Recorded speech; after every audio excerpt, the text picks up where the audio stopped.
Hello, everyone. It's Michael Jacob with Unleashing Intuition Secrets. The Insurrection Act. Is it coming soon? I believe it is. Democrats trying to start insurrection. Venezuela war coming soon. Stop drug trafficking. Possibly something going to happen with Mexico as well, and maybe some other South American countries. Cartel war in U.S. cities once we hit Venezuela, right? So we saw the demonstrations, which were supposed to be much bigger than they were, but they never really got traction, never really got the excitement and people behind it that Democrats expected, the deep state. So that was, didn't work out. They're going to try and, throw Epstein at Trump, the Epstein files at Trump. But lo and behold, there's lots of stuff that they thought was that they had destroyed when Obama's little puppet, Joe Biden, or the guy that looks like Joe Biden, came into office. They basically went on a destruction campaign. Now, Trump team, before they left, made sure they had everything. And then they were in the position where they could surveil everything, right? So that's what we've seen over this last 4 years, and now into Trump's first term or second term, first year of his second term. So we'll see a lot of this stuff because we'll talk about it in a minute, and I'll show you guys Q Post, which basically we're saying we have everything, right? And just recently, they found some burn bags in the FBI. That happens never, right?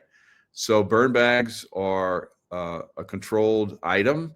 And when they're filled, that's controlled substance. And they go right straight to being burned, right? Somebody has file custody of them the whole time.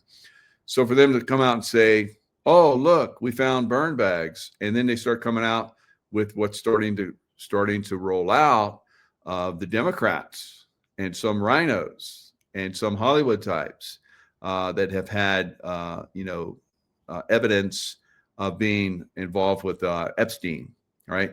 And Epstein child trafficking and so forth.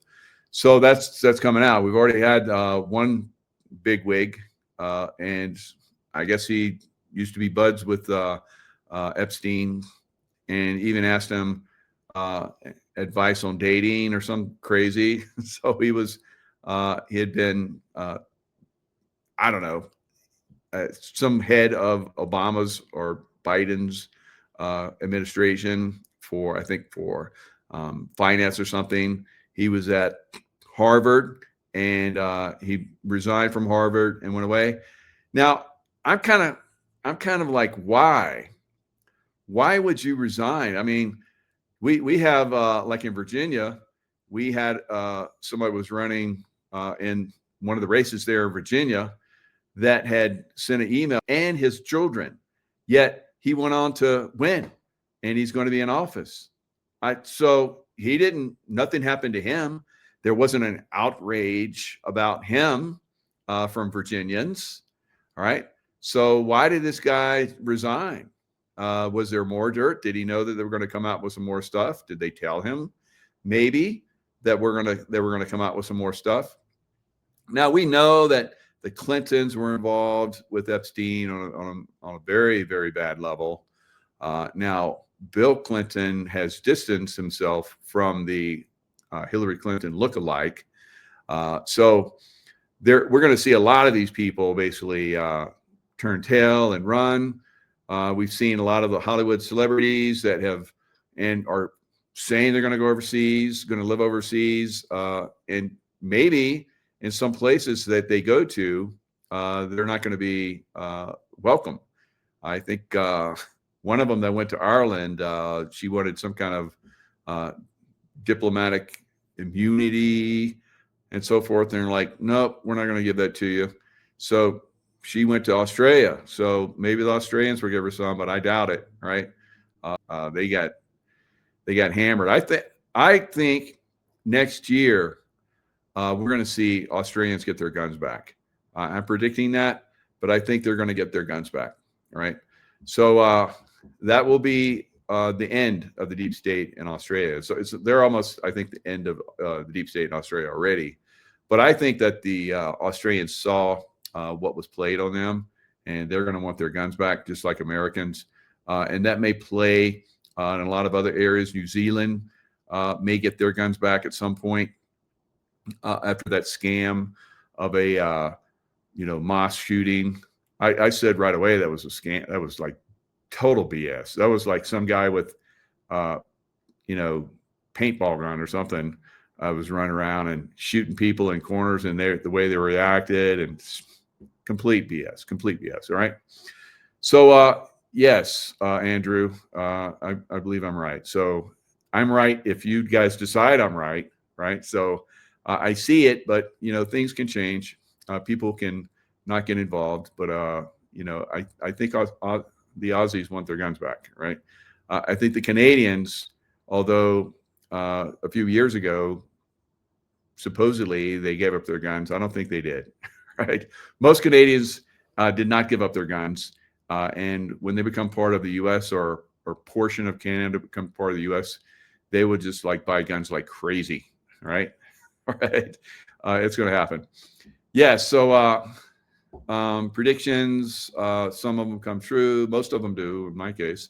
But we'll see a lot of things going forward. So let's jump into the Insurrection Act. So the Insurrection Act of 1807 is the U.S. federal law that empowers the President of the United States to nationally deploy the U.S. military and to federalize the National Guard. Now, we've already seen National Guard deployed.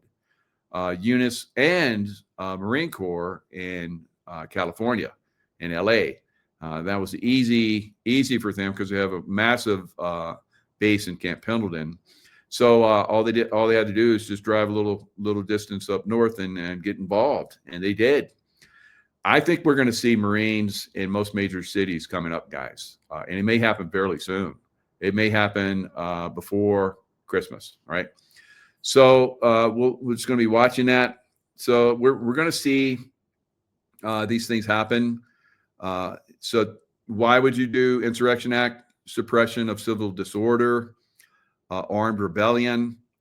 These are things that I believe they're going to resort to in these Democrat cities because they have not been successful with their demonstrations. The demonstrations went over like a wet blanket, right? Right. So they got thrown right off. No one really got that much involved. I guess they're instigators that they pushed in there to try to get everybody like fired up like they did with the George Floyd. It didn't work, right? So I think Democrats, I'm saluting you Democrats that are like, not falling for this bullshit. Keep it up. We're all going to combine here pretty soon. Not everybody, but those that don't, those that are violent, unfortunately, violence will be met with violence, right? But there will be people in positions to, like if I came into a party and I was hanging out and you saw me like, making sure everything was cool, you'd feel pretty comfortable, wouldn't you? Right? Yes, you would. And I know people love to have me around. So imagine the Marines come into a city and you have perhaps some bad people at the party, and they see the because I have a master's degree in badassery, right? So when I come into a situation, no one F's around, right? F around and find out, right? I actually have a shirt. I was going to wear that. I have a shirt on my site where I sell clothing. So FAFO, and it's got a big angel. You got the angel wings with a sword. So that's Archangel Michael stuff. All right. So master's degree in badassery. You could use that if you want, right? But you've had to have done a lot of work in that area, right? So I've done a lot of work in that area, so I can claim that. So it is one thing that we're going to see with the Marines. They're badasses. They're the most exceptional military unit in the world. And when they come, I saw them. I saw them in Iraq. I saw them in Afghanistan. When they showed up, everybody behaved, right? And if they didn't, they got spanked. They effed around or they found out, and then they behaved, right? So the Marines have there's a lot of respect for Marines. So if the Marines come to these cities with these cartel members, and it's time, and they're like, go get them, they're done, right? The Marines are like, you tell them to go, and they don't stop until it's done, right? So that's what we're going to see, I believe, in these insurrectionist cities. It depends on which ones they are. Could be some pretty good devastation in them. I think we're going to see a lot. I see a lot in my mind's eye. I see a lot of drone warfare being utilized. Small drones will go inside of buildings. Doors will be blown that are suspect of holding our cartel members, and drones will fly in, little tiny drones that will go in and survey. So we don't have to send a bunch of guys in, slamming into these rooms. That's the way I learned at SEAL Team 6. We blew the doors, and the shock of that, a flash crash into the room, if we weren't blowing the doors, shocked everybody. I can tell you, when flash crash goes off or demolitions used, the overpressure in a room from a demolition charge and from a flash crash will knock the heck out of you. If you're not, I'm trained, I can handle it, right? I know how my team would move, so I would be part of the resistance sometimes. We play, reverse roles. We be like the guys going in to get the terrorist or rescue the hostages or both. And I remember being with a gun with the hostage and getting shot. Right, we have face mask on, so we're excellent shots. And but in today's day, we don't have to just blow into those rooms. It's going to be really good. And there's ways to pie a room and so forth that we've learned over time. In fact, I see some people talking about some Aussies in the house. I learned the pieing in Australia long ago, how they would pie instead of going into the room, they'd be outside the room. It's just pie. They pie. Think of a pie, and you're outside the room instead of rushing into the room. You're outside the room, and you're just slowly move and rotate your barrel, and you cover the room that way instead of going in. Very effective, very effective.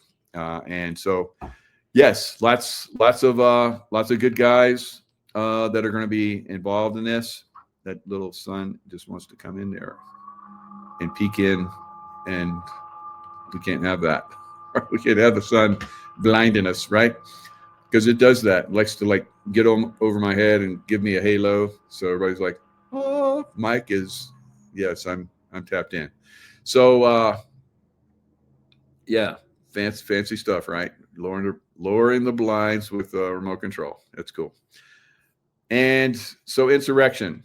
Now, Trump accuses, like we've talked about, and everybody knows by now, 6 Democratic lawmakers of seditious behavior. You think he's just joking around here? Now, let's talk about that a little bit. Now, I said right away that was total BS. I've never seen anything like that before in my entire life, in my entire career. Horrific. And I posted it. I was like, I completely, support these 6 Democrats that, insurrectionist, seditious behavior, for them to be arrested and tried by a military tribunal. And then if they're guilty, then to be held accountable, right? And we know what that means. If you're treasonous, you're going to go bye, right? You're going to get a nice little necktie and you're going to dance, right? So, and I hope we get to watch that. All 6 of them do a little dance, all right? And so it reminds me, I just do a little dance, make a little bye-bye tonight. Yeah, shouldn't go there, but the disco times. I remember, Get down, get down, get down, get down. 6 Democratic lawmakers. They have sent dozens of JAG officers to Washington D.C. Dozens, military lawyers. All right. So judicial action is coming for a lot of people, and probably for those 6. So I said that, they should do the military tribunal, because what are they saying? They're saying military, and some of them have military backgrounds, and some of them are CIA, so they know better, right? But what happened? Jeffrey Epstein files, they pushed it. They thought they were going to get Trump, and then it's like, oh, look what we found. Look what we found. And they're like, oh shit, we gotta like go heavy now. So here we have these 6 throwaway Democrats, because that's what's going to happen to them. They're going to be thrown away. All right. Sacrifice yourself. All right. So it's called seditious behavior at the highest level, Trump said. Absolutely. So let's say that we're all at the party, and, we're hanging out, we're having drinks. And I say, people that drink wine, they should just have their heads cut off. And you'd be like, what? If you're drinking wine. So I personally like red wine. I like all wine. I like beer, wine, not alcohol so much, but I partake occasionally. Tonight I'm gonna take my lovely, and we're gonna have some champagne and nice food and steaks and lobster. So you can say something like that in a crowd, and it's like people like, but if there's like a military guy that's on a submarine or on an aircraft that is kind of like leans a little bit left, and he just got the okay from upper level, because these are Congress people. So some of these people that are in these groups. Now, when you get a lawful order, Trump has never given an unlawful order ever. So why are they talking this? They're trying to give cover for people that are maybe leftist. Now, we know that cartel members went into the military. We already know that. It's like, and that's the way the military is. Oh, we'll make a good man or woman out of you, right? You want to leave drug trafficking behind? Okay. But we know that some of them that went in there specifically to play like the good guy, and they're in there to do bad things in the military. So then you have these clowns, and I think of them as being in clown suits, making these comments, and with their painted faces and stuff. They have potentially caused some serious problems. And if imagine something happens.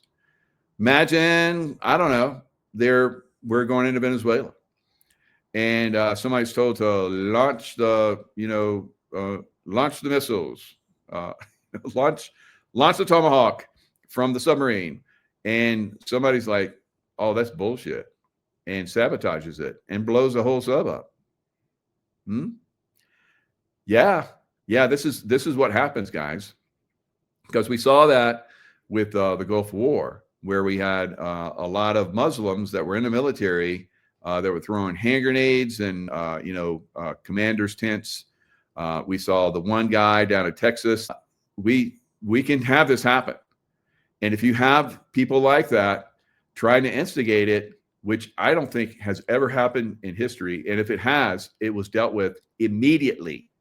So I think we're very close. We're very close, right? We have Tina Peters was just put in solitary confinement. Now we know she has medical issues. So I would not be surprised. They're like, dang it, we need to launch the Insurrection Act so we can get in there with some Marines. And if that's not good enough, we'll send in the Special Forces guys, or maybe both, and rescue her, right? And anybody wants to get in the way, bye-bye, right? We have some serious problems in some of these Democrat cities, guys, right? Very serious problems.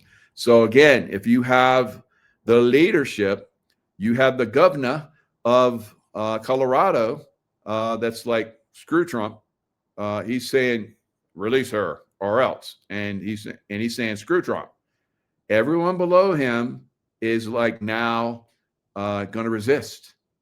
Everyone below him that wants to resist is going to resist. Now that doesn't mean everybody, but there's a lot of people that will probably put up some fight, guys, and we're gonna see this going forward, unfortunately. So all 6 of those at some point will be punished. Their punishment will be death, right? That's my belief. Whether it happens or not remains to be seen, but I think it's we're going to see it. It's pretty obvious to me. So the Epstein files, like I talked about, it's a collection of documents related to the investigations and prosecutions of Jeffrey Epstein, right? Trump kept egging them on. It's like, why do you want to keep going after that? And everybody's like, because it's there's a lot of illegality there, like children, and I don't know. So he's like, reel them in. All right. So you want those files released, do you? All right. You thought you destroyed all the ones that related to you, didn't you?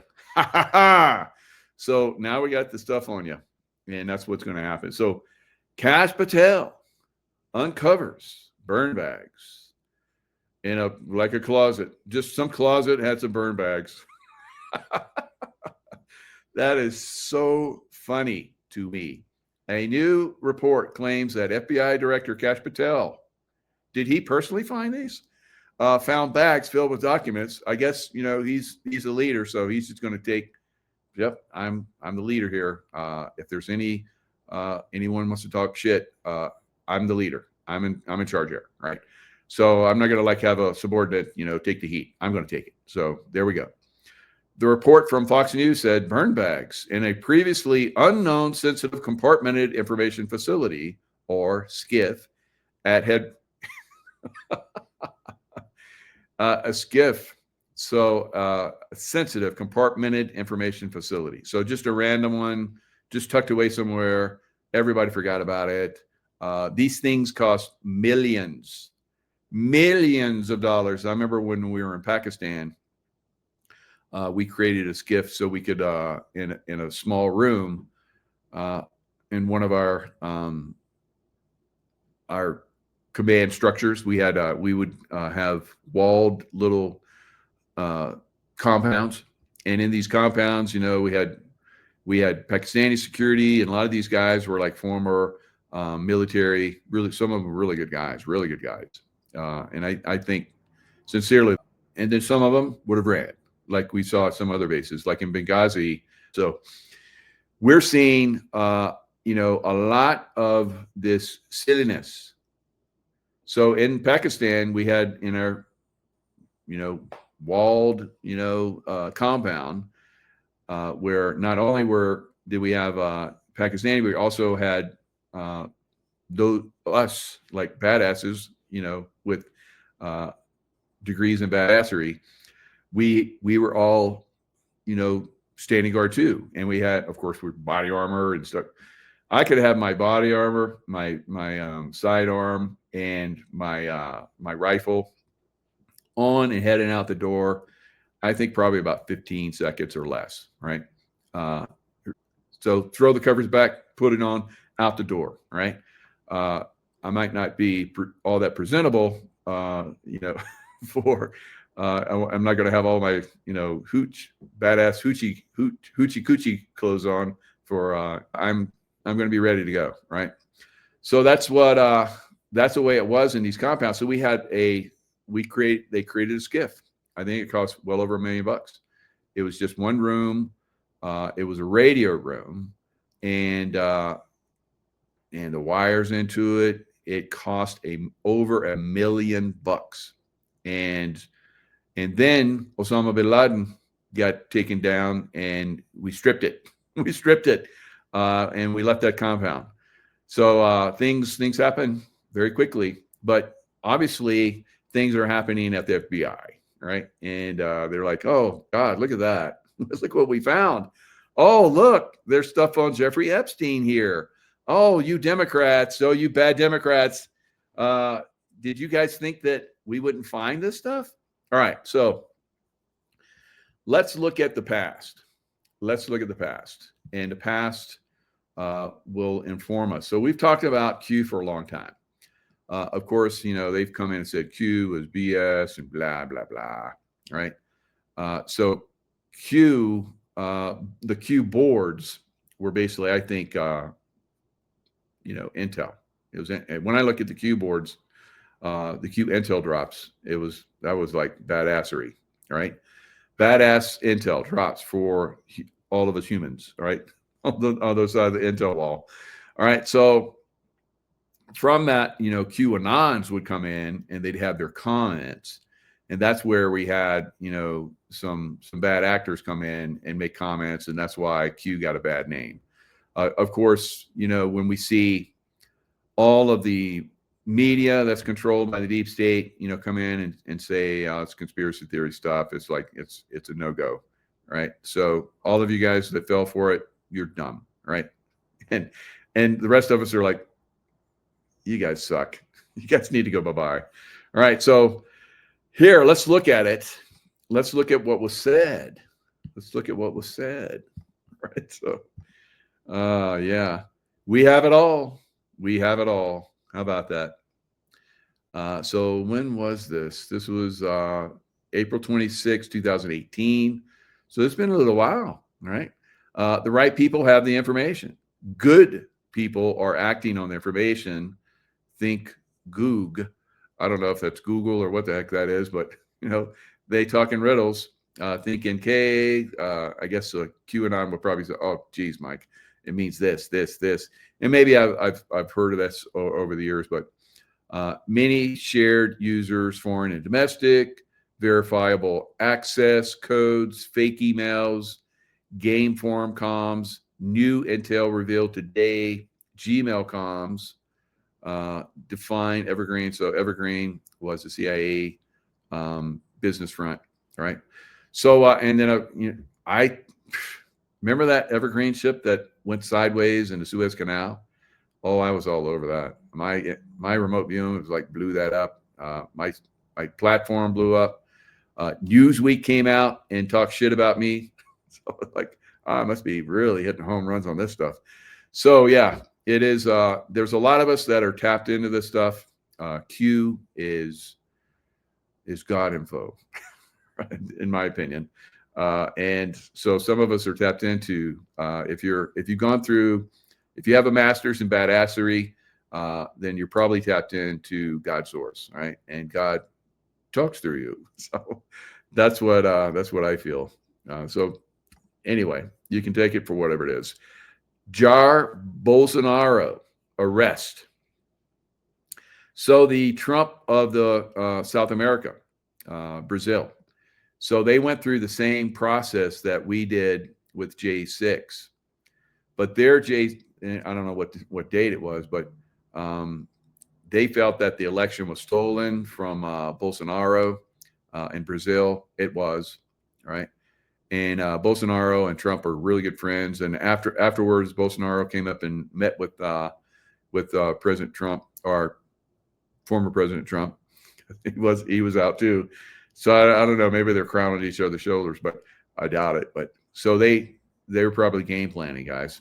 Right? So. Jair Bolsonaro was arrested on November 22nd, right? That's today. After being deemed a concrete flight risk.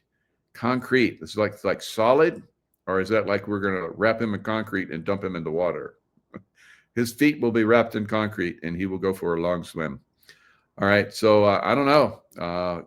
Pretty crazy stuff. He's got 27 years in prison for doing basically what J6 was, right?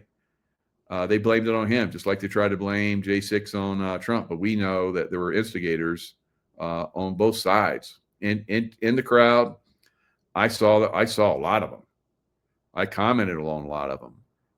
Now, we were definitely getting jammed. Those of us that were at J6, our phones weren't working. Definitely getting jammed while we're there. So we weren't allowed to do real-time information, but I took video and pictures, right? But I was very smart about how I used those. I was going to put those up. I remember doing a YouTube and, talking about it, but I never put any of that stuff up so they could be used against me. And fortunately, no FBI bubbas came to my door, right? Although it seemed like there were some people that were in my chats occasionally that were threatening that was going to happen to me. But that was all, like we saw a disinformation campaign and, the threats from the deep state and the leftists. So imagine, and I can't imagine that the leftists get in charge again. That's not going to ever happen again. That will never, ever, ever happen here in America again. That was America's most darkest 4 years ever. I think it was darker than the Revolutionary War, Civil War. It was horrific, right? And it was all leftists. The leftists were coming after us. Remember how they said that we were going to be violent? We never were violent the whole 4 years, but damn, they were against us. Damned if they weren't against us, right? Throwing everybody in jail, left and right. Trump team in jail, trying to throw Trump in jail. Lawfare like crazy at him.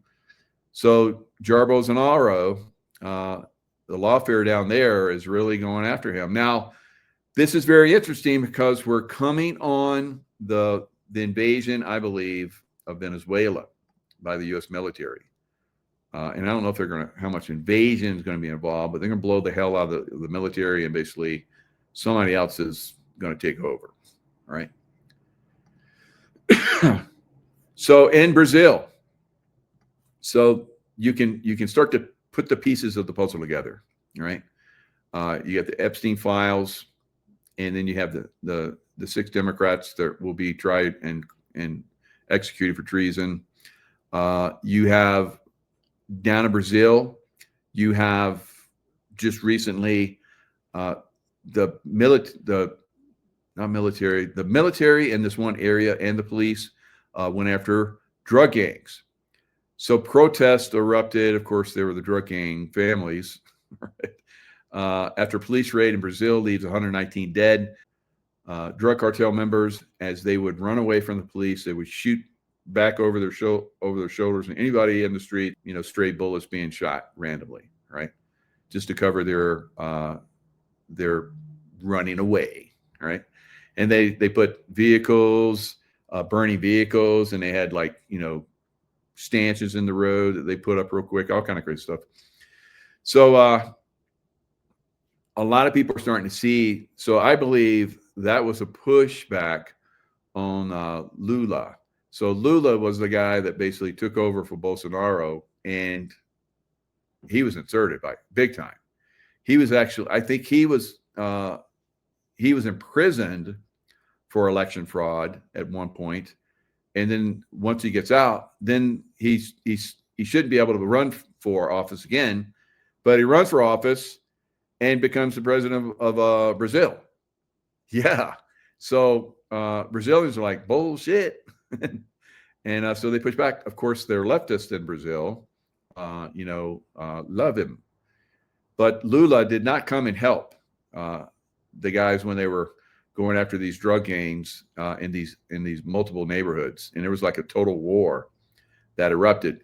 Now, I believe that type of war that we saw in Brazil with the police and the paramilitary groups going after the drug cartels is what we will see in big blue cities, right?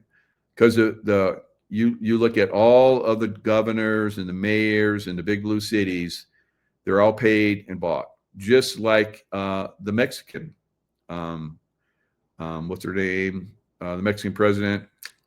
Can't think of her name right now, but anyway, we know that she and everybody in Mexico knows that she's bought and paid for by the drug cartels. Claudia Sheinbaum, right? And I'm not looking to see if somebody wrote that. If you did, good job, right? But it came to me, so I'm trying to make my brain think more. I cheat sometimes. I like have you guys like, think for me. I'm like, no, I need to make my brain think. So, but yeah, I still like the help. If I get stuck, yeah, I like your help. But yeah, so Claudia Scheinbaum, Jewish princess, right? So she's the head of the drug cartels of Mexico. So people are like, about to go revolutionary and down in Mexico. Now, what's also interesting about this, so we have Brazil getting ready to push back and roll over there and probably go insurrection mode in Brazil. We're probably going to see the same thing in Mexico. Trump was recently asked, would he launch strikes in Mexico to stop drugs? And he says, it's okay with me. So, of course, the press has twisted that and said that President Trump is going to bomb Mexico. Right? No, he's going to bomb the drug cartels, not Mexico. He's going to drive big difference. All right. So, that he's really beefed up with military all along the border, right? And I guess the Mexicans, the Mexican military and, police were like staging a border crossing because a lot of us have said that's coming. So they were practicing it. So, after I guess Trump said that, yeah, we're going to bomb the drug. I mean, we're going to bomb Mexico. So he's not going to come out and say it, of course. But we know. Consuela? Consuela? No. No, it wasn't Consuela. So we're going to see this thing kick off, guys. So when it kicks off, that's when the drug cartels, I believe, in the big cities are going to kick off, and we're going to do the Insurrection Act, right? And after we get the Insurrection Act, then those 6 knuckleheads are going to stand trial and go bye-bye. And anybody else who wants to play that game going forward, we got some governors want to talk smack, right? You want to FAFO? Come on, let's go. So we've already seen Newsom has already started talking smack. So he's already got that FAFO going on. He gets a little bit more, and he's gonna find out, right? I think he's already found out. I don't think that's Newsom. I think Newsom, when he disappeared for 2 weeks, that's when he went bye-bye, and they we got to put somebody back in there. California is our biggest moneymaker for the deep state. We just suck all the taxes out of there, and all the businesses that are still there. Most of them left now by now, but the ones that are still there, we're ripping them off. So I think that very shortly we're going to see some problems, probably in. Maybe not so much in Sacramento, maybe a little bit, maybe. Now I like Sacramento. I remember long ago when I went through a Marine Corps climbing course up in Pico Meadows, California. Thank you, Marine Corps. That was a great course. I would go for Liberty to Sacramento one time when they had a jazz festival. So the jazz festivals in Sacramento are like epic. So, it's like every other Democrat city, unfortunately, Sacramento also has a homeless problem. So, and I think that's absolutely going to be corrected very soon. Once we get the military in there, it's all going to be cleaned up. Those poor people are going to be helped, and all the billions that Democrats have been skimming that's supposed to be used to help them, that's going to be utilized in a more positive way. So, and that'll happen throughout California. California is like the worst of all, but so is Seattle. So is Portland. Portland's been a shithole for a long time. Although when I was in back in the 80s, 81, I think, early 81, it was the most beautiful city in America. Voted the most beautiful city in America. Rose Festival, just absolutely a magnificent city. And now it's an absolute shithole after years and years of Democrats there. So, it's gonna get turned around. So Detroit and all these other places that were once magnificent cities will be turned around, I think, over the next um, 8 to 10 years. All right. So Trump, and then probably JD Vance. That's I'm kind of iffy on Vance, but the more I kind of look at it, probably Vance. He's got the best shot at it. He's being trained, obviously, by the Trump, and he's doing a good job. So I think he's going to be, and there could be, like I've said, Trump may not make it his full term, right? So, and if he doesn't, and you have Vance trained up, it's an easy transition. So we may see 12 years of Vance, 8, 9, 10 years of Vance as president. So that's a possibility. And I know everybody wants Trump to be, I mean, look how long Trump has been there for us, guys. It just absolutely unbelievable. All right, so we're starting to see U.S. troops invade Mexico and dramatic escalation of tensions as Pentagon scrambles to contain the fallout. Oh, yeah, you guys want to practice coming over the border? We'll just go ahead and come over the border. Oh, are we on the wrong side? Oh, okay, sorry. So they're at some beach somewhere, and they started driving 6 signs into the ground which said, "Warning, restricted area," while Mexican personnel watched. Right? So, written in English and Spanish, they claimed that the beach was the property of the U.S. Department of Defense and had been declared restricted by the commander. They also said unauthorized access or photography was not allowed in that area, and that if you're found here, you may be detained and searched. All right.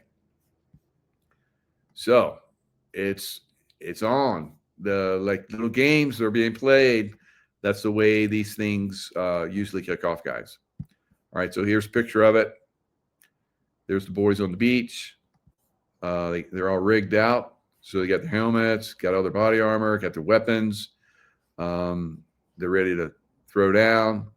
This is that some guys like skipping around in the water. That's so unprofessional. Why not? Here we go. The signs also said unauthorized access of photography, warning, and then of course in Espanol as well. This Department of Defense property has been declared a restricted area. Oops, that was actually Mexico. But, it may be they're showing them. Maybe they're showing them what's coming. Yes, it is coming. It is coming. We're going to claim this area for a little bit. And if anybody comes over this line, they're going to get they're going to F around and they're going to find out. Right? So you cartel military looking guys that try to come over this line, bye-bye. We're going to have drone strikes. We're going to have Hellfire missiles from our drones come in and blow your booty up. And so bye-bye. So don't mess around. I think it's going to be pretty cool. It's an easy fix. And of course, then we'll pull back because Mexican people will be like, thank you. Thank you for kicking their ass because it made it easier for us to get our country back. And we'll be like, yeah, you don't like the drugs. We don't like the drugs. So now the drugs are gone and we're all hunky-dory. And Mike's going to come down and hang out in Cozumel and Cancun and all those other places, have a great time. Margaritas and margaritas and what was I thinking? Rum runners, right? I like rum runners too. So anyway, National Guard is in how many cities? Well, they're in Los Angeles.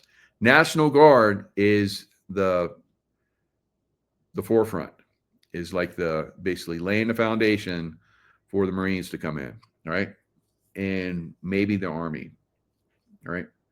Maybe the Army. I'm just picking. Washington, D.C., Chicago, Illinois, authorized deployment, but legally challenged. Memphis, Tennessee, active deployment. in Memphis, they're doing a really, really. I mean, the people in Memphis are loving it. That's the way it should be everywhere. Portland, troops on standby, and other cities are being tasked, like New York. Maybe when Mamdani came down, Trump was like, "Hey, you're a communist, and I've said bad things about you, but if you let our troops in, I'll be cool. I'll be cool, all right?" And Mamdani's like, "Okay."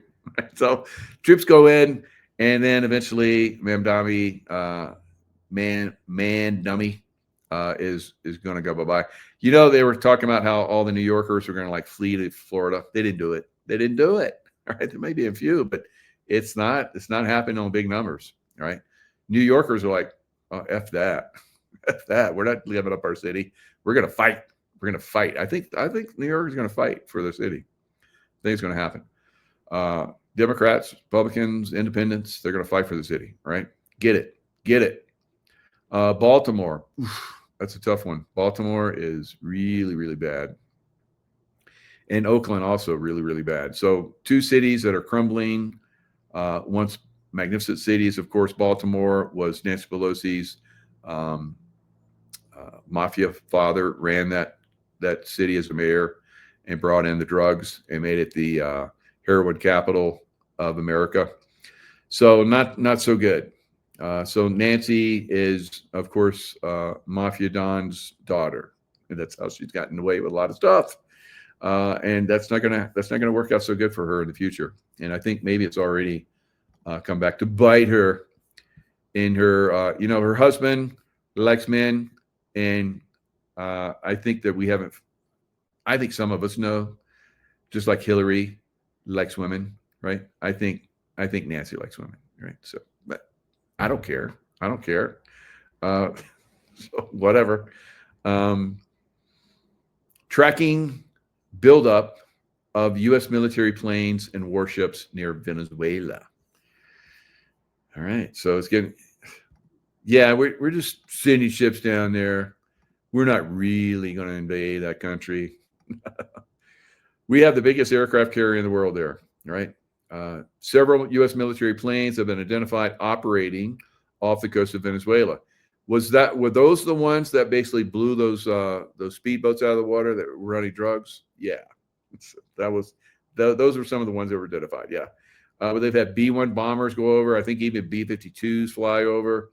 It's a little intimidation going on.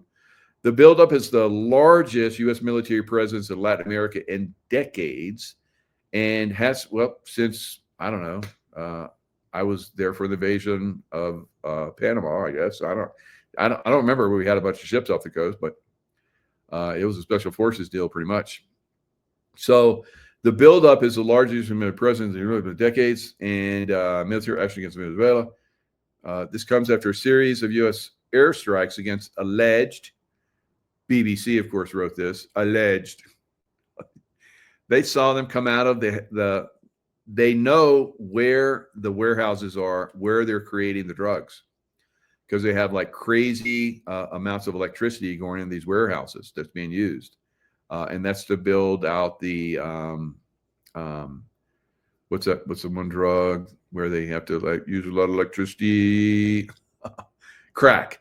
So they're crack cocaine. So I guess it takes a lot of electricity. And then you have, it uses so much electricity, whatever, and there's chemicals involved. And you go through the Appalachians and you see burned out trailers where they were manufacturing meth and all that stuff. It's crazy. So it's very obvious to find these places. Fly over with a infrared detector, and you see like massive amounts of energy coming from buildings.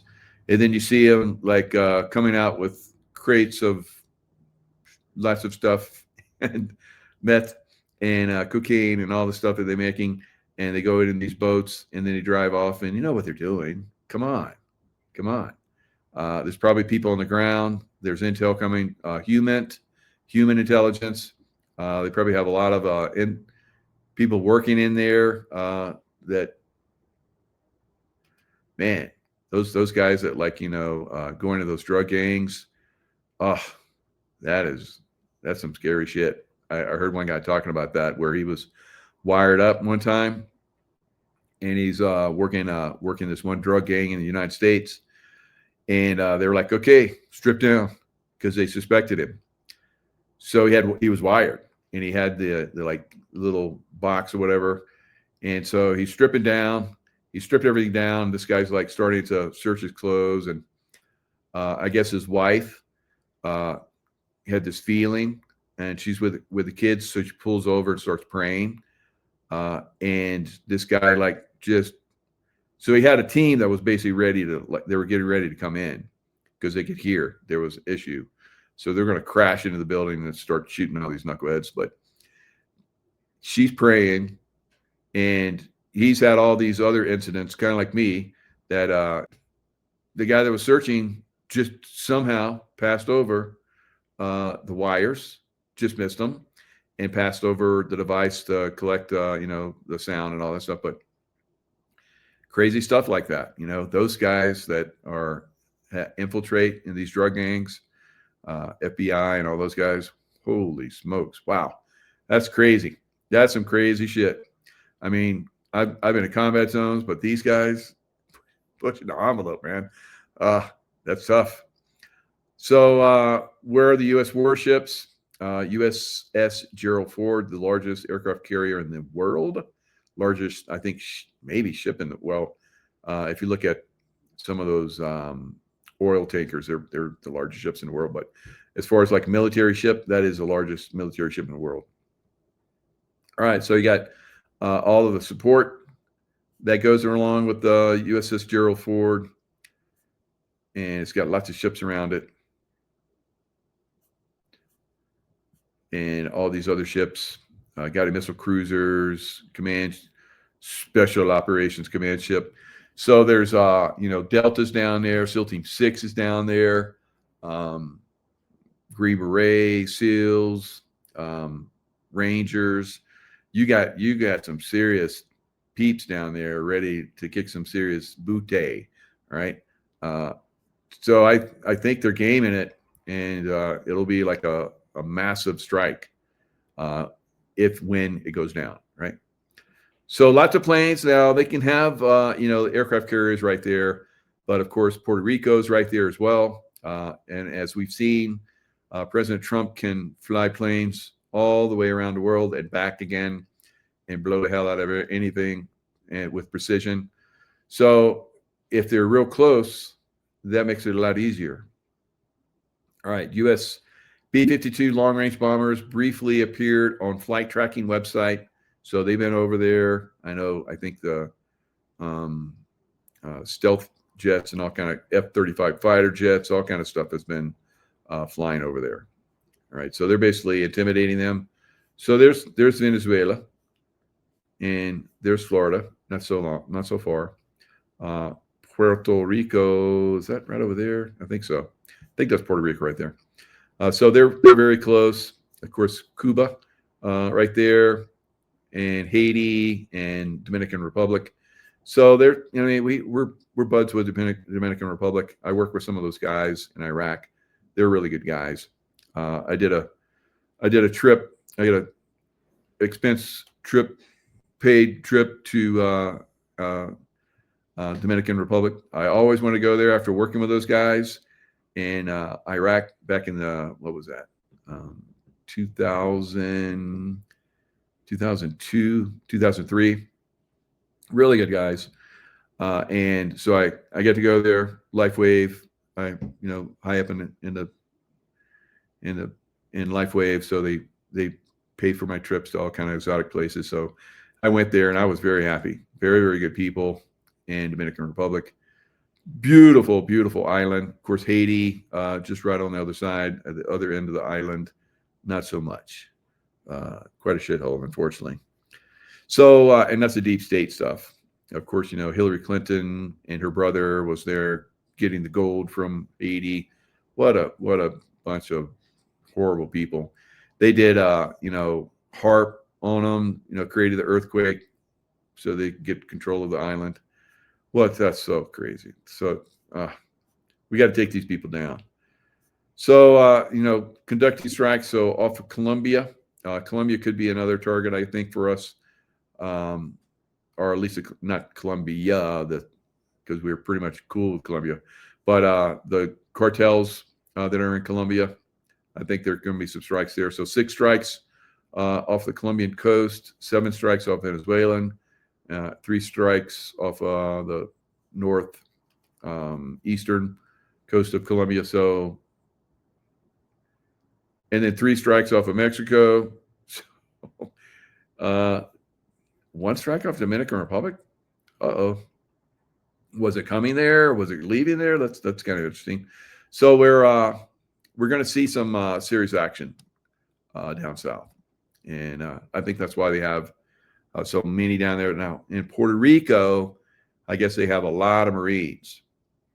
Now the Marines, I think, if we do the Venezuelan strike, we could probably see the Marines not go to Venezuela into the jungles and stuff, but to American cities and go after the cartels in American cities, right?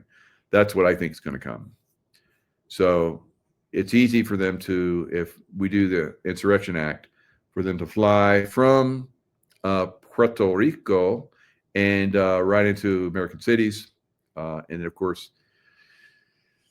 so the National Guard, places where they have all those military vehicles, they'll start rolling them out, and I don't know if Marines take control of them or what happens. I don't know. I don't know how the Marines are going to get their vehicles and so forth, but maybe they're pre-positioned. We'll see. All right, so lots of interesting things. What a large-scale U.S. military action against Venezuela will look like. Maduro said 8 vessels plus a nuclear submarine armed with 1,200 missiles deployed to the region were a historic threat to Latin America. Yes, and there's a lot more. There's a lot more. 1,200 missiles, that's drop in the bucket. U.S. warships and the nuclear-powered fast attack submarine. Of course, we can send a lot of them there, and that's just the ones you know about. And then, of course, the Special Forces guys have all kind of secretive stuff.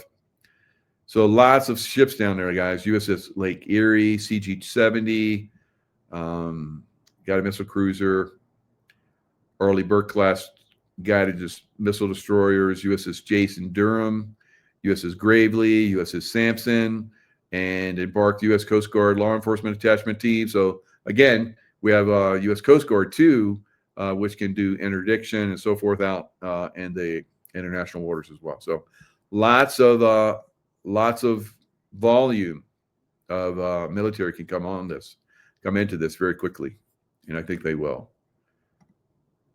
Trump addresses Marjorie Taylor Greene feud after dubbing her a traitor as MAGA faithful turn on each other. So I don't see it as that. I think Greene. Now I really haven't liked Greene for a long time. I even one time said, and I wasn't kidding at the time, but maybe I was wrong, that she was a man. Right? I don't know.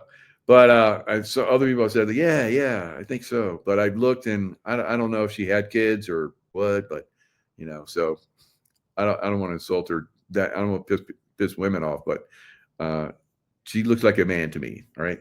So anyway. Haven't liked her for a long time, and not because of that. It's just that she rubbed me the wrong way, and as we're seeing now, she's a baddie, right? Trump dubbed her a traitor in a True Social post. Now I saw where she made her statements. 7 minutes. I forget how long it was, but she had it all. Somebody had written it for her, I think. So. Because I don't think she's playing for the good guys guy. I don't think so. And I don't think she has for a long time. So she basically read out her version of the way things are. And Trump is like, she's a nice person. Good luck to her. Right. So I think that's perfect. That's the way it should be. Right. And because she's done. And it's funny because Laura Loomer, minutes after she resigned, Laura Loomer said, "Loomered," because I guess she was hammered pretty hard too. So She's out. Now, she's not out yet. You know what? She said she was going to be leaving in January 5th. So I guess Congress comes back. So she's abandoning GOP. So we know how we're tight on people in the House. So she's leaving. That should tell you right there she's not on our side, right? So she should stick it out till the end. But she's going to resign. Now, you're like, oh, she's going to resign. She doesn't, just one party system. She's always been a MAGA supporter, blah, blah, blah. When she resigns on the 5th, she will have been, on the 3rd is when it happens, but by the 5th, she has 5 years. 5 years in Congress. Why is that important? Because she gets retirement. Resign right now, Marjorie. Right now. If you're going to resign, do it right now. No. She's going to wait till the 5th of January so she can get her retirement for life. I worked for 24 years in the SEAL teams, risked my life in combat action, risked my life jumping out of planes, high altitude, low opening, blowing stuff up, shooting crazy, the tier 1, you name it, I've done it. Badassery, big time. So now when I retired, I couldn't retire until 20 and get a pension. Now I retired with 24 years, but when I retired, I get the same amount as a cook in the United States. Not to diss the cooks. The cooks are great. I love the cook food, right? In the military, I've eaten quite a bit of it. And maybe in the future, maybe I'll eat some more. I don't know. You'll never know. Maybe a lot of us are going to get involved in this insurrection. So, militias and all kind of crazy stuff. So I don't know, why she would just wait till that day. Do you? Right. So she gets a pension for life. Now she doesn't start to collect a pension till 62. All right. So just to be fair on that. And she also gets health care for life. Right. She'll have to still pay into it to get, premium services and so forth. But yeah, she's not. That's a bullshit. How many of you out there worked like 20 plus years and retired? 5 friggin' years they get retirement. That's bullshit. Right? So, and of course, if they stay longer, they get more in their retirement, just like any one of us would. But their retirement is pretty substantial. Right? I've looked into it. They get quite a bit. Now, I'm going to read what this one Marine, who's I guess running for her district, Semper Fi, Marine Corps, go. All right. He's a candidate because she's not going to win. And I guess she was like, well, maybe I should run for Senate in Georgia. And GOP is like, and then she's like, maybe I should run for governor. And the GOP is like, and well, I'm not going to be reelected. She knows that. So bye-bye. Right. So she's going to resign. She's going to resign. Okay. So I couldn't figure out why Marjorie Taylor Greene chose January 5th, 2026 to resign. But y'all know me. I always dig because I'm a nerd. That date just happens to be 2 days after her congressional pension for life. Let me break it down. Members of Congress only need 5 years in office to lock in a lifetime federal pension paid for by us, right? Paid for by Georgians, or I guess for all of us. It's federal. MTG was sworn in January 3rd. 5 years later, January 3rd, and then 2 days after that is her golden parachute fully secured. So some of you guys that still are weeping because Marjorie Taylor Greene just resigned, look a little deeper, right? And that man, that woman that is resigning, I'm not quite fond of him, whatever. Members of Congress are retired at age 62 with at least 5 years of service. And it goes into how much they make. Of course, it's going to be dependent upon how long they serve, but it looks like they're at this point right here, they're getting around 45,000. All right. That's a lot more than I get every year for having served in the military at the levels that I did for 24 years. How about that? Wow. All right. So just 5 years, and she makes more than I did, going into combat and all that stuff. So she also is going to get Social Security because she put into Social Security, Civil Service Retirement, Disability Fund, all that stuff. So don't cry for Marjorie. Argentina. Right. Yes. So I get some other stuff in here. I said enough. I'm done. All right. So I'm done. All right. So look at that sky back there. Isn't it beautiful? Here, I can put the blind up. So maybe we can get a little bit more of it before I go. All right, guys. You know the deal. Stay in the love vibration. Now, the love vibration is a frequency field, of course. And in that frequency field, you have that all-knowing that can come into you through the pineal gland, heart, brain, coherence. So don't get all pissed about all these people, right? Marjorie Taylor Greene, I'm like, typical bullshit. And working for the bad guys now, in my opinion, that was a plant, right? Just like those guys that infiltrate those drug gangs, those FBI agents. Whew. But for her, it wasn't a big deal, right? Unless she comes out and starts to try to do some seditious acts, maybe the people that are puppeting her will be like, okay, attack Trump more. Because she's already been attacking Trump. And Trump is like, what do you call her? Marjorie, Trader Marjorie Trader or something, Green. I don't know. So he was hammered pretty good. That's the way Trump does. When it's time for you to go bye-bye, he's going to hammer you. And then when you're gone, it's like, oh, hey. So, hey, you did good. Yeah. Go be with your family. Your family's going to love you. It's good. All right. So stay in love vibration. It's getting closer. It's getting closer to where we're going to see these knuckleheads get hammered. And I think that's going to be quite substantial. Did you listen to her full? Yeah, I did listen to her full announcement.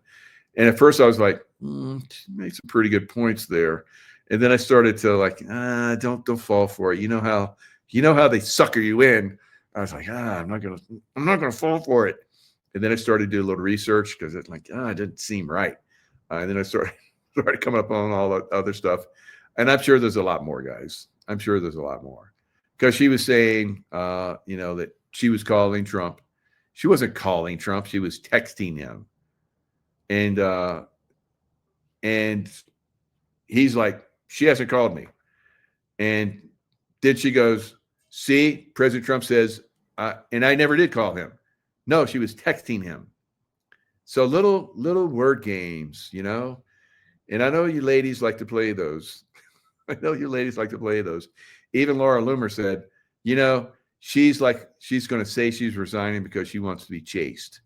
All right. I don't think anybody's going to chase her. All right. Him, whatever. All right, guys. Lots of love. I could go on and on. Lots of love. Stay in love vibration. I'll see you guys next time.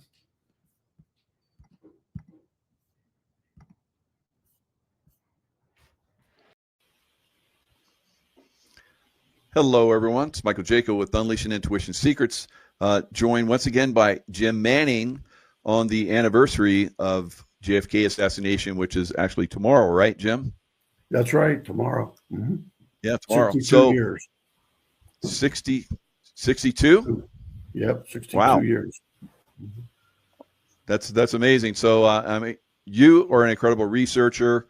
We've done a lot of shows, and you've done a lot of interviews with James Files, who we know that was behind picket fence. Yeah, James. I spent about 5 hours up in Lincoln, Illinois, filming. He he came out with so much that he couldn't do before, because he always thought that if he admitted to anything else, that he would be arrested. Because they would never be able to arrest him, because that would blow the Warren Commission out of the water.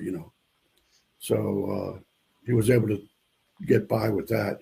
But since he's in hospice, he knows he doesn't have much time, and so he wanted to come out with everything. But like myself, it was only in recent history that I knew that he was a 28-year member of the Central Intelligence Agency, and he called in daily to David Atlee Phillips, and wherever David Atlee Phillips was, he got that call. If they needed him, David would tell him, go to the airport, there's tickets waiting for you. And if they didn't need him, he'd say, well, have a nice day. And his number, I believe, was 4214, close to that anyway. And he even had one of those black cards, didn't have anything on it, but it could be used all over the country and maybe the world by people that are deep and dark for medical assistance of any kind and transportation. And I don't know if he still has that card or not, but I heard he had one of those. So many things that come out that make you realize that he was the real deal. Yeah. Yeah, most definitely. And he's talked on our shows before where he was part of assassination teams. Former President Bush Senior, George H.W. Bush. So I've done a lot of research. I've had a lot of people on my show that said that he was not born in America. He was born in Germany, and his father was German, and their last name was Scherf, and they changed it to Bush when they came to America. That's true. I believe so that. You know too, about that too. Oh, good. Yeah. So, and of course, Jimmy Files was recruited by George H.W. Bush to be part of this assassin team, and that's where I know that Jimmy has gone way down that rabbit hole, talking about all of the things that he was involved in with this assassination squad. Now, when I was in the SEAL Team 6, we would get called up at a moment's notice, and we fly away. We were trained to incredible levels. I've seen and talked to Jimmy, and he is of the same caliber and the same training as I had as a SEAL Team 6 guy, the very top. So he had the top training, and he was part of a military. Like, we can't say he was part of the U.S. government, really, but he was part of another, I guess, a U.S. corporation, for better terms. What are your thoughts on that?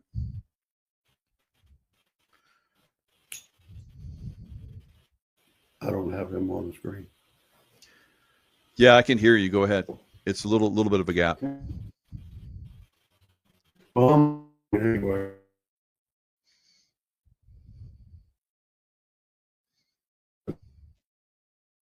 Today's problems, and one of the things that we are trying to do at this point in time is to make a connection with the oversight committee. You're back, Mike. You were off my screen for a while. I didn't know if you were off. Anyway, just filling in until you got back. Anyway, we are trying to get through to them, and we got a call back from them yesterday, and they want us to send up a request to, I guess, one of her assistants, asking to be able to testify before that committee ends its investigation. And I believe that it would be a good thing for the country, because everybody in the world's entitled to an opinion. And I never cared if somebody didn't like what my opinion was, but I think the whole idea of this country is that people tell what they want to say, and you accept it or you don't. But the idea that you won't even let competent people, the Warren Commission half-heartedly studied this thing for 6 months, and basically the Alan Dulles could have written up this whole thing probably in 3 days himself. But anyway, they took 6 months, and I took 60 years, and it's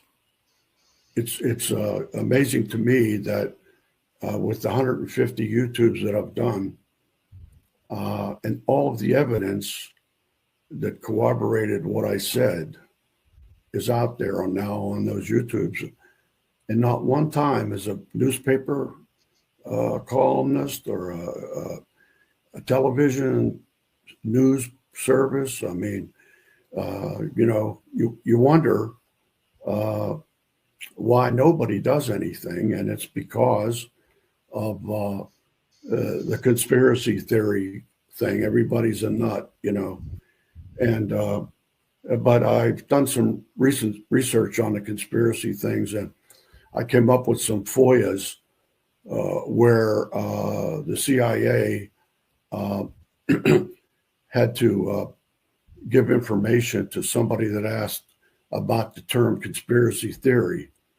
And while it was actually invented in the 1800s by a philosopher named Popper, it sort of lied dormant for a long time. And probably it was Frank Wisner, one of the guys that started the CIA, who brought that back up again, because they kept looking at what Goebbels did with Hitler, which was to tell Hitler, you just keep saying what you want to say, keep saying it over and over and over again, and pretty soon everybody's going to believe it. And if you think about it, that happens a lot. And but in that FOIA, it said that there's it explained to the agents how to do that. And I'm gonna get a copy of that, and I'll send you one, Mike, too. Okay. And, yeah. So we hope that we'll get an invite to go up there and just tell them what we know and show the evidence, and stay as long as they want, answer any questions. I told them that we would get sworn in, and that it's possible that if they wanted to, maybe Jim would even be included by computer, and he could get sworn in and answer all the questions that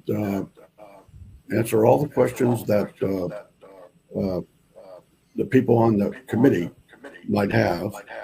And so I think that right now, with the situation the way it is in the country, there'll be a lot of heat on the president in the next month or two. And if he were to make an announcement relatively soon, actually tomorrow would be the best day, that there will be people coming up to that oversight committee who have another direction that they want to look at. And he might be the president who, after 62 years, brought out the truth.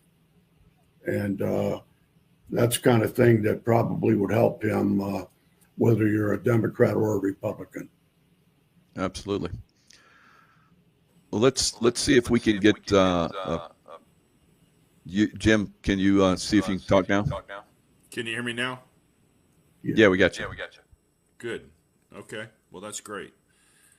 I missed part of what you were saying because of our audio issue, but over the weekend I went to my 45th college class reunion at the Citadel, and I met with Nancy Mace, Congresswoman Republican from the 1st District of South Carolina. She's going to run for governor in South Carolina, and I'm going to support her. And we're hoping that I've got her director of operations contact, and I'm going to send him a package of material, including this podcast, and hope that, it'll also increase our chances that we'll get an opportunity to speak to Congress about and get Jim and Pam to, I guess by computer because of Jim's medical condition, to testify before Congress. But to me, if they know about it and they're not willing to at least listen to what Jim has to say, who am I? I was 5 years old when Kennedy was assassinated, but I found about this information, from our previous calls when I was with the state police in Virginia, and tried to kind of make it public. And it just seems like at every corner, there's some kind of opposition that wants to, that doesn't even want to hear the story. That's the interesting thing. It's not like they say, okay, well, come on in and sit down and tell us what happened. And then they, I guess they don't want to spend the rest of the year feeding some kind of disinformation. The old motto, deny everything, admit nothing, and make counter accusations. So, when you broadcast the truth, then they've got to spend all this energy on, look what they did with Lee Harvey Oswald. They covered up all the physical evidence involving damage to the limo. They took the rifle. They took JFK's body. One of the things James Files, I talked to him day before yesterday at lunchtime, him and Pam, and he wanted me to make the point, and a lot of people don't understand this, but that in 1963, now think about this for a second, because I wanted to, make sure that that's Nancy Mace. She's a Republican conservative. She was the first woman to graduate from the Citadel, class of 1999. And she's running for governor in South Carolina, but she's a great person. She's the one, if you go on YouTube and put in her name, Nancy Mace, and Cheadle, the former director of the Secret Service after the attempted assassination of Butler, she's the one that ripped Cheadle in Congress during that interview when Cheadle gave all those BS answers. Oh, we'll have to get back with you. And she wasn't answering anything. And they all called for Cheadle's resignation. And I personally think the Secret Service was involved. I hate to say that, but I know they were involved in the JFK assassination, so why wouldn't they be involved in, but back to the point that James wanted me to make on, in 1963, and there's a lot of your audience members that are going to roll their eyes when they hear me say this, but in 1963, technically it was not against the law to kill the president. Let that sink in. In 1963, Texas police had the jurisdiction to investigate and prosecute that case. The Secret Service took all the evidence away from them, the car, the gun that they claimed, which was not really the gun used, but they took all this evidence and then made up this story over several months, the Warren Commission, and said it was Lee Harvey Oswald from behind. No court case, no testimony, no anything. And then all these other witnesses that saw, people that said, hey, I heard a gunshot from behind the picket fence on the grassy knoll. Like 40 or 50 people said that. But none of those people were interviewed by the Warren Commission. And if they were, their testimony was not included in the Warren Commission. So could Lee Harvey Oswald orchestrate that after his death? No. I mean, it just shows that the government was behind it all. But Jimmy wanted me to make the point that in '63, it was, elected officials of the president or whatever. There is now, ironically, it was Lyndon Johnson that was behind that. That picture that you just showed a second ago was a reenactment with James Files in 2020 of him standing behind the picket fence on the grassy knoll. That is a plastic Zytel Black XP 100 Remington stock. That did not have a barreled action. And at the time, he was a convicted felon, so he couldn't have a firearm, but he's posing for that photograph. You can see the briefcase on the ground that simulates, Kennedy. But that's a reenactment from about 8 to 10 feet from the corner of the picket fence where that makes a 90-degree corner. From that shot, it's about 29.3 yards. That flyer that you skipped over, if you go back, go these one at a time, and I'll talk through them real quickly. This is a flyer that, God bless her soul, Barbara Honegger, put in the Dallas Morning News on Sunday morning. I think that would have been the 18th or 19th of November of 2023. And it showed in there that on November 21st, Tuesday, we were going to do this, presentation at the Homewood Suites by Hilton in Dallas. And we did that to standing room only, members of the news media and JFK researchers and everything. It took 5 hours, and everybody stayed the whole time. And then we had a get-together on the grassy knoll, and James and Pam were selling their books on the grassy knoll, the 60th anniversary of the JFK assassination, and the news media wouldn't talk to him. Now, what does that tell you? So, it's important that President Trump and Anna Paulina Luna, the representative from Florida, that if they really want to get to the bottom line, they need to have Jim Manning and myself and especially James Files testify before this committee. And they can discredit him all they want after they listen to him, but if they put it on national television and let him testify, by some kind of, by satellite from his home or from a hotel or something near where he lives, they could get the truth out there and then let the people decide, what it is. But if they don't let him testify, because he's one of the only people that I can think of other than Felix Rodriguez that was alive in 1963 that's still alive today. And not only was he an eyewitness, but he's the guy that pulled the trigger. So, you can read 10,000 books about the JFK assassination, but you won't really know what happened. And it's so compartmentalized. You know how that is in operations. Only the few people that were involved know the real truth about it. If you want to know the truth, you have to listen to the people that actually did it. But after he told the story, you could jump up and down, call him a liar if you want, but the people need to hear his story. A lot of people believe him, and there's a handful that don't, and it's because these professional people that have tried to discredit him, like the story that came out tending to his daughter, Kathy, was being born in November of 63. Well, that's not true. That was a story to discredit, it was make counter accusations, right? His story that he was there. Kathy was born in 66, and Jimmy's really funny about it because he says, hey, because Kathy wasn't born until 66. So the story that's out there that he was in Chicago because his daughter was being born is just pure BS. And but some people will hear that one thing and go, oh yeah, see, he's lying, which I haven't ever heard him lie about anything. You want me to talk about these pictures real quick? I can't hear you now. Can you hear me? Yeah, so I remember one time, I'm gonna have to mute you because it's strange. All right, so I remember one time Jimmy came on, he was talking about free falling and stuff like that, and as a free faller, high altitude, low opening type guy, I know how that works, and he was talking about that, a mission that he was on. So this picture right here is a B-54 Saddam. It's a backpack nuke. And this is obviously a guy free falling. So I was trained in all this. So all the stuff that I've heard Jimmy talk about over the years, it's like I said, he is trained to the highest levels of the military industrial complex's capabilities. And then he's told stories of how they would come get him. I've been called up.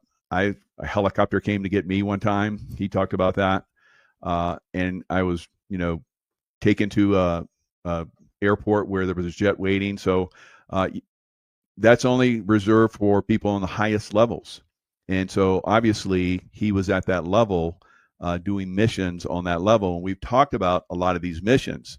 One of the things I want to get deeper into and I know Jim Manning has a lot of this information, and it's been shared by Jimmy with us on a certain level, where he was involved with Ted Kennedy and the Chappaquiddick, incident, and he talked about that, and he gave detail that no one else could know. I mean, like, they told him, you can't go and reveal this until we get on the ferry 2 hours from now and leave, and that's why there was a delay in him, reporting, Mary Jo Kopechne, I think that's her name.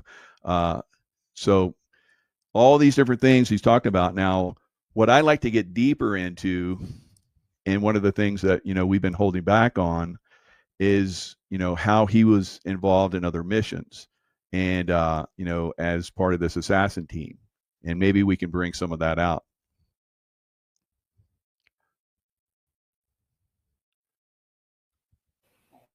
I can tell you about one.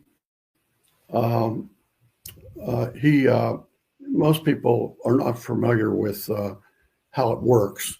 You may be an employee of the CIA, in which case you get paid like everybody else does in a check. However, a lot, and maybe most of the people that do the dark work are what they call contractors, but they used to call them mercenaries, which Jim liked. And so he was that type of guy. He would be in Illinois, and he'd be working along with his buddies in the outfit. And when he would call every day to David Atlee Phillips, and no matter where David Atlee Phillips was in the world, he got a call, and then he would have a signal with James that if he needed to go someplace, he would just tell him there's tickets at the airport at Midway. And if he didn't need anything, he would say, well, have a nice day. And Jim would report through getting to him that he was the Sandman, and he had, I think it was 4412 or something close to that. His number, he'll tell us when it comes on. And so that was one day they called him, and he had to go to Washington, D.C. And the problem was that there was a Soviet colonel, KGB colonel, that was stationed at the embassy there, had been there for a while. And he had, the police got the CIA involved because he was a colonel in the KGB. And so he had roughed up a few street women after he had his way with them. And then some of them got pretty damaged. And so they were so damaged that they actually reported it. So the detectives ran down who it was. Then when they found out who it was, they brought the CIA in on it. Now, what they did was they set up a honey trap, and the honey trap was where they used a girl, and they used somebody that had done work for them, and that a lot of people who have followed these things in history know. She was the lady that ran money and information back and forth between Sam Giancana and Jack Kennedy. I'm going a little bit. What was that name again? Her name was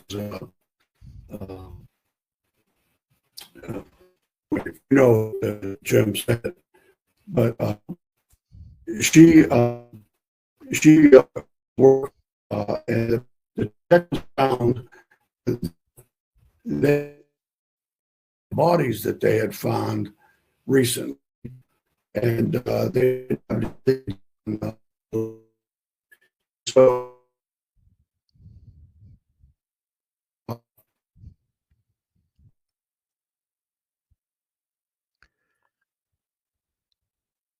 and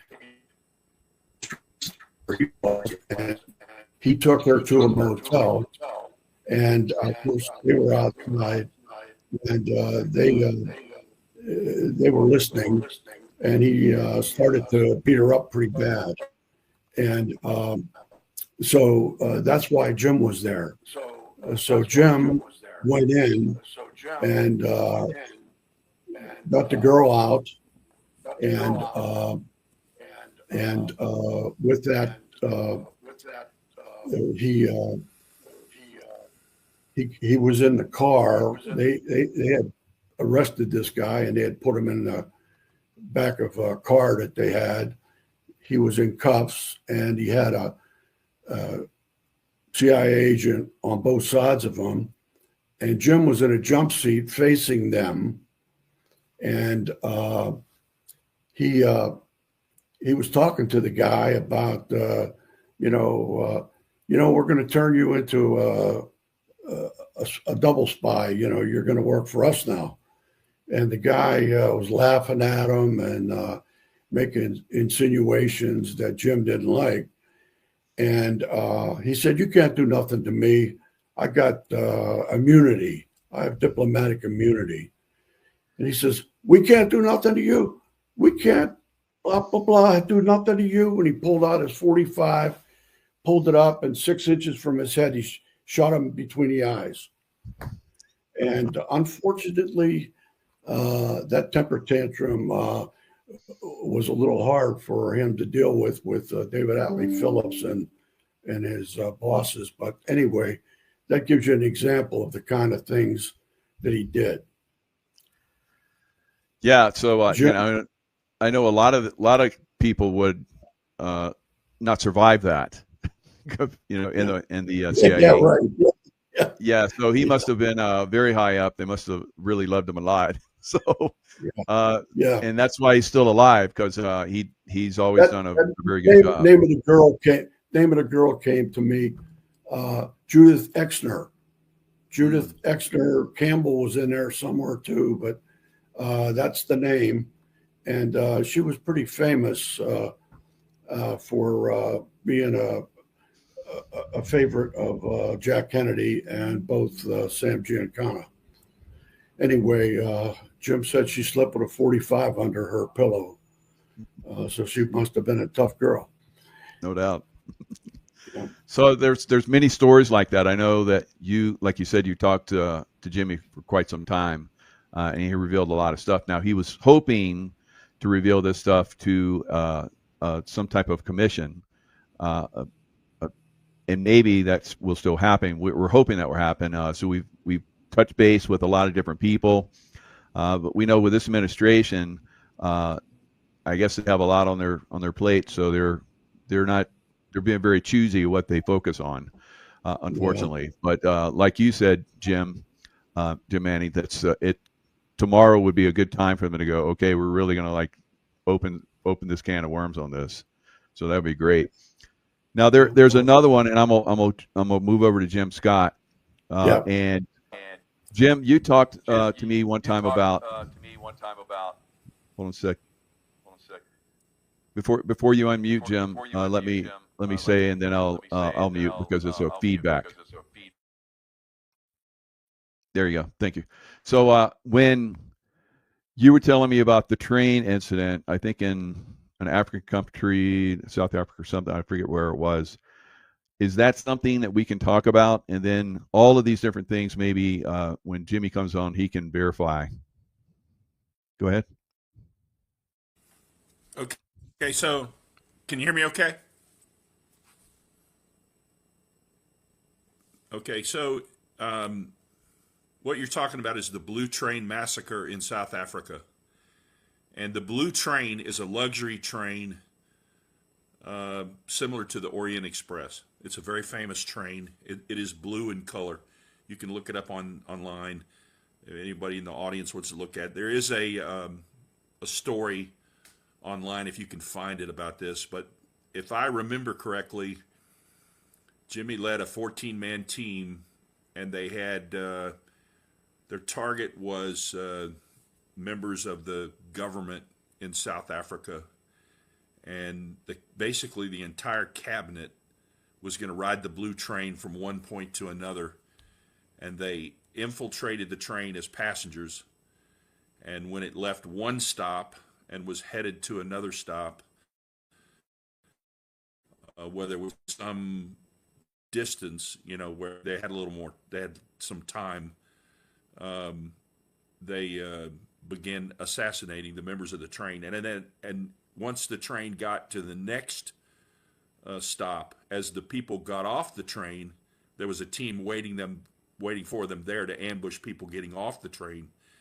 And actually, witnesses to this said that they could tell that some of the gunmen in the team were Caucasians that were in blackface, that they were wearing makeup to look like blacks, and then others had like balaclavas on to cover their face and maybe makeup around their eyes, that kind of thing. But there was an explosive charge that derailed the train, and it went off the tracks down into a lower area off, like rolled off the tracks. And then the ambush continued, but virtually the entire cabinet of South Africa was murdered in that operation. That's called the Blue Train Massacre.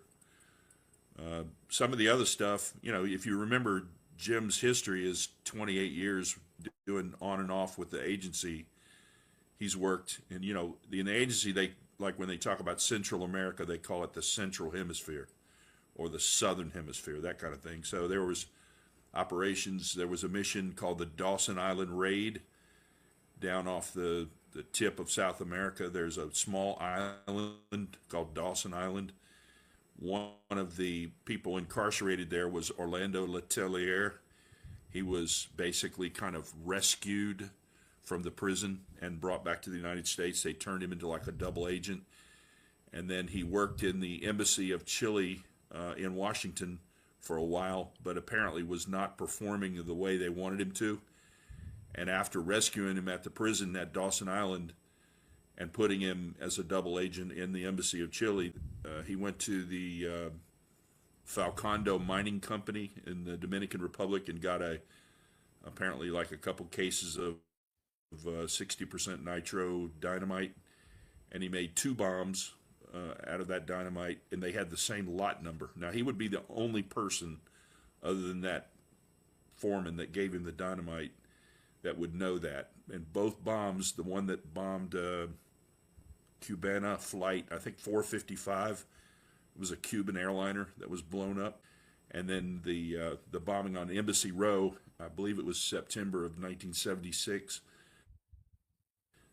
assassinated like a Chevy Malibu, I think. There was a couple other people in the vehicle with him, but the vehicle blew up and injured the other folks. Maybe killed, there were 3 people in the car, I think, in it. Ronnie Moffat or something like that, and maybe his girlfriend or wife or something. And it killed 2 of them, and 1 was injured, something like that. And but Orlando Letelier was killed, and it was right on Embassy Row, middle of the day, that kind of stuff. So Chappaquiddick, as you've alluded to, he's told us the story about what really happened there. Ted Kennedy drove. He was basically tricked to bring Mary Jo Kopechne down to the Dyke Bridge. When they got down there, they smothered Mary Jo Kopechne, put her in the back seat of that black Oldsmobile, and then Jimmy claims that he drove the car off the bridge into the tidal pool, and Ted Kennedy wasn't even in the car. So what's really ridiculous is when he gave the press conference a couple days later. You remember he was going to run for president in 72, and the CIA needed some way to control him. So he's basically became an accomplice to murder. The rumor was Mary Jo was pregnant by him. So they were doing him a favor by having him, having her go away. But the problem is he caused it. And so basically, when I was a Virginia State Trooper, he would have been charged with manslaughter and gotten 5 years in prison for killing somebody by driving recklessly. And everybody speculated that the long time before he reported the incident through his lawyer to the law enforcement after he ran the car off, because they found the car in the tidal pool the next morning, and the sheriff's department was down there and everything, recovering the car, found the body and all that kind of stuff. But he didn't report it till well after that, and but the reason why was because he needed to get Jimmy and the other two guys on the team, which was E. Howard Hunt and Frank Sturgis. He needed to get off the island because the only way off the island was the ferry. And the only reason that he turned when he came up, if you research this and look at the map of Chappaquiddick,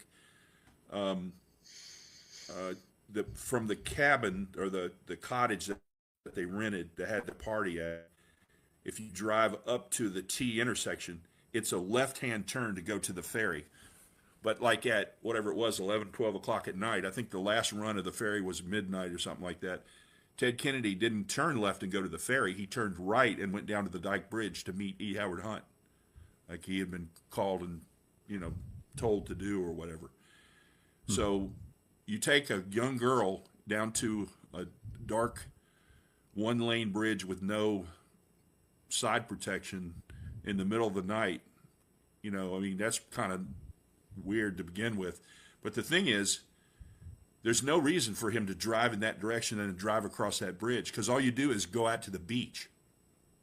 That's not a way to drive off the island. That's a dead-end road. So there's no reason, if he was going to the ferry to leave the island with Mary Jo, there's no reason for him to make the right turn and go to the bridge.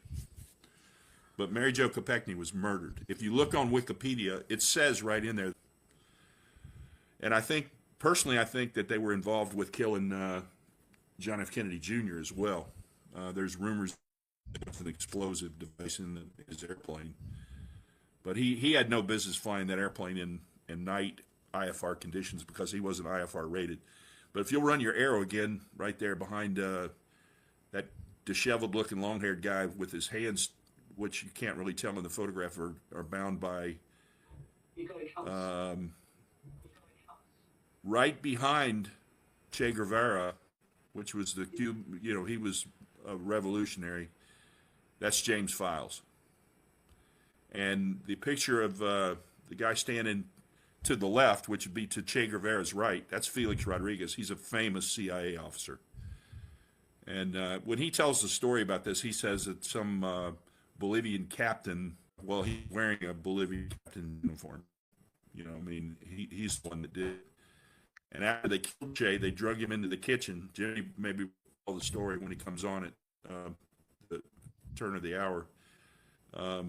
They cut Che's hand off. One was mailed to Fidel Castro, and the other one was mailed to the CIA Langley headquarters. And to this day, it's my understanding there's a glass jar with formaldehyde with Che Guevara's hand in it on the mantle at either Felix's house or at his little museum down there in Miami. This is a famous picture that was taken January 22nd, not November 22nd, but January 22nd, 1963, in the Luna Hotel in Mexico City. This is the only known photograph of the CIA's Operation 40 group, and it's only part of the guys that were on the crew. On the left side of the picture, bending over with a cigarette in his right hand, kind of laughing, is Felix Rodriguez. Now, in a previous show, I think I misspoke. The next guy is Porter Goss, and I said it was Barry Seal. I had him reversed. The guy with the glasses on is Porter Goss. He was the director of the CIA later under George W. Bush because his daddy, George H.W. Bush, told him to make Porter his, and he knew because they were, George H.W. Bush was the recruiter for Operation 40, and he recruited Jose Correas Posada and Jimmy Files. At the time, his name was James Earl Sutton.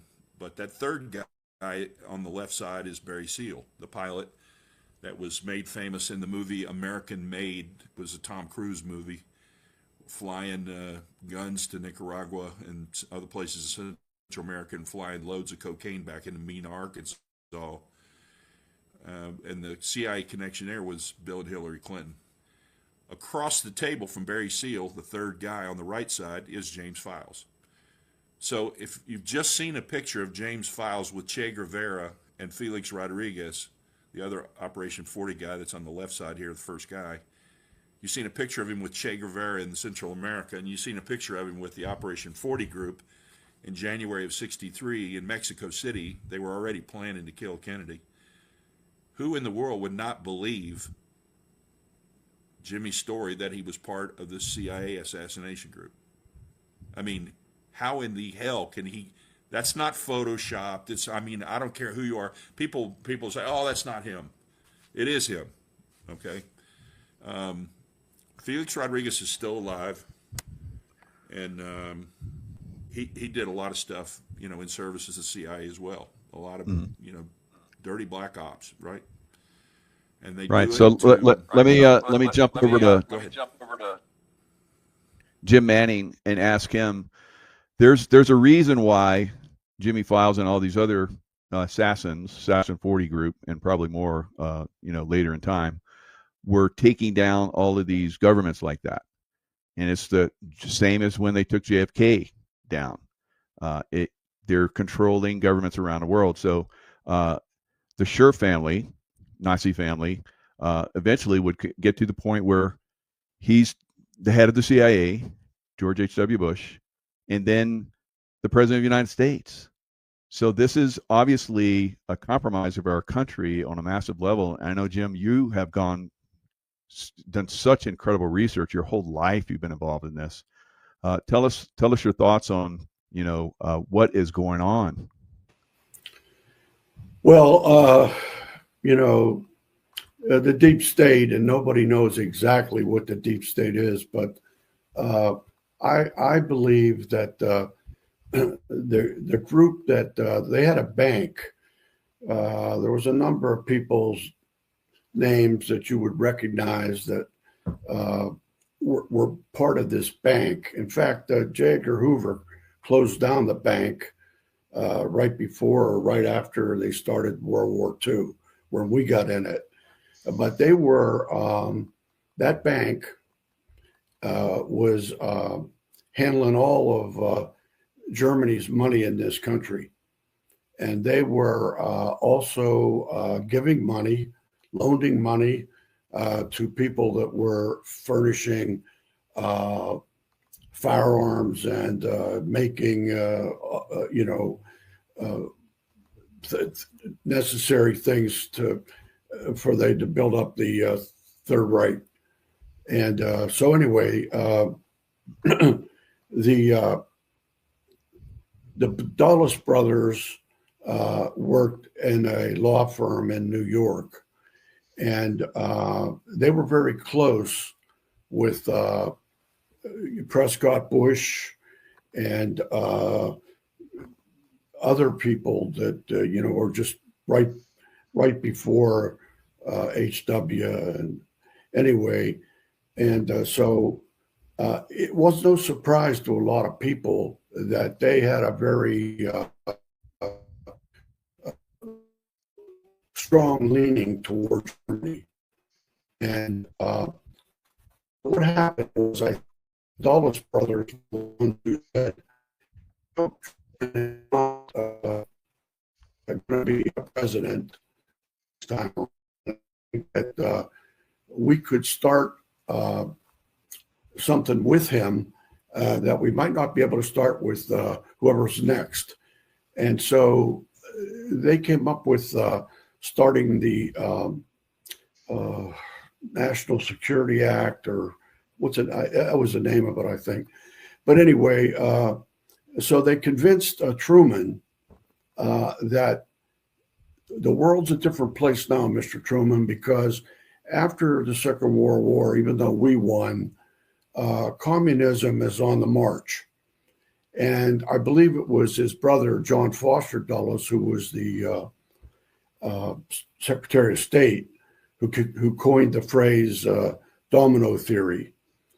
And they convinced Truman that what would happen is we'd lose Vietnam, for example, then Laos, then Cambodia, and so forth, and then the same thing in Central America.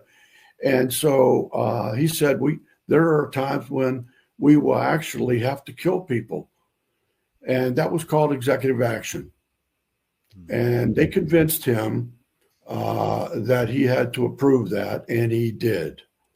Well, that was the first part of the plan. The second part of the plan was now we have to not be able to tell people that we did it, we did it, or what we were going to do it, and that was plausible deniability. So they went back to Truman, and they talked to him about it and tried to convince him, and he said no, absolutely not. And then they left, and sometime very close to that time, Alan Dulles, told the Congress that Truman had approved it, and so they passed that particular article. And Truman was so upset that he wrote a stinging letter, a real stinging letter, in the Washington Post. But the Washington Post has always been part of the CIA. The Grahams, they owned the Washington Post, and the husband was a big drinker, but Catherine Graham was a real business person, and she was an actual CIA agent. And also, they hired Ben Bradley, and Ben Bradley had been in intelligence before and some journalism. And so they hired him as the editor of the Washington Post. Now, he was such a connection to the CIA that he knew his sister-in-law was going to be murdered. And her name, her Mary Pinchon Myers, whose husband was a one of the top CIA agents, and that had gotten divorced, and Mary was finally became a paramour of John Kennedy. In that month before he died, his wife was on a sojourn of some type, gone for most of the month, and he was visited by Mary Pinchon Myers.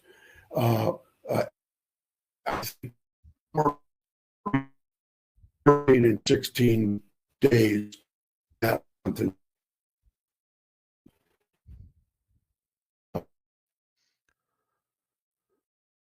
Used to have coffee clashes with people that she had been friends with for years, wives of CIA people.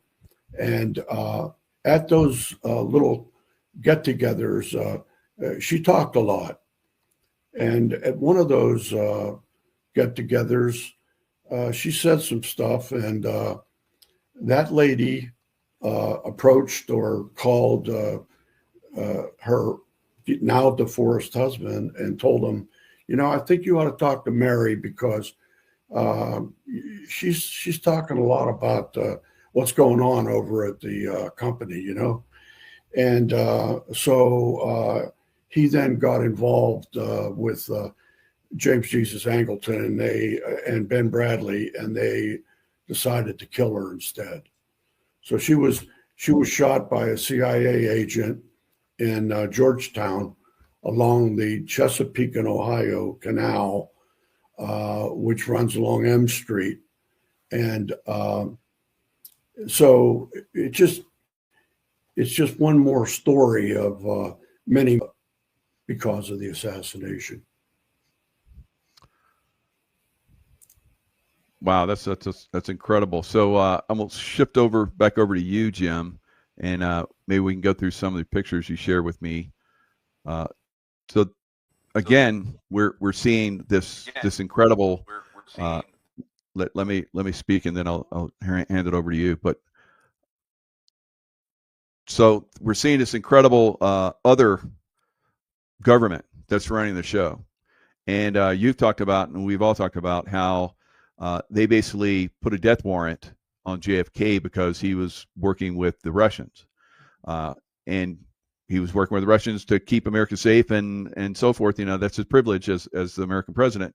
But they didn't like that because they weren't in charge, they weren't in control. So they put out a death sentence on him. Now, I'm going to share a picture with the Scherfs, who is the Bush family. Basically, this is them in Germany. So they're with Otto Skorzeny, who was a very top level special forces guy in Nazi Germany. Reinhard Gehlen, Martin Bormann, Joseph Mengele, because we know all about him with the medical stuff. But here's George Scherf Jr., who would be George H.W. Bush, and here's his father, George Scherf, who eventually would be Prescott Bush. So Prescott Bush, as we know him, was born in Germany, served in the German Navy, and his son, George Scherf, was born in Germany as well. So obviously not eligible to be an American president, but he was. Of course, both of them are running the government of this deep state and making decisions and so forth, like we saw. We know that George H.W. Bush was at the scene. He's been. There's pictures of him at the JFK assassination. So, what are your thoughts about that? And Jim, and I'll share some of your pictures here in a second.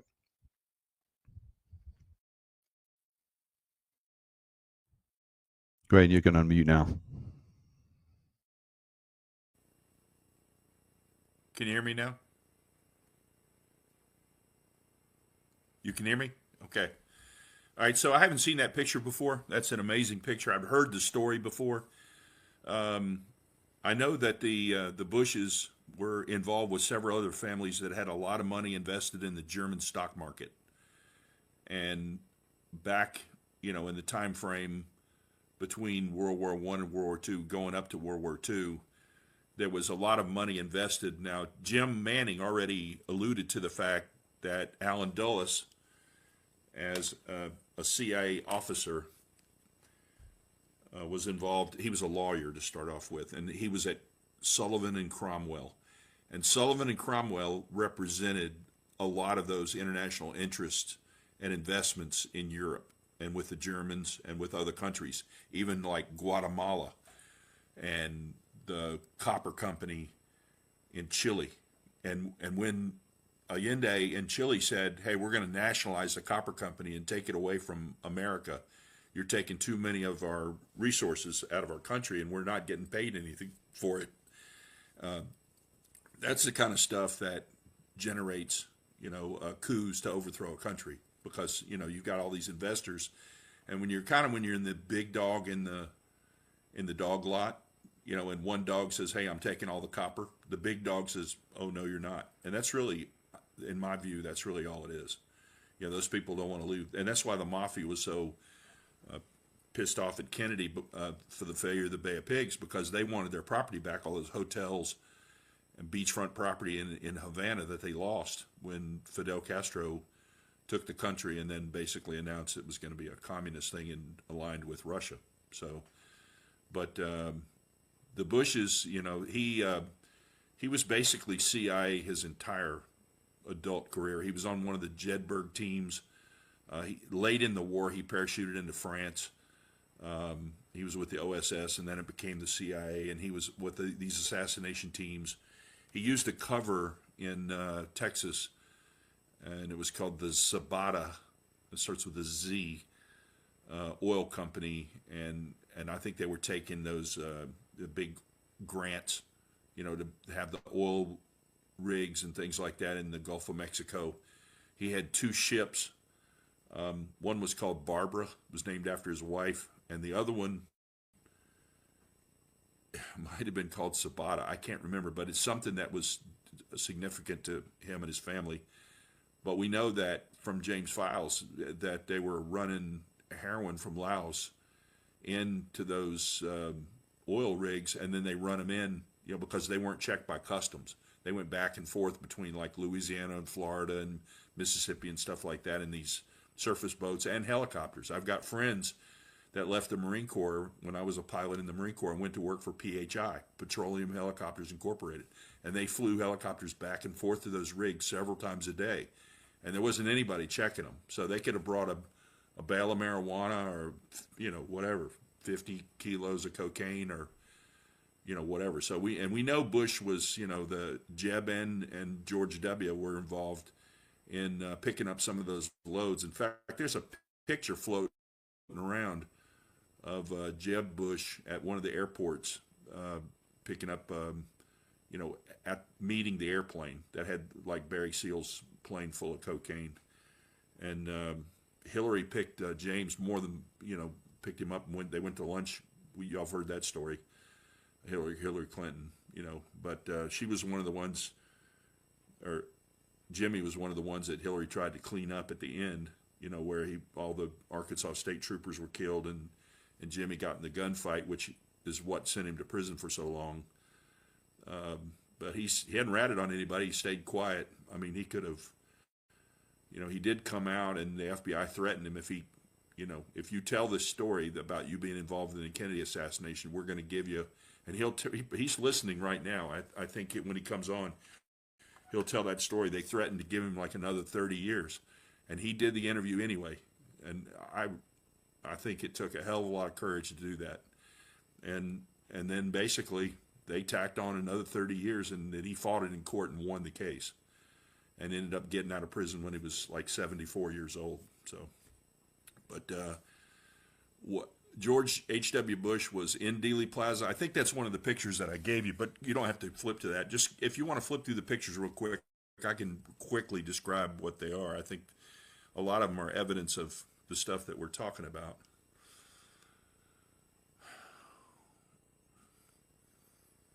So I just hope that, and also to the audience while you're doing that, there's a book, Primary Target JFK, that Pamela Ray Files wrote. You can get it several places, Author House, or you can get it on eBay, and you can buy it directly from them if you want a copy that's got Jim's thumbprint in it and his autograph. But all right, so that picture is actually, that's a very special picture. That is one frame out of a video. I had to isolate the frame, but that looks like a Remington XP100, but it is and it's not. That is the first prototype of the Remington XP100. I got it after Remington went bankrupt. They sold a bunch of their guns to a dealer, a friend of mine, and that is the first prototype of the Remington XP100. It's got actually a Remington 722 action that's stamped XP. It's over here on my counter. I can show it to you if you wanted a close look at it. But it's actually chambered in 222. And it has a wooden stock with finger grips. And Jim Files, way back when he did that first confession, he said that Remington had tested these guns with a 222 barrel and that they found issues with the barrel. And if you look at the barrel, the contour of the barrel near the chamber is very thin. And the 221 Fireball that actually came out, that's a shortened case, a little shorter than the 222 Remington.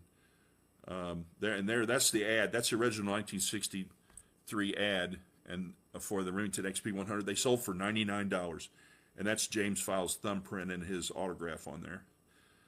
You can keep flipping as you flip. I think some of these, a lot of people don't know what a Remington XP100 is. Several thousand of them have been made, but and they've been made in a lot of calibers too. 22 250, 7BR. That's Gary Marlowe. He was called the Raven. He's the guy that shot Officer J.D. Tibbet. Gary was working with the Mafia, and Sam Giancana had told him not to let anybody know he was in Dallas that knew him. And he was tasked with killing Lee Harvey Oswald. And he was over there looking for Lee. Lee was supposed to be walking with his pistol from his boarding house to the movie theater. And he bumped into J.D. Tibbet. J.D. was a friend of his from the Bay of Pigs operation. And because he was told that nobody could know he was in Dallas, he killed J.D., which I find bizarre. I mean, since they'd worked on a black op together, it seemed like he could just say, hey, dude, don't tell anybody I was here. You know what I mean? I'm not sure I could kill one of my close friends just to, but he did it. Shot him with a .38 Special Colt. So that's the guy that really killed J.D. Tibbet. This is kind of a famous picture, and these 5 guys were arrested. Turns out they were Mossad agents, and they're dancing in a parking lot behind a van, and that's the World Trade Center on fire behind them. So it's they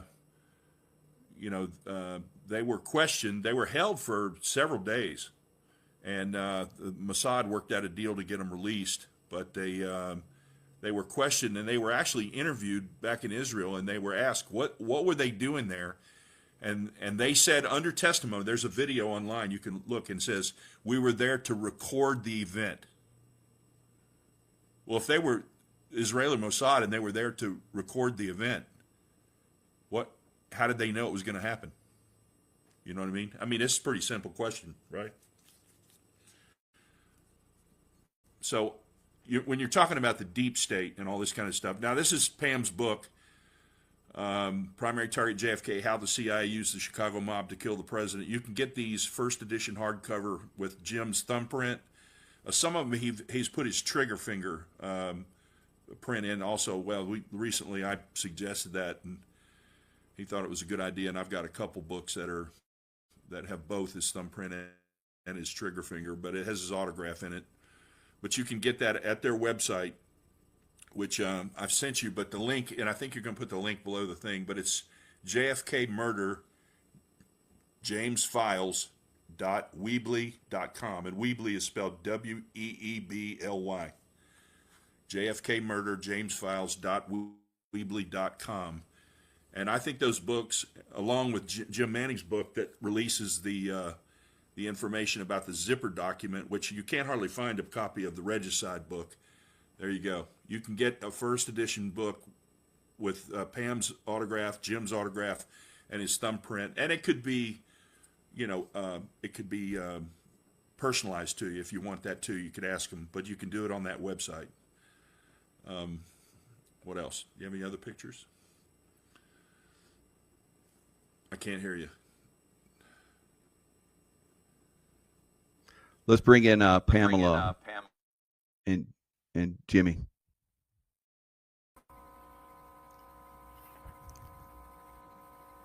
Here's James here, guys, and we're gonna be James. Can you tell us a little bit about your background in the CIA and how that happened?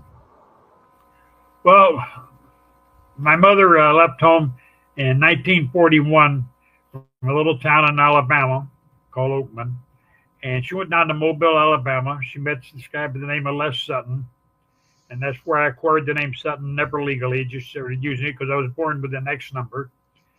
And from the X number, I went to James Sutton, and from James Sutton, I went to James Files. And jobs were hard to find at that time. There was no jobs available. And so Les Sutton got her involved in this program, birthing program, and that's how I came about. And I don't know who my real father is. There's several different DNAs in the jar, I guess, in the tube, and they mixed it up. And I always joked and said, yeah, I'm a milkshake. But they put it there, and I was the results of it. And I think 123, 124 of us was born at that time. In 1941, actually, it was assimilated in 41. And we started, and I was born in January 24th of 42. I was one of the early ones born. And out of a class of Camp Hero, only 14 of us graduated, survived it. And from there on, I trained heavily and steadily, and jumping out of airplanes to doing all kind of MAs, mechanical ambushes, one thing after another. And as a kid, 10 years of age, I was able to throw a knife 35, 40 feet and hit the target every time of a human being they had pinned up, what we'd call the kill zone. Mm-hmm. And later on, after I joined the service when I turned 17, I would think I was in my early 20s. We attended different schools of called School of Americas, which a lot of people have never heard of. We had one in South America, one in Central America, and one here in North America at Fort Benning, Georgia. I did all my training and jumping from Fort Bragg, North Carolina, Mackerel Reservation. And I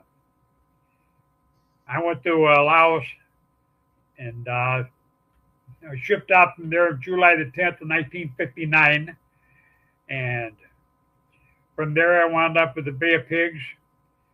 From the Bay of Pigs, the Kennedy assassination is known through in the rest of my life. Most of it is in the book Primary Target. And not all of my life, but some of my life. I made some of the points there. My wife does not know everything that I did. And a lot of people said, oh, why didn't you take your wife's name if you wanted to get away from the name of Files or something?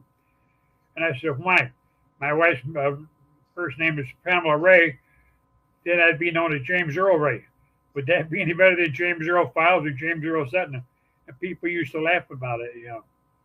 And so I just kept the name Files, and I did federal time under the name Files in the short stretch, which was in Oxford, Wisconsin at the FCI. And then this last case I had was the one where I went to Stateville for the shootout with the cops. And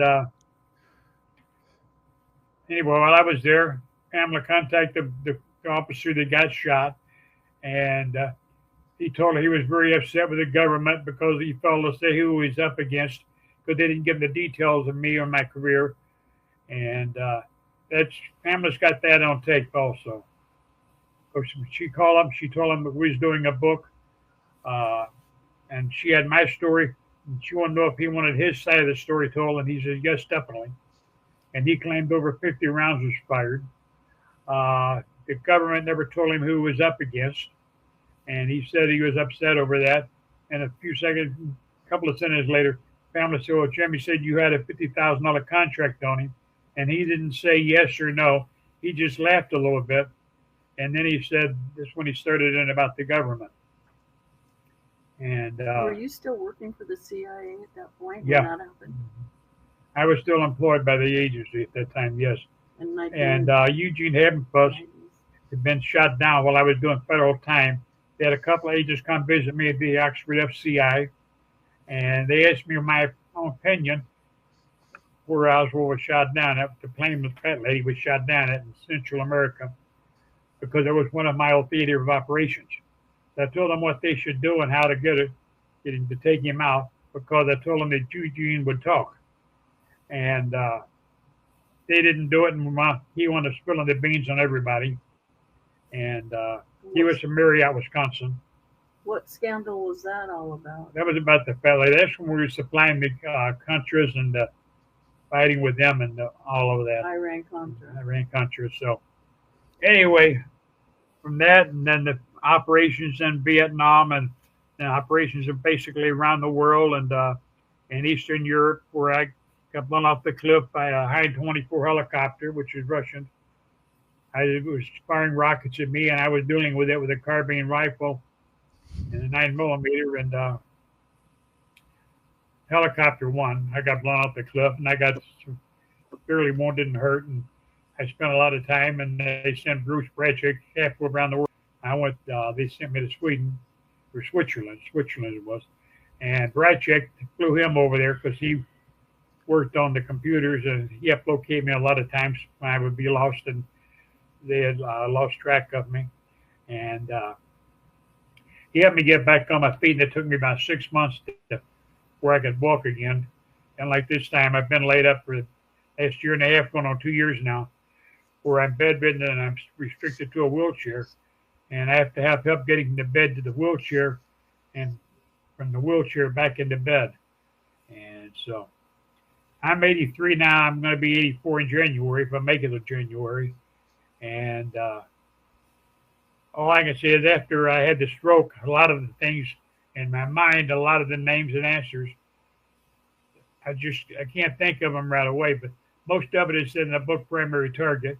And my wife wrote the book, and if it hadn't been for her, that book would have never been published, because she wanted it out there. She felt the people should know certain aspects of the truth. And she kept after me, and finally we did that one. And that was the only book we did together that while I was out of prison. Excuse me. The other two books that she did, I was in prison. and she wrote 3 books altogether: To Kill a Country, Interview with History, and the third one was Primary Target. So all 3 books are, well, I guess each one is 500 pages or better, and they carry a lot of the stories in there and a lot of the things there. And I put a lot of pictures of my artwork in a couple of the books, and she's got them made them now. She made pictures of the artwork, and she's got that on display or whatever, and she put some on the website because we're selling some of the artwork that I did. And at Stateville, when we go in lockdown, was when I did most of my oil paintings. And she has the original of the one I did of JFK, and I sent that one to Bruce Breitscheck, which you've probably seen him in some of the interviews with me. And him and I have been friends since 1969. I'm 9 years older than Bruce. And I was come back from the Central Hemisphere, and I was looking for a place to work out. And so David Phillips recommended a place up on the north side of Chicago, and I went there and I found this young kid working there. And I didn't know he worked there. I thought he was just training. I asked him when he got through training, I said, how often do you train here? Because I'd like to train with you. And he said, I work here part-time. And I said, that's better yet. And so we started training together. And he still laughs about, talks about it. I mean, my kicks were pretty hard, and he took it. And like he said, I used to kick the devil out of him, 2-3 times a week when I was home. I'd train there. And he wound up owning, I think it was nine martial arts studios altogether on the south side and north side. And we've been friends since 1969. And he's got over 900 visits to Stateville to see me. And it's all booked and logged and registered with the Stateville. Because you have to sign up every time you come in, so they've got all that on record.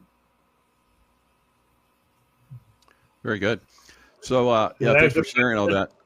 So, yeah. Jim Manning, you've done a lot of time with James and Pamela. What stands out in your mind, and what can you ask James? Hi, Jimmy. How are you? My wife, Pamela. Huh? Jim Manning. Okay, yeah, I'm pretty good. How are you today? Yeah, fine, Jim. How are you today? Are you okay? I'm doing good. Yeah, doing good. The thing that stands out most about Jim to me is that the thing that people don't really understand that much is the way he was born and the way that he had to go through. I'm not hearing you. The voice is cutting out. Voice cutting out. Anyway, it's spinning, but anyway, I think that possibly from the response that I've gotten from the YouTubes that we've done together, they're overwhelmingly in favor of not only that he was the shooter, but that he was led, his life led him that way from birth with that naval birthing program, Camp Hero. There's a lot of stuff there that people ask me about. Of course, I don't know much about it, but it got to the point where Jim did what he was told. He did what he was told in the Army. He did what he was told when he worked for the CIA, and that's the kind of guy he is. He's a plain guy, very bright, extremely bright, but he didn't make a connection that a lot of people would make in killing, and so that really stands out to me. That his birth and growth had a lot to do with who he is, and the CIA has to kill people. There are people that they have to kill, and that was made clear to President Truman in 1947, and so Jim's not the only one, but he may be the only one that went through the naval birthing program, and I was going to ask Jim if he knew if anybody else in the birthing program was in the CIA today.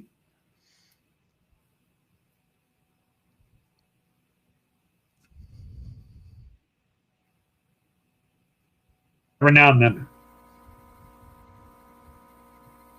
Go ahead. Did he hear me? And so we lost you before, and I only heard a few words that you said. Every so often, I heard a couple words. Yeah, well, I was going to ask about if any other people.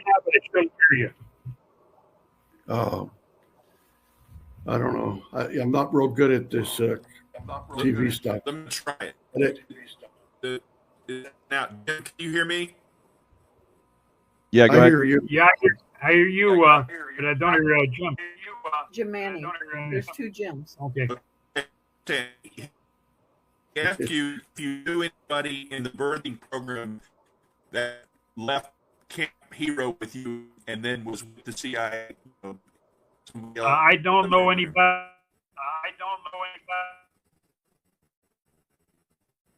34, because the operations that we went on and that we did was dangerous. Some of them were still off by the time they were 34 years of age. If you lived to 34, you was considered an old man.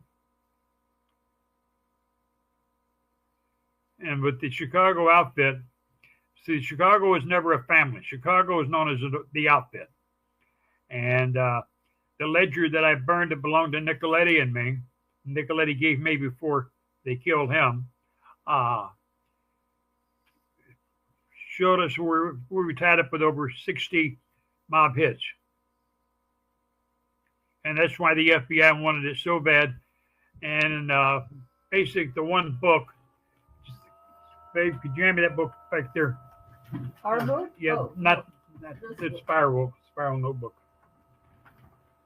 This book here, I don't know if you can see it, but on the bottom, on page 50, it talks about when the FBI kidnapped me and tortured me, and they admitted they failed to bring me to speak of any crime that I had been involved in.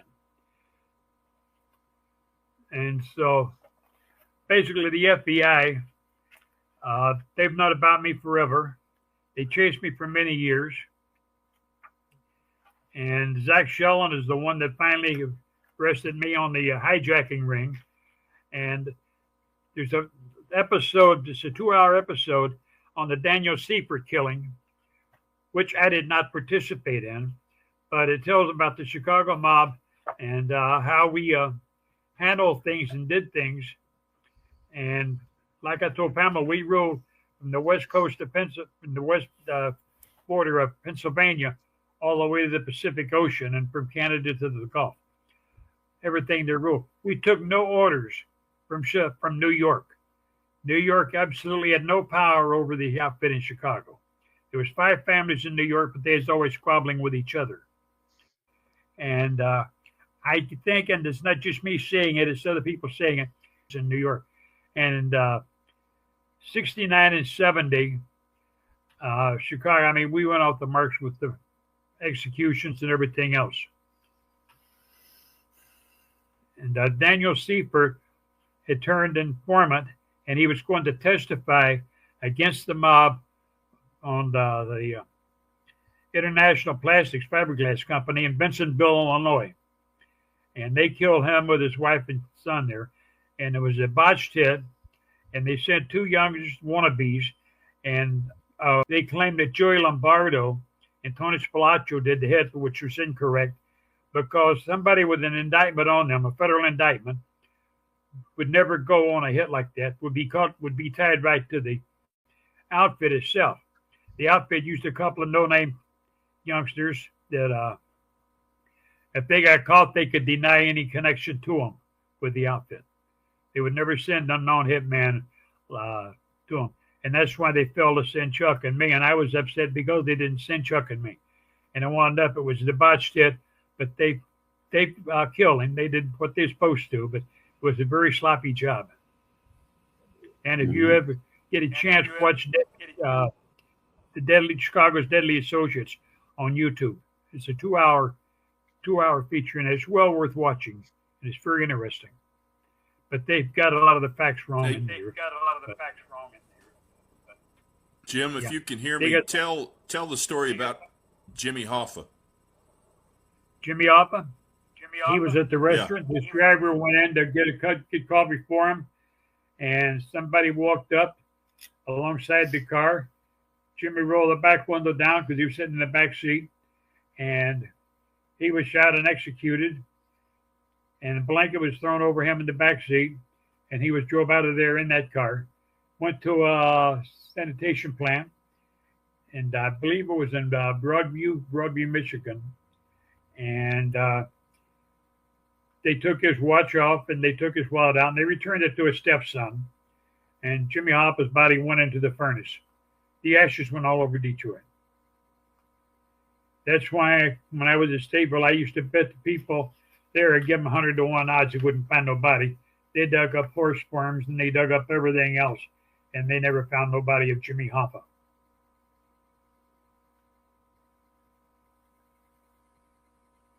Because Jimmy Hoffa wasn't buried. Jimmy Hoffa was incinerated. And it was just like at Tony Accardo's home. When they pulled the jewel heist over on Michigan Avenue, the guy they robbed was a friend of Tony Accardo's. Tony Accardo grew up in the 42 gang. He was also a gunman for Al Capone. So Tony Accardo in his own right, hitman, what you want to call him. And me and Tony Accardo got along real well with Sam Giancana. And they talk about Sam DeStefano, the torture chamber where they put the guy's head in the vice in the movie Casino and squeezed the eyeballs out. Sam DeStefano, he had this house there in Broadview. And he had the torture chamber in his basement. The basement was soundproof. And I wouldn't go to Sam's house there, just Sam DeStefano. And don't mix him up with Sam Giancana. Sam Giancana was a nice guy compared to Sam DeStefano.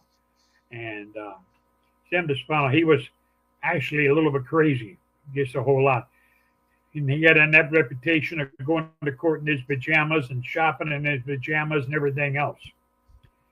And I had actually seen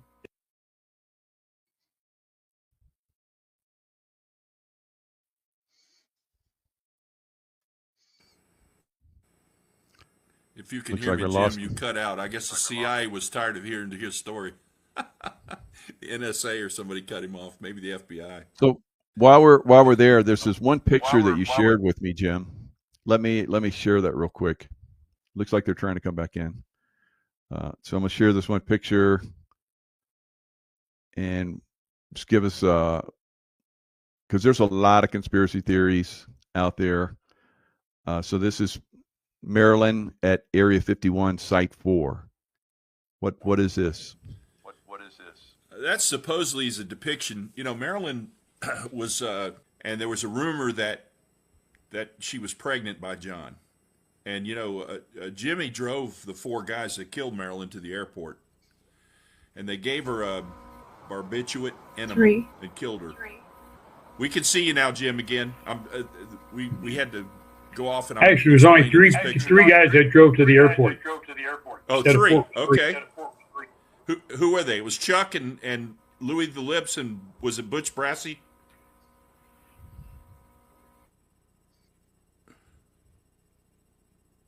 Who were the three?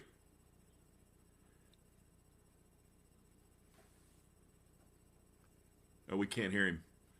If you can hear me, Jim, we can't hear you for some reason. It muted on your end. Oh, he's dropping off again. So there's three guys he drove to the airport. Anyway, they went out there. How about now? Can you hear us now, Jim? You pop back in. Yeah, you're coming in loud and clear now. Okay. Who are the three guys? Chuck and who else? One of the parties is still alive, and he lives at there in one of the western states, and he's in good health and everything. And I wouldn't want to put him in prison by naming him for being involved in the murder of Marilyn Monroe. And what about the guy that flew? The pilot is still alive. The pilot is. I did not drive the pilot there. The pilot was there in the plane. The pilot you don't is want to still alive too. At least he was a few weeks ago. That's one of the things for everybody's knowledge. That's one of the things Jimmy didn't want to like implicate people that are still alive, so we can talk a lot more about this stuff. So yeah, he's not gonna talk about people still alive. We didn't publish the book Murdering Marilyn because I used the man's real name in the book, and then I come to find out he was still alive, and I talked to him on the phone, and so I'm changing his name and giving him an alias. And like on the front cover of the book, it says some names have been changed to protect the guilty, not the innocent, but to protect the guilty. But evidently they're not. But to answer your question real quick, Michael, this picture is an artist rendition. Can you hear me? Yeah, go ahead. Yeah. Go ahead. Okay. So basically, this is an artist rendition of the sport model that Bob Lazar outed. It's a craft that about 52 feet, in diameter, and it's got a cyclotron in it. It's radioactive. If any of your audience ever come upon one of these UFOs, don't get near it. But anyway, the rumor was it'll burn your skin red.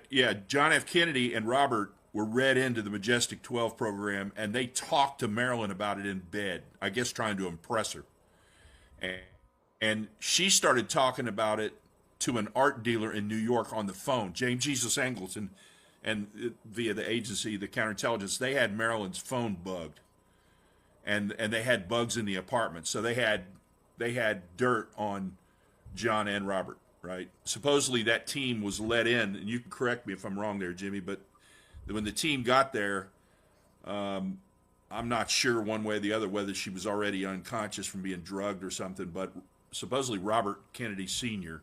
is the one that let him in Marilyn's house there in Brentwood. And they gave her some kind of a barbiturate enema. That is correct. But the bottom line was Marilyn was talking about this information, and there was a letter. It's called the Byrne Memo, and I think Jim Manning probably knows about it. But it's a document that was found, and it basically says, if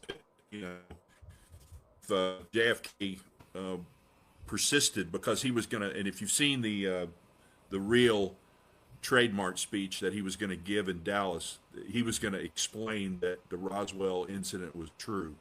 That we had not only the craft, and one of them, he wasn't going to say it in the speech, but one of them had lived. They called him J-Rod. And they had to build a bubble for him to live in because of the atmosphere from his planet was different or something. But anyway, bottom line is, well, was talking about stuff in there. It's considered to be the greatest secret of our government, suppose. That and the location of the gold. I understand Fort anymore. And Jim probably's got some comments about that. Oh, please. Well, If anybody has any questions. for a long time. Oh, okay, Jim. Okay, go ahead. Street Gems. Street Gems. Yeah, I meant both of you. Yeah. Go ahead. Hey, Manning, Files, or Scott. Don't use the name Jim. There we go. There. Thank you, Okay. Pamela. When it's my turn, just say Manning. Trying to help everybody. Go ahead, Manny. Manning. Oh, okay. Well, most people know very little about extraterrestrials and things like that in this country. I dinner a couple of months ago. I happened to mention, looked at me, she said, were you dreaming? And just occurred that people don't know anything now. Whenever Roswell happened, it was cut up. The next day they lied about it being a balloon, and whatever. But there were so many things that happened there that even before that, Truman had set up the Majestic 12, which were 12 men who knew about it. They were scientists, some military types, and one of them,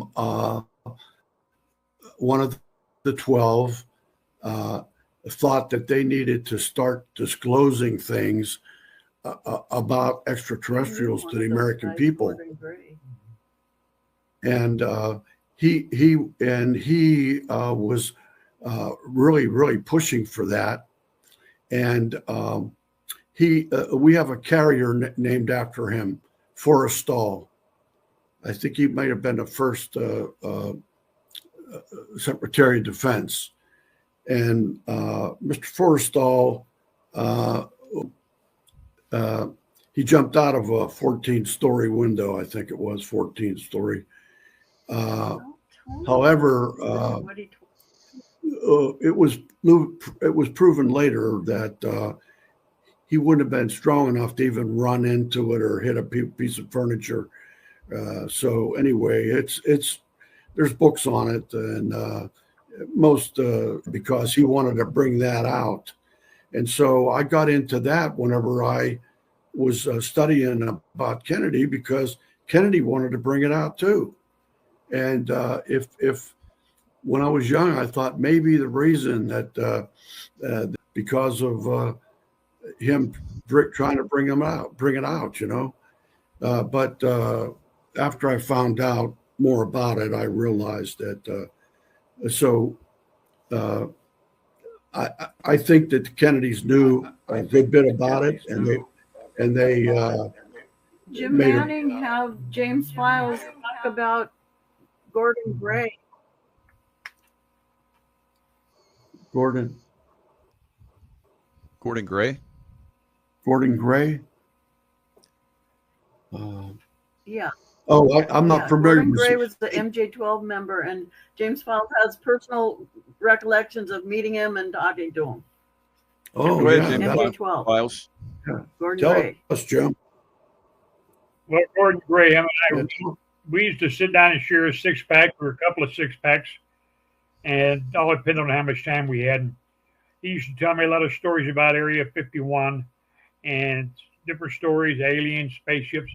And I thought the guy was really nuts, and I didn't believe him at the time. I used to laugh and agree with him, and we'd drink a beer, and we pretty good friends, at least as far as I was concerned, we was.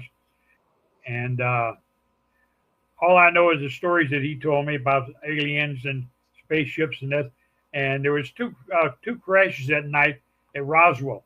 One was 35 miles northwest of Roswell. And two of the spaceships collided together, and the one blew up and the other one landed. It didn't land. It went into a ravine, into a muddy ditch, and half of it was buried in that ditch. And they dug it out and they exhumed it and they took it back and they carried it to some place in Texas. And from there I went to Dayton, Ohio, and Patterson Air Force Base. And as far as I know, it's still there. Mm-hmm. Yeah, well, the CIA, of course. Gordon Gray was one of the members of MJ-12. Yeah, the CIA made people disappear. Bob Lazar came out. He was working at S4, which is about 12 miles away from Main side at Area 51. And that's where they had most of the stuff going on with the aliens and their flight equipment. And Bob Lazar came out and said that he had figured out how they were engineering the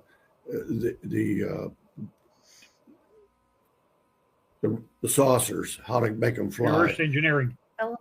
Yeah, and he came out with another element. I think it was maybe 119, and they said there is no such. What is it? 116. 115. Okay, yeah, I was close. 115. Anyway, 15. he came out with that, and at the time he came out with it, they washed his whole life away. I mean, they went and there's no. I don't know if he ever had a. They took a birth certificate away. They took his colleges that he went to away. They erased him from the world, and then Right. unfortunately they missed one thing. He had been in another government facility in New Mexico, and he had his phone directory from that, and his name was listed in there, and what his telephone number was. So they missed that, but most people that are looking at that, they know that Bob Lazar is on the level. Well, Bob Lazar is on the level, and just like me, they erased most of my life. It's very hard to find part of it.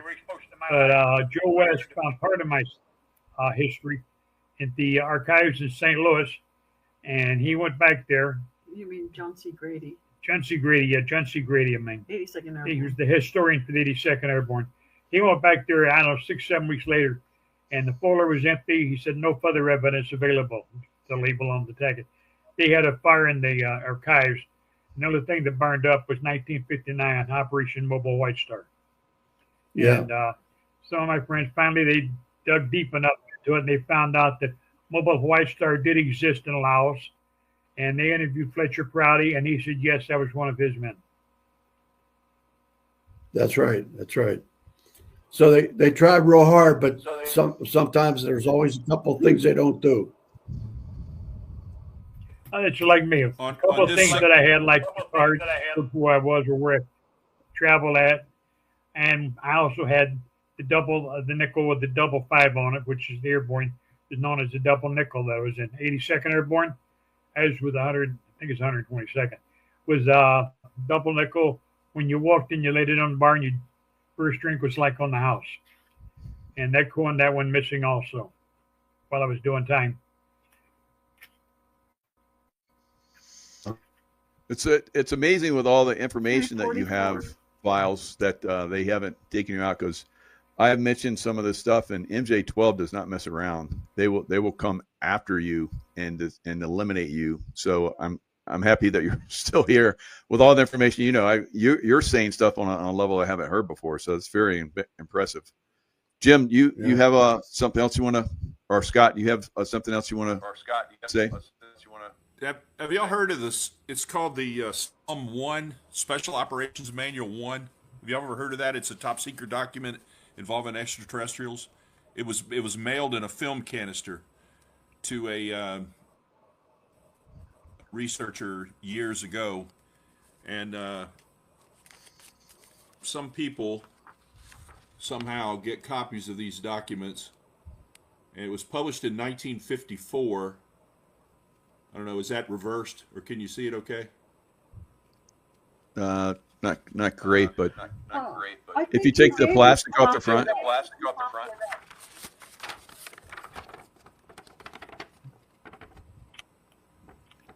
Are the letters yeah, reversed? Yeah. It's hard to see. Okay. All right. Well, Jim Scott gave us this. Yeah, that was eyes only. yeah. I don't know if you couldn't read Jim that Scott on gave my us copy, this. I guess. Scott gave us this. Yeah. It's called Majestic 12 Group Special Operations Manual. And it's many, many pages long, and it's got all kinds of references and explanations and stuff like that. It was leaked. Only So, years ago, it's interviewed me at State Level. pretty. Joe West? No, Anyway, that's not just Joe West. one of the pieces of evidence. No, the The author. story He is wrote a true. bunch of books. Y'all go ahead. You're not muted. Oh, is a JFK author? Yeah, Huh. He just died? yeah, a few years ago. The hell was his name? He interviewed me. He interviewed me with one bank bar. That was me. Yes, there was another man there. Who was the guy that was the book author? He wrote Double Cross or something. Oh, Jim Mars. Jim Mars, yeah, Jim Mars. Yeah. I forgot what I was going to say about Jim Mars. Oh, Jim Mars and this UFO and Gordon Gray. He asked you about Gordon Gray when you did your 2003 interview. Yeah.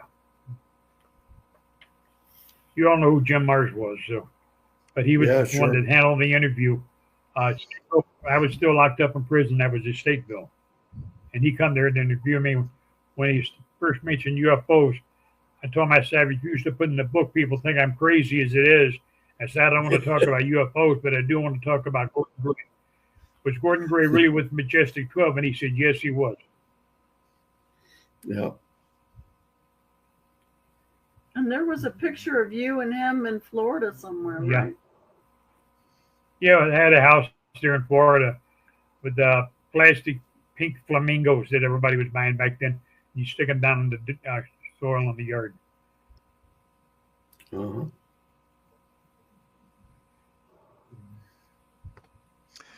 So I had a hard time coming up with Jim Mars' name because this is a stroke. I forgot a lot of the names of the people that I knew and people that I talked to, and I learned and different things because my memory's not as sharp as it used to be. And thank God Pamela had me get together with her, and we put the book Primary Target out before I had the stroke.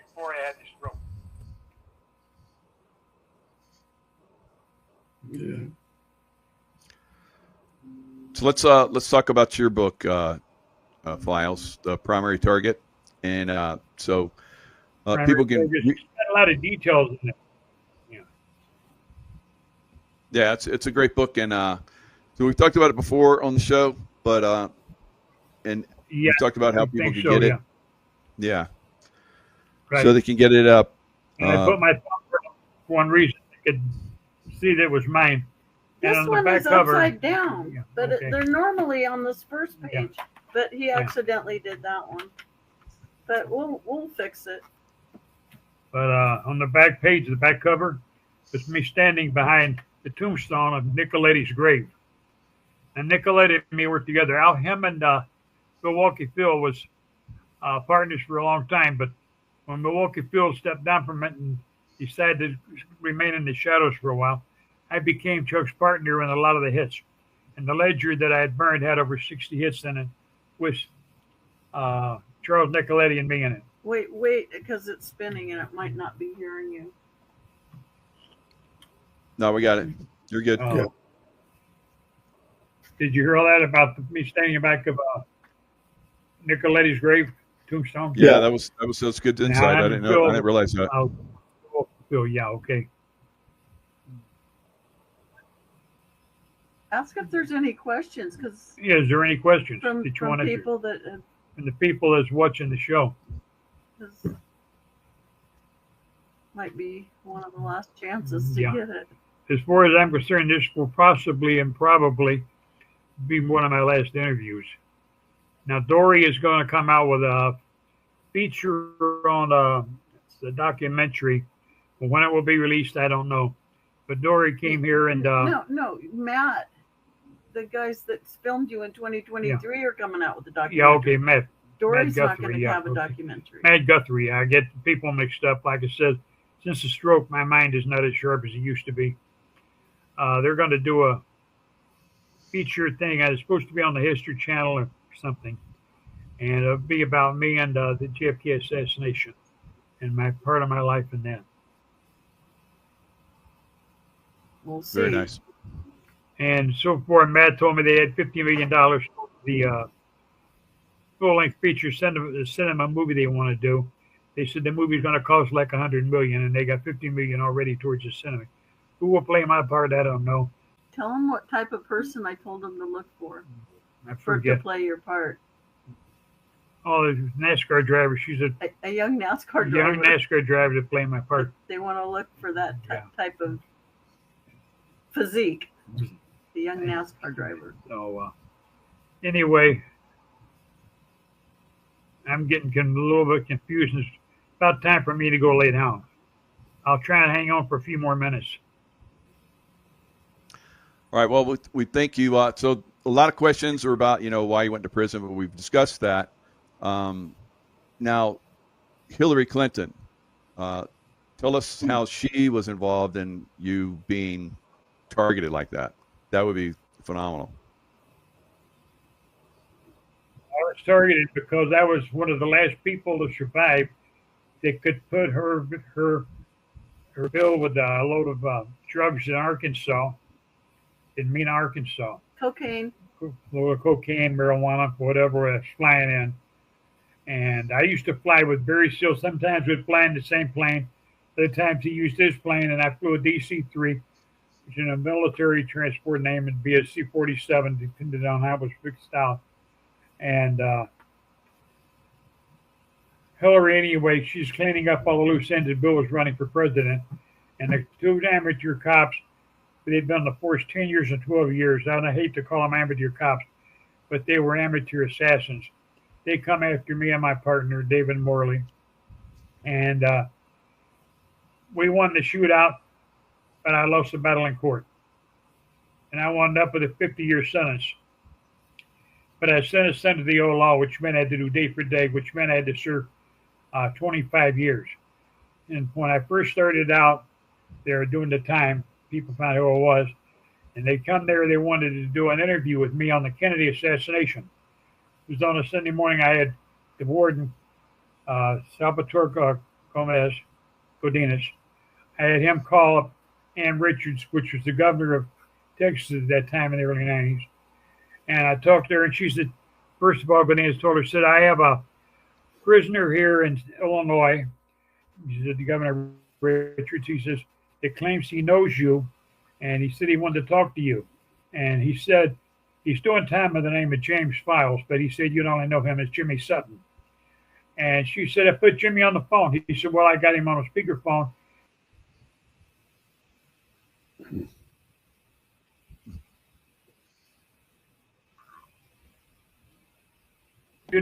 Now, and I said, I got shot. And she said, you always was a bad boy. She says, but she says, you've been in Illinois, I cannot help you. And I said, well, I ain't worried about getting help or assistance there. I said, what I wanted to find out is if Texas would indict me for the assassination of John F. Kennedy, because I'm going to do the interview. She says, Jimmy, go ahead and do the interview, because Texas will never indict you for the assassination of JFK. And she said, we'd build you a blanket monument instead. And so I laughed and she laughed, and that was it. But she swore like a sailor. And I went ahead and I gave the interview, and I was threatened by the FBI. If I gave the interview, my appeal would be denied. They would get the charges that were dismissed against me reinstated, and they would take me back to court and get me more time.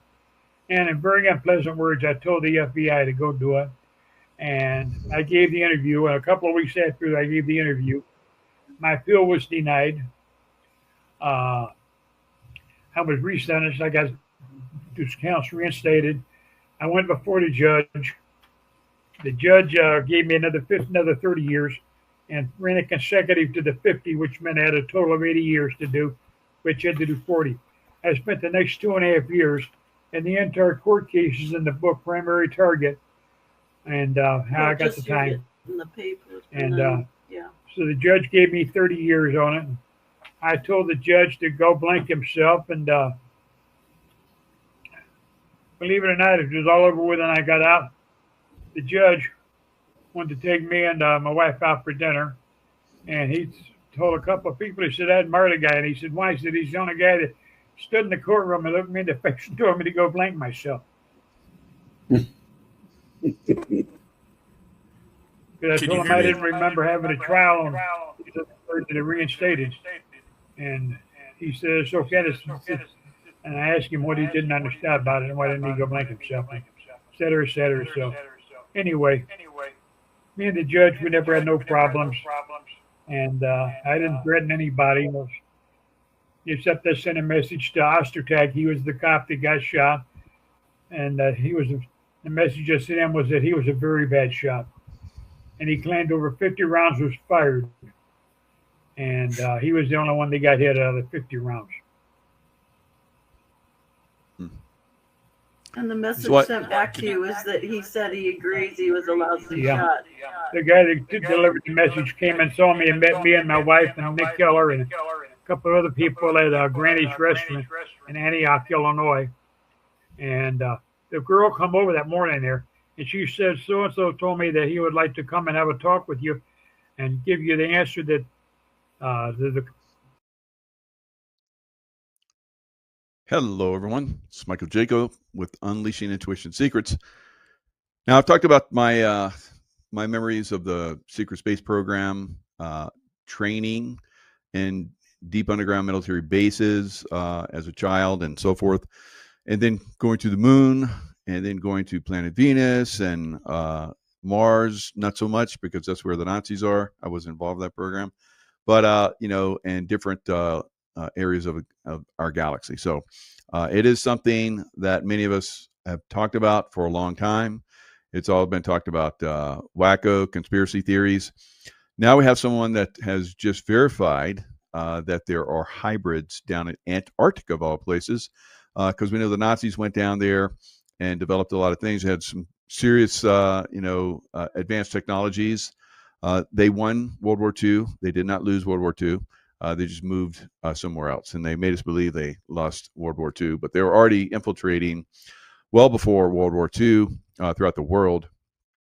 And then once they saw that it was untenable for them to stay in Germany because everybody's bombing the hell out of Germany, got into submarines and went around the world. And one of those places was Antarctica, and of course down in South America. So we have lots of South America places that they talk about the Nazis coming there. Here in America, we had Operation Paperclip. The Nazis came here. That's Werner von Braun. So NASA, lots of them went to CIA. Lots of them went to a lot of different programs, guys. So probably every three-letter agency. So this is not something new, but on that level, I've had Brad Olson on talking about the secrets of Antarctica. Now, in his Secrets of Antarctica, so I've been talking to Brad for a couple of years, and he's been talking about how down in Argentina they have Bavarian villages, and he would show that, and you can go look for yourself, do your own critical thinking if you don't believe. But we've also talked about how George H.W. Bush Sr., was basically a sheriff, a German name, and his father, Prescott Bush, was a sheriff that served in the German Nazi army, or not army, but Navy. So we're seeing more and more of this being revealed. So both of them, both Bushes, Prescott and also George H.W., both born in Germany. So how was it that George H.W. Bush was a president and he was head of the CIA before that? So makes you wonder, right? So we know that George H.W. Bush was part of recruiting assassins for the CIA. These assassins traveled all over the world. Not only did they take down our government, all around the world, Cuba and Chile, and you name it, pretty much around South Africa. So governments all around the world, these assassin teams would go in and eliminate the opposition. So James Files talked about that on my show. We started off me, Jim Manning, Jim Scott, and then we had Jim Files coming on. So the three Jims, we stopped saying I stopped saying Jim and started calling them by their last names. So that was funny because everybody's getting confused.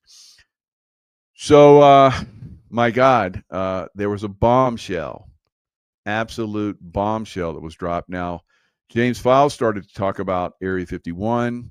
We brought up information about Area 51 and how Marilyn Monroe had been basically informed about alien technology, Area 51.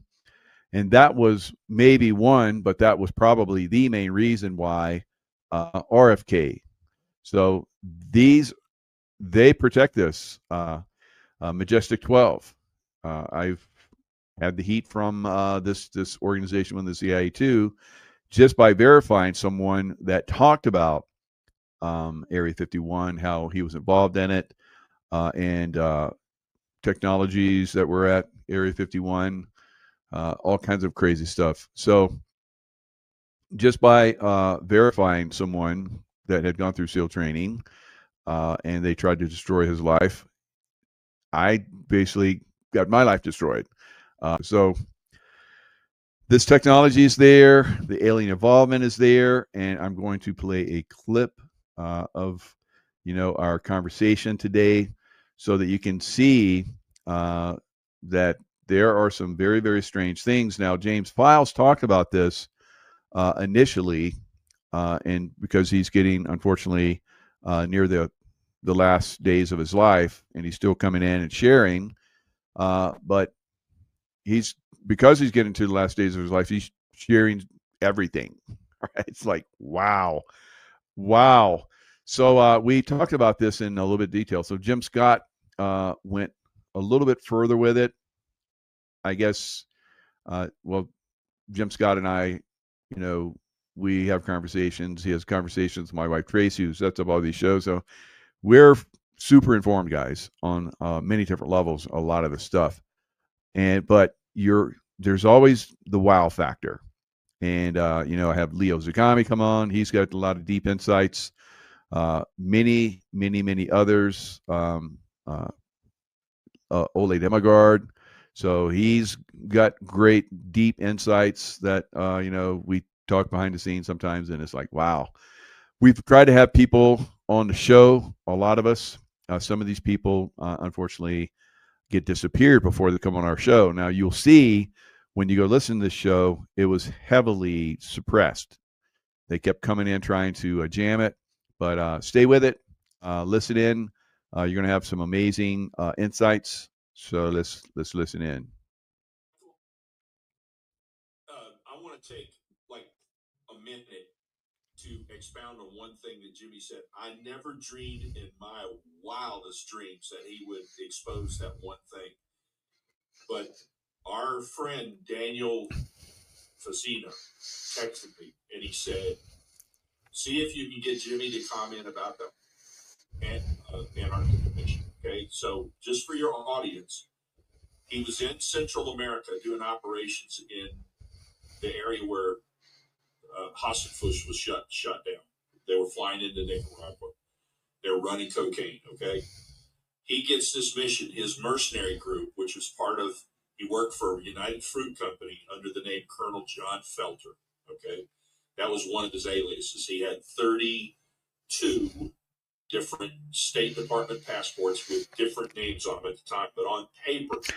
So James Files is basically like what I did in SEAL Team 6 and what I did in the CIA times 10, right? He was very, very far up there and had incredible training, incredible background. I think that's one of the reasons why he's still alive. He was one of those guys, they told him to do something crazy, something far-fetched, like you're going to hear about, and he went and did it without hesitation. So I think that's one of the reasons why he's still alive, and almost every one of his, but they allowed him to leave. So they just like threw him in prison and stayed away from him. So that's probably another one of the reasons why he's still alive. His paycheck was to Colonel John Felter, and it went to the CIA's bank in Miami, then was transferred to his bank in Chicago where his family lived on his money. Okay, so he gets tasked to go to the South Pole. He goes down there, and they say, hey, we've got these hybrids. They're and he said he wasn't sure if they were hybrids or aliens, but they were in some kind of. Okay, hybrids. Let's go there. All right, so let me explain what a human alien hybrid is. Hybrids, new form of technological advancement that were humanoid robots infused with human consciousness. It could be aliens that are hybridized with humans. I have memories of that in the secret space program. We've seen movies on this. It's over the top.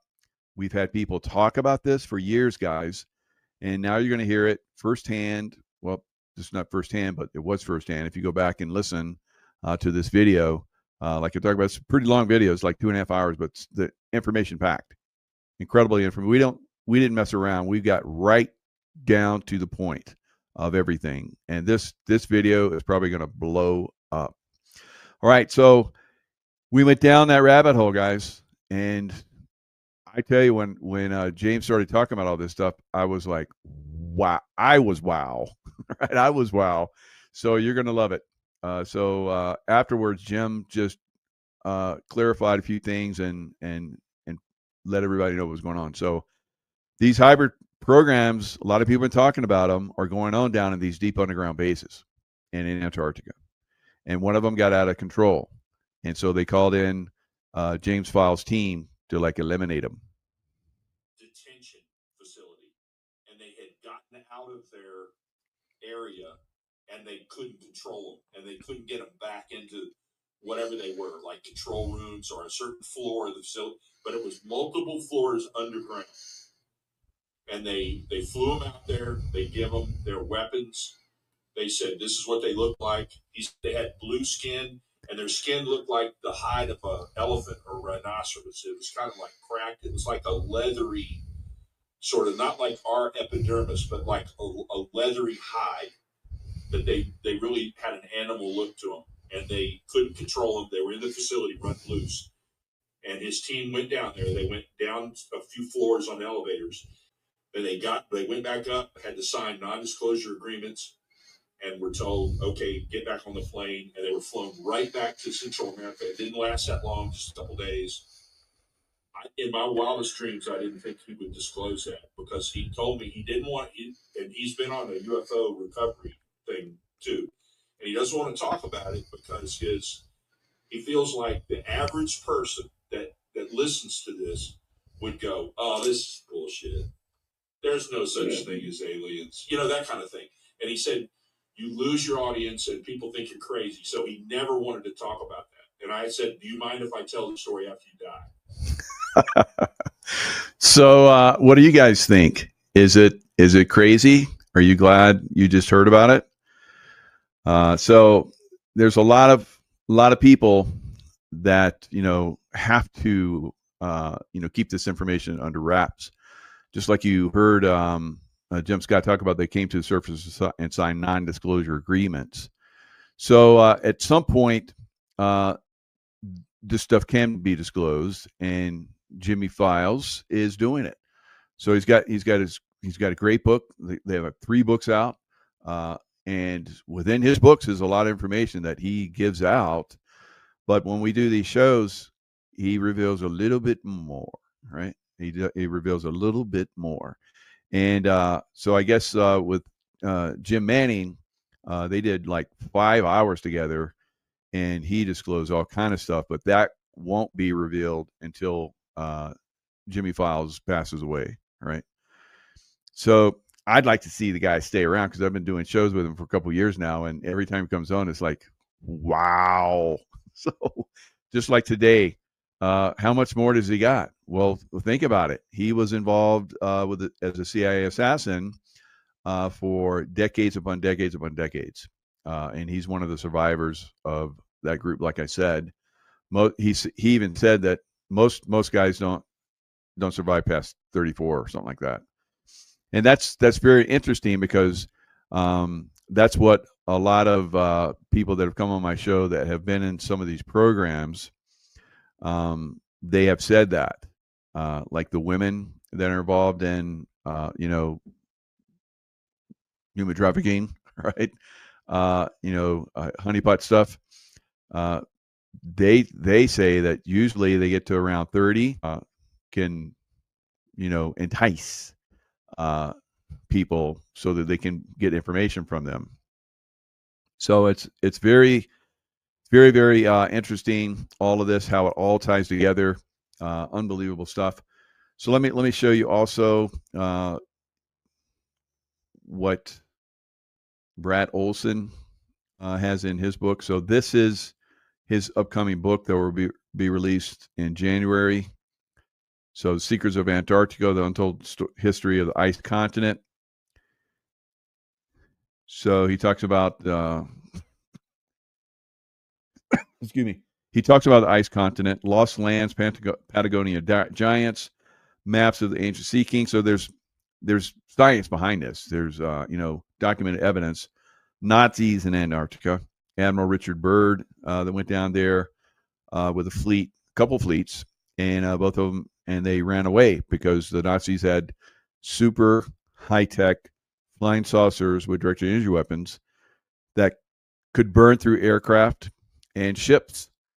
So they got out of there. They were way over their heads with the technology. Where they get the technology? They got it from aliens, right?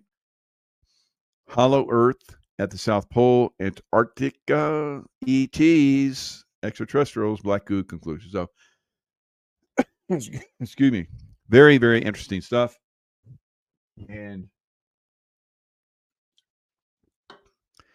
I've been talking all day. So, very interesting stuff. So I think that we're going to see more of this come out.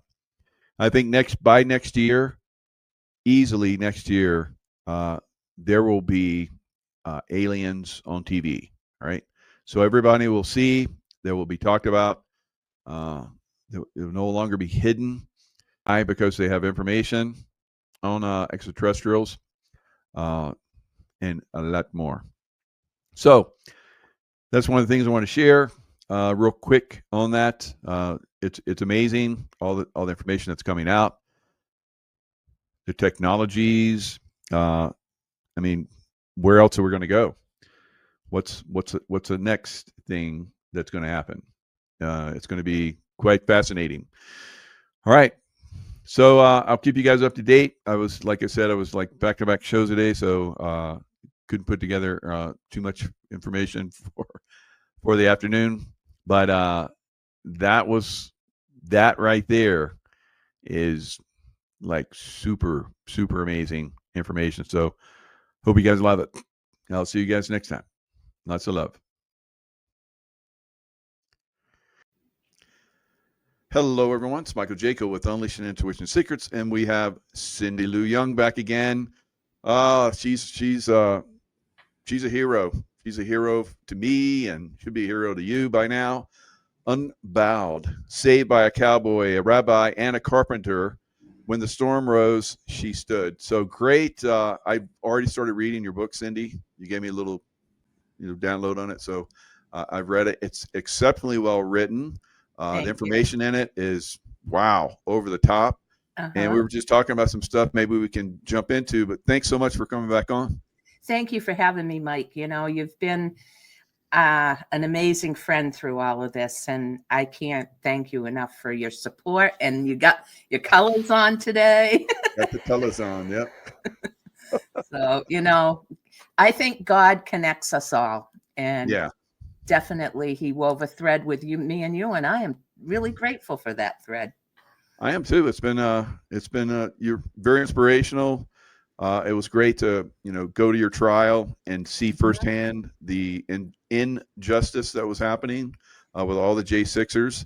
And then right up to the day you're supposed to go to jail and you get off. So obviously God is looking out for you. So it's amazing. Yes, I believe that for sure. Tell us a little bit about your book and how people can get it and everything, and then we'll kind of jump into that some other stuff. So the book was launched yesterday on Amazon, and it's in 3 formats. There's Kindle, paperback, and hardcover. I'm waiting for my proof copy, so hopefully it's all right because they already put it out there live, but I can edit it, I think, if I have to. So anyway, it's out there, and this book takes readers from my last memoir, Out of the Fog, which was about my childhood and surviving a plane crash when I was 18 months old. And it brought me through right up until the point I had, and then so Unbowed picks up and obviously goes into the J6 battle. I mean, survival is kind of like my thing, I guess. I guess so. You've been obviously someone's looking out for you, so don't knock it. Just go with the flow. And you have very, very well done that. You've had some people that have come into your life that have really helped you out. Yes. Yeah. You, Kevin Hoyt, Kevin you know, multitudes, the people that support me that don't even know me. And I'm so grateful. You know, and this battle that I'm in is ongoing. I mean, so I've just launched the book, and Brad Wozni has been helping me out. And he's like, you got to do this. You got to make this. I have no money left. It's like I am putting everything I have on the line to hold these people accountable for the injustice that they did to 1,600 people. This can't happen in America ever again. Yeah, we have to really, and that's what we've been doing. That's what I've appreciated about you coming on the show. I appreciate everyone that helped support you. Yes. You had a GoFundMe, and people really, you know, stepped out and helped you on several occasions. And now it looks like you're going to do really, really well going forward. And so all that support, because a lot of people, I think, and myself included, sometimes I look at, you know, we're supporting these people, and just it seems like we're just throwing money down the garbage. But in your case, not so much. It worked out really, really good. I've used every penny toward continuing the fight. I mean, for me, one of the first things that I put forward was just an appeal on everything, the mishandling of my case. I mean, I had jurors that didn't belong there, jurors that were clearly biased. I had biased judges. I had it all. And a repeat J6 juror. And all of it just, you know, was just made for TV theater in that courtroom. They controlled it, and they made it happen the way they wanted to. So the book tells you all about that. It goes through a whole 5 days of my trial in detail, and what we went through, what the feelings were about it. And early readers have, you know, read it, and it's moved them. They've been eye-opening at how corrupt our system is, and, you know, moved them to tears in places. I'm glad you said that, so I don't look like a wimp. But I was reading it, and I was like, I'm getting teary just thinking about it. But yeah, like I said, unbelievably well written, and you know, I'm just getting started with it. So I look forward to reading more, because I was part of it. You know, see, you were a big part how of it. everything interweaves in, and you know, the travesty of justice that I saw in my own eyes in our nation's capital.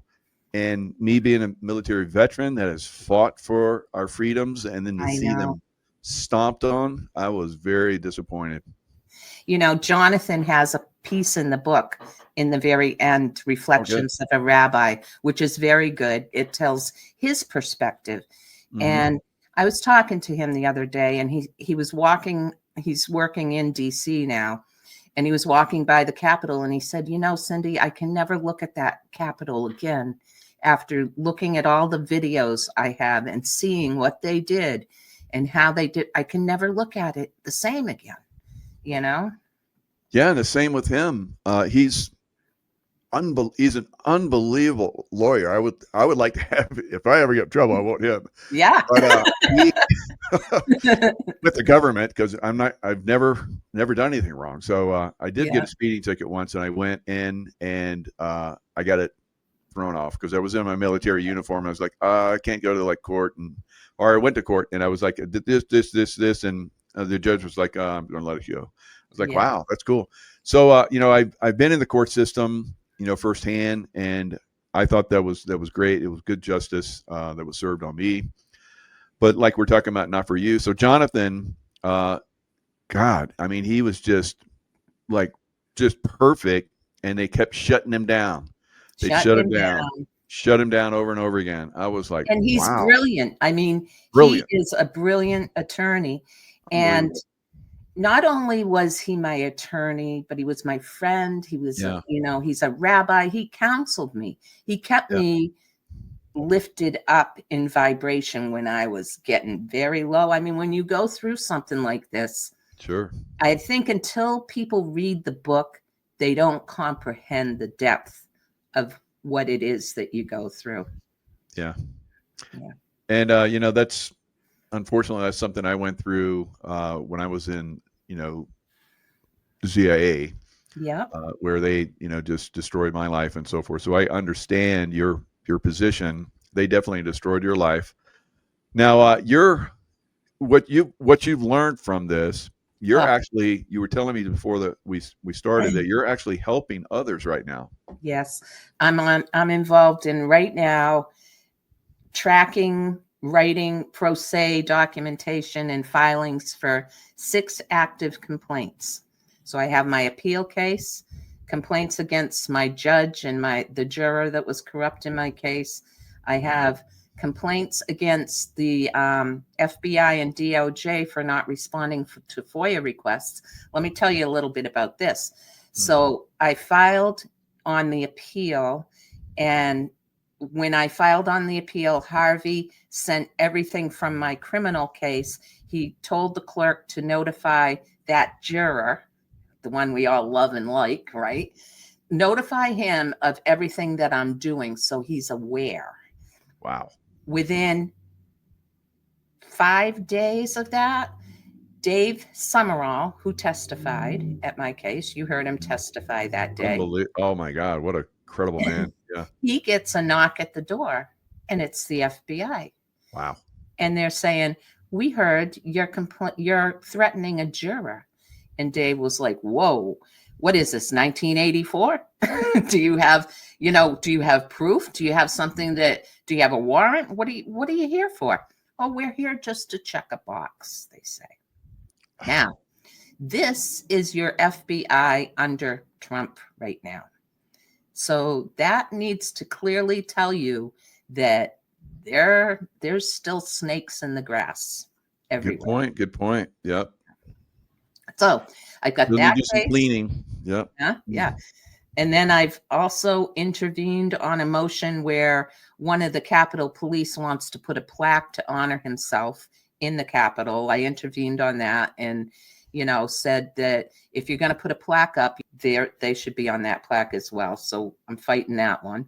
Then we have with Jake Lang on a lawsuit in New York against Mendami because he says that he wants to tax rich white people to pay for all his programs, which is clearly not on the up and up. So we're fighting him with federal watchdog. Yeah, I saw a post that Jake put out where he's like, Muslims is like I don't want to say it's a negative Muslim thing, but or maybe it's Islamist. Yeah, well, yeah, I got to say, after having been in the Middle East, I can vouch that there are some problems there, but he's really proactive in a lot of different areas right now. Good for him. Yes, he is, and he's really getting. He got in that little thing in Dearborn. I mean, there was hundreds of thousands of people viewing what was going on, myself included. Not one news station carried anything about it. That tells you something right there, too. So Jake is fighting hard against. And Jake is fighting hard because sorry to keep interrupting, but I was donating to Jake, helps all the people out there. And I was like, oh, it's, you guys are all free now. So I okay, in the automatic payment. And he's like, oh, please, we still have a lot of work to do. And I was like, oh, wow. So he explained it to me. I was like, yeah, keep taking it. So, he's you guys are working hard to continue, like you just talked about, the travesties that are still going on. Yep. I mean, we still have people incarcerated that are. Tina Peters is one. We count her as one of us. Really? That's awesome. Yep. Oh, and so there's many of us working through these things to bring justice forward. And Jake is leading the way on that, as well as myself. I have another suit with Dave Summerall where we're going against HBO and Warner Brothers and the BBC because they're documentary that they produced with the J6 Select Committee left out manipulated timelines, left out factual information that David has. So we're going after them for defamation of 1,600 individuals. So there's that one. And then today, I just filed another case against the FBI, and you'll read it in the book, when they took my DNA unlawfully, and that's a Bivens claim. So I've just filed a $5 million lawsuit for that. Ooh, yeah, there you go. So, we were talking about that before. Tina Peters, I saw when she was arrested, and I'm like, oh my God, I'm glad I wasn't there, because I would have gone Terminator mode on those people. But anyway, they were arresting her, and they had a warrant for her iPad. Mm-hmm. And the agent that was there doing the arrest, he opened her purse and started taking information out and looking at it from her purse. It doesn't surprise me at all. These people just have no ethics about what they do. I mean, here I was sitting in with the U.S. Marshals in pink shackles, and in comes the FBI agent and acts like it's part of the process to do a DNA swab. No warrant that said collect a DNA swab from me. No paperwork that said I could decline. I hadn't even been arraigned yet, and he's taken my DNA. So, wow. Yeah. Man, that will make everything. I mean, there's not enough money in the world to correct the wrongs that were done to me, and as well to you. What I would like to see is like this just doesn't happen to anyone else again. That's my goal, Mike. It's like justice. Hold the people accountable for this travesty that really should be held accountable, and let's have some true justice, because I think at the end of the day, I look at the people that support me, that I connect with and talk to, you, everybody.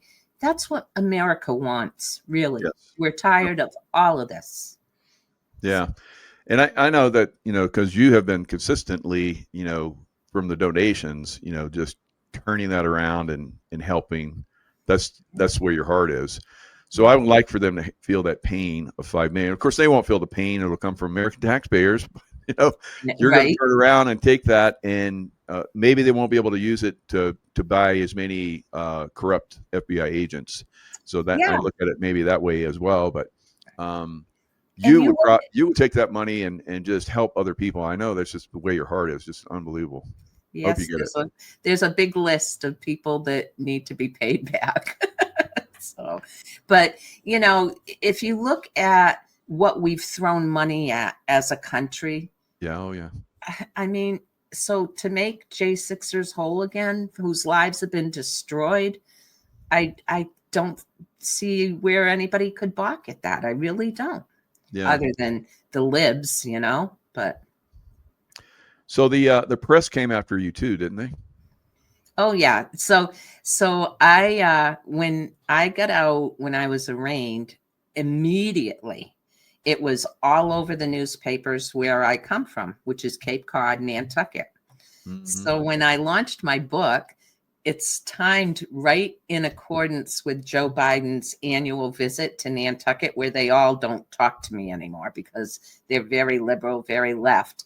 So I sent a press release welcoming Biden to the island and talking about some reading material that he may or may not want to look into. Fantastic. So they as we've seen, the media was just an arm of this deep state government, which heavily infiltrated, and now we're in the process of crushing that and breaking that up. Yep. And that's what your work is all about as well. So I think it's fantastic. And I'm reading the foreword to your book, and I want to share the page real quick and read some of this, because it's. I mean, you read this, you're like, oh my God, this one's been through so much.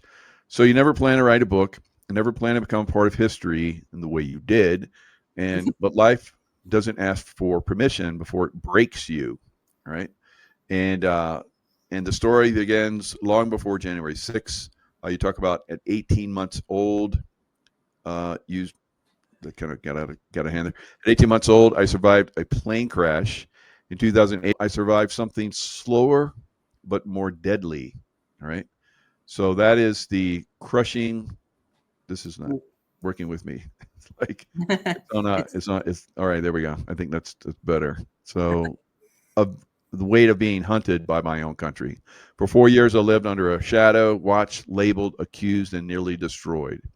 The FBI came to my door. Now, the FBI initially, they're like, "Oh, there's nothing there."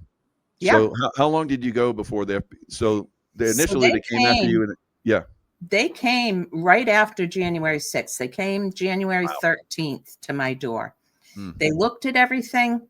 They evaluated what they had on video, and unbeknownst to me, they decided in April after that to close the case. We didn't find that out until we went to court, Mike, and built my defense with Jonathan. Right. But so they opened the case, they looked at everything, they didn't have enough, they closed it. And when they closed it, they were requested by the child trafficking division whether they wanted to open a case on me. Why would the child trafficking division even be involved? That's a good question. But that is crazy. Wow. Yeah. Because we know there's a lot of problems in that area as well. Wow. So they closed the case. So then we go on, and I had even called Garland during that time frame because I was going to Arizona, and I knew that other J6ers had the Quad S designation for domestic terrorists, and they were being pulled out of the line at airports for extra security. So I said, am I going to have any problems flying? He's like, no, you're on the back burner. Just go. Doesn't say your case is closed. Just says I'm on the back burner. So off I go, feeling like I'm still under the gun. And in the meantime, I'm seeing them surveil me. You know, I talked about it on many podcasts, what they were doing. And it's in the book as far as what they were doing. Wow. Yeah. So then I go to a school board meeting. And this is in the fall of 2022. And I spoke at the school board meeting, got captured on video. And that was right at the time that Garland wrote his letter about parents at school board meetings being domestic terrorists. Oh, wow. So they like, you got the double whammy. They're like, oh, she's J6 and she's like speaking out in you know, the school board meetings. Wow. Yeah. Oh, God. So that was, you know, that was like around November time frame. And in December, it was early January, 2 FBI agents, an FBI and a field state trooper showed up at my business. And that was when they reopened at your another business. case. So they want to completely humiliate you and cause problems. Wow. Yep. Gosh. And when they came, they showed me pictures and they wanted to look at my jacket that I wore. And unbeknownst to me, and this is where people really need to be aware of things. And I wasn't. I've never been in trouble like you, like traffic tickets. That's about it. But they needed me to self-identify.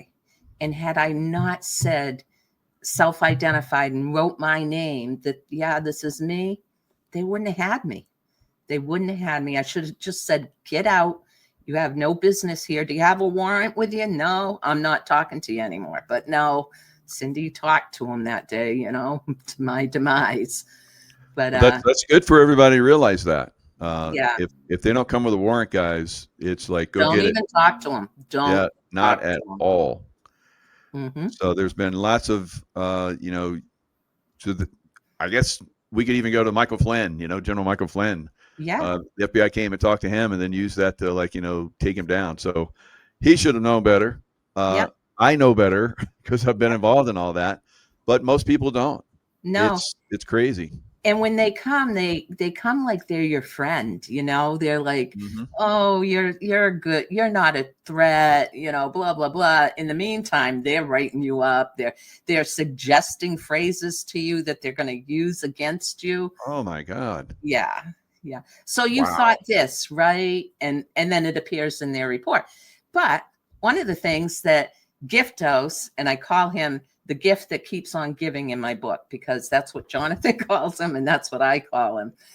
He wrote a report on me that he wasn't going to talk about on the stand that said I was peaceful, that he had looked at all the videos and he had seen me asking for directions, how to get out of the building. Yeah. Yep. And I was behaving peacefully. So, and you're carrying an American flag. I was like, you're the perfect, person for America, Yeah. You're like, look, we need to look at the election. It's a fraud. Yeah. It's like peaceful demonstration. And we came to the Capitol. You and everybody was invited into the Capitol or pushed into the Capitol. Like for when you talked about it, you were just up there, and there was a surge, and you ended up in the Capitol. So you're like, well, while I'm here, we'll just walk around and be patriotic. And boy, that backfired on you. Yeah. And where was I going with that? Basically, they use everything. When they say anything you say and do can and will be held against you, believe it. Now, that's a good point, because they'll twist that like they did for you. I was like, that is not even what happened, but they twist it and make it a different reality and said, see, and for that, she's got to be convicted. She's got to go to jail. I was like, what? All they really had on me was my words from social media, by the way. Wow. They went through my Facebook, they went through my Twitter, they went through everything, and they pulled out statements that I made. And of course, after I'm riding the bus home on January 6th, being bombarded with texts from people telling me that I'm a domestic terrorist, insurrectionist, I'm out of my mind, I'm responding back like, you don't know what's going on. You're listening to the media, right. And I said some things. I said Pence was a pedo. I believe that today. But so they used it against me. They used my words, and they inflamed the jury with my words. That was the intention, and it worked. Wow. Yep. And they just twisted them around. And so now when I was doing, because I'm a social media guy, and I was a social media guy, that's why I went there. And fortunately, I didn't go inside, but you did. But I don't see anything where I looked at all the videos.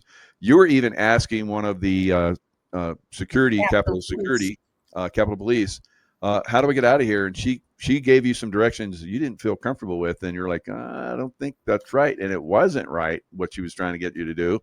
And they twisted that too. The prosecution said, because that was at the time when I was exiting the building, I was just following the crowd, trying to find my way out, right? Mm-hmm. And I ended up in the area where Ashley Babbitt was shot. That was the speaker's lobby. Now, the speaker's lobby is a small hallway to where the glass doors were where the shooting took place. Mm-hmm. I was way at the back of that group. And that was when I went up to an officer and I said, I want to get out of here. How do I get out? He points me one way, then he turns me around and points me down these stairs. So I left, I'm going to say minutes, seconds before Ashley got shot. Wow. There was stuff going down. There was activity in that area that I said to myself, I'm out. So I go down these stairs. I meet another Capitol police officer. She's a supervisor because she's all in white. And I said to her, I want to get out of this building. Can you just show me where the exit is? And she points me down the Hall of Columns, which is completely empty. There's nobody but me, her, and an empty hallway.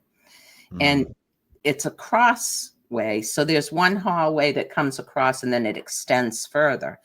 And as I look at the door where it extends further, military is coming in with long guns, and they're coming in military style. So I say to her, I'm not comfortable moving because they're going to shoot me. I went right against the wall. I was scared. And she said, oh, just walk with your hands out. You'll be fine. And I'm like, no. No. Just get down there with your hands out and they'll shoot you. Yeah. It's like, God. So I told her to get a guard between me and them. And one came out There's a video of it, and he points me out of the building. So I'm walking by. I walked by 4 or 5 guards. None of them approached me. None of them said anything. They weren't threatened. I went out of the building.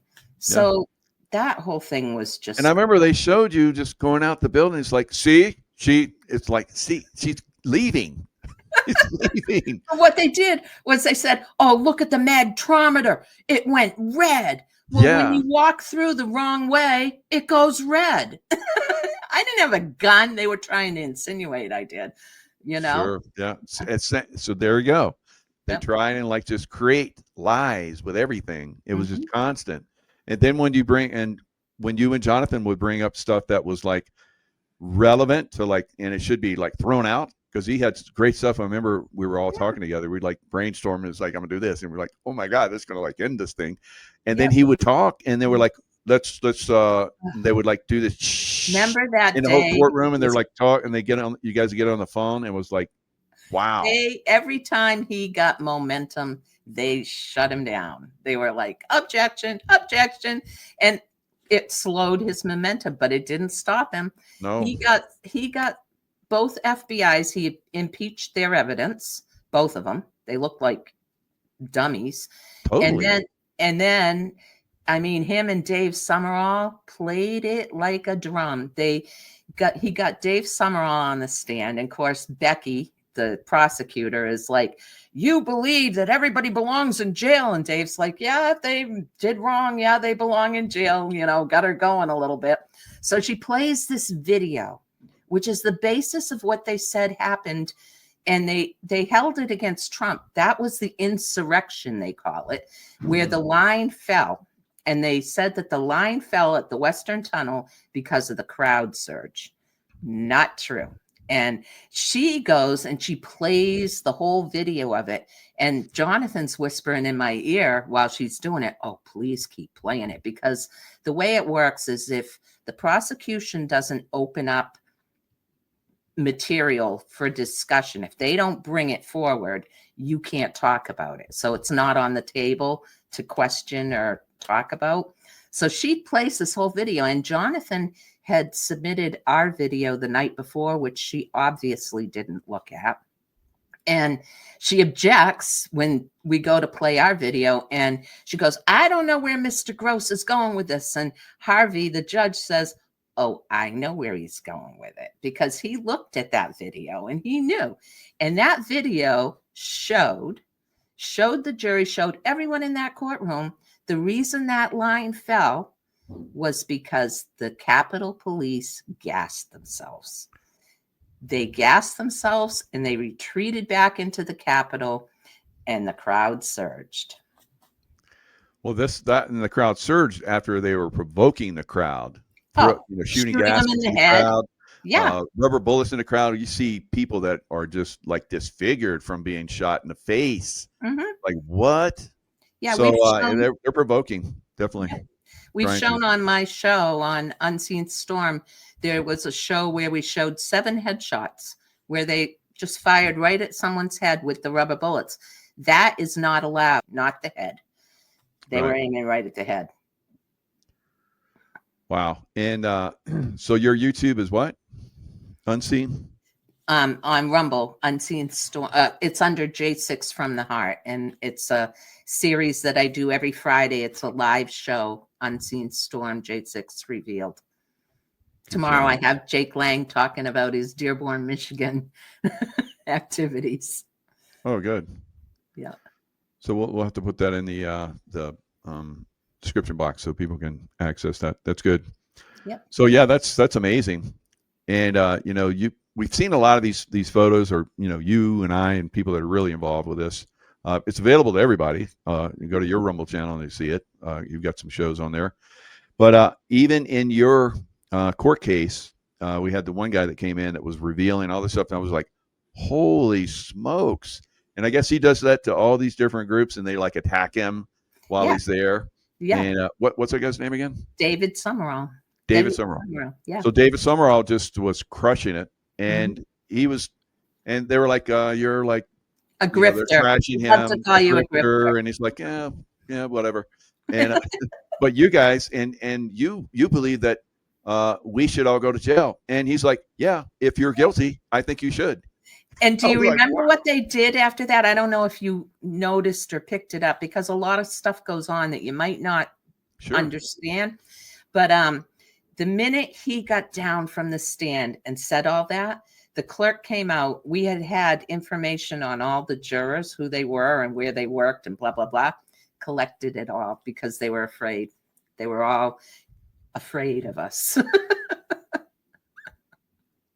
You know, I was so disappointed. I was looking at the jury, and I was like, those are just normal people. And there was a priest there, Catholic priest, and I was like, these people, there's no way they're going to convict her. Right. And they went, and they all like, yeah, guilty. What is going on? I think there's a frequency. That's I think what so. I think. It's very disconcerting. Yeah. That there's actual people that seem like they're normal that are very unnormal. But you got to remember too, who was the foreman that led them to the decision was the attorney that was a DNC operative that never disclosed his biased opinion. And he, you know, being the smart man that he was, he led them to their decision. So, yeah. Wow. Yeah. Unbelievable. So, any other things you want to like bring up? No, I probably told you all about my book. Now you don't have to read it, but no, you do. No. Yeah, I'm like I said, I started looking at it. It's like there's a lot of information in there, a lot of material. Yeah, A lot of detail that I'm sure, just like we're talking about right now, it's like I missed that and I was there, you know. But people that weren't there, it's going to be incredible. Yeah. So close that you were there, but just before Athlete Babbitt was shot. Wow, it's crazy. Yeah. And one of the things, just one other thing that I missed, and this is me, I'm in my courtroom, I'm at my own trial. And one of the things that came up right from the get-go was this motion by the prosecution. It's a 615 rule. It allowed them to keep every FBI agent in the room during testimony. So they all were sitting there listening to all the testimony. I even had one sitting at the prosecution table, helping to determine who was on the jury, listening to all the sidebar conversations. How is that fair? Well, I'm glad you said that, because that reminded me, you know, they were surrounding us. They're in civilian clothes, but I know how they look. And there was a woman that sat behind us, and so they were listening to us. Yes. The people that were just there to watch. And they would walk by and they would try and talk to us and get friendly with us. And we're like, get out of here. But, and then we're like, okay, there's that one person, stop talking. I was like, wow. Unbelievable. It is. You and can't. Even when we're coming in and checking in, you know, those people that are in the front at first, they're all friendly. It was like the nicest people. And then after you did the horsey ride and we came back, they were like so rude to us. I thought they were going to like arrest us and throw us out or something. I'm like, what? They used all that in my sentencing too. When my sentencing came up, they put the pictures of the horse. They talked about my association with the Proud Boys, and you know, oh, don't look at the T-shirt that this person's wearing, Your Honor, which is a Proud Boy T-shirt. That's what they do. They just inflame, they twist, they manipulate everything. Manipulate. Yeah. This is like I said, a travesty of justice. They all need to be exposed. And if they're guilty, like David Summerall said, they should go to jail. Absolutely. We need to really clear off the whole bench in DC. That's how I feel. I agree. They're all corrupted. They're all controlled, and we need to get rid of them. The other interesting thing is my case with David Summerall, of all people, the one that's against the HBO and Warner Brothers and BBC. Guess who we got for a judge? Tanya Chutkin, the one that I started with. Isn't that interesting? Huh. It's supposed to be like a random selection. Not so much. Wow. Not so much. Yep. They need to be cleaned out. Yep. We can't win against, I've been saying this, everybody's so frustrated because things aren't happening, but like we're pointing out, there is an amazingly corrupt judicial system, Yes. and still FBI that are still corrupt. So just because Trump got in office and you have a couple people that are, at the top now, that it's not, hopefully they're not corrupt, but they don't seem to be. But Right. you don't know. And or No. maybe they're corruptible or have been corrupted by who knows what.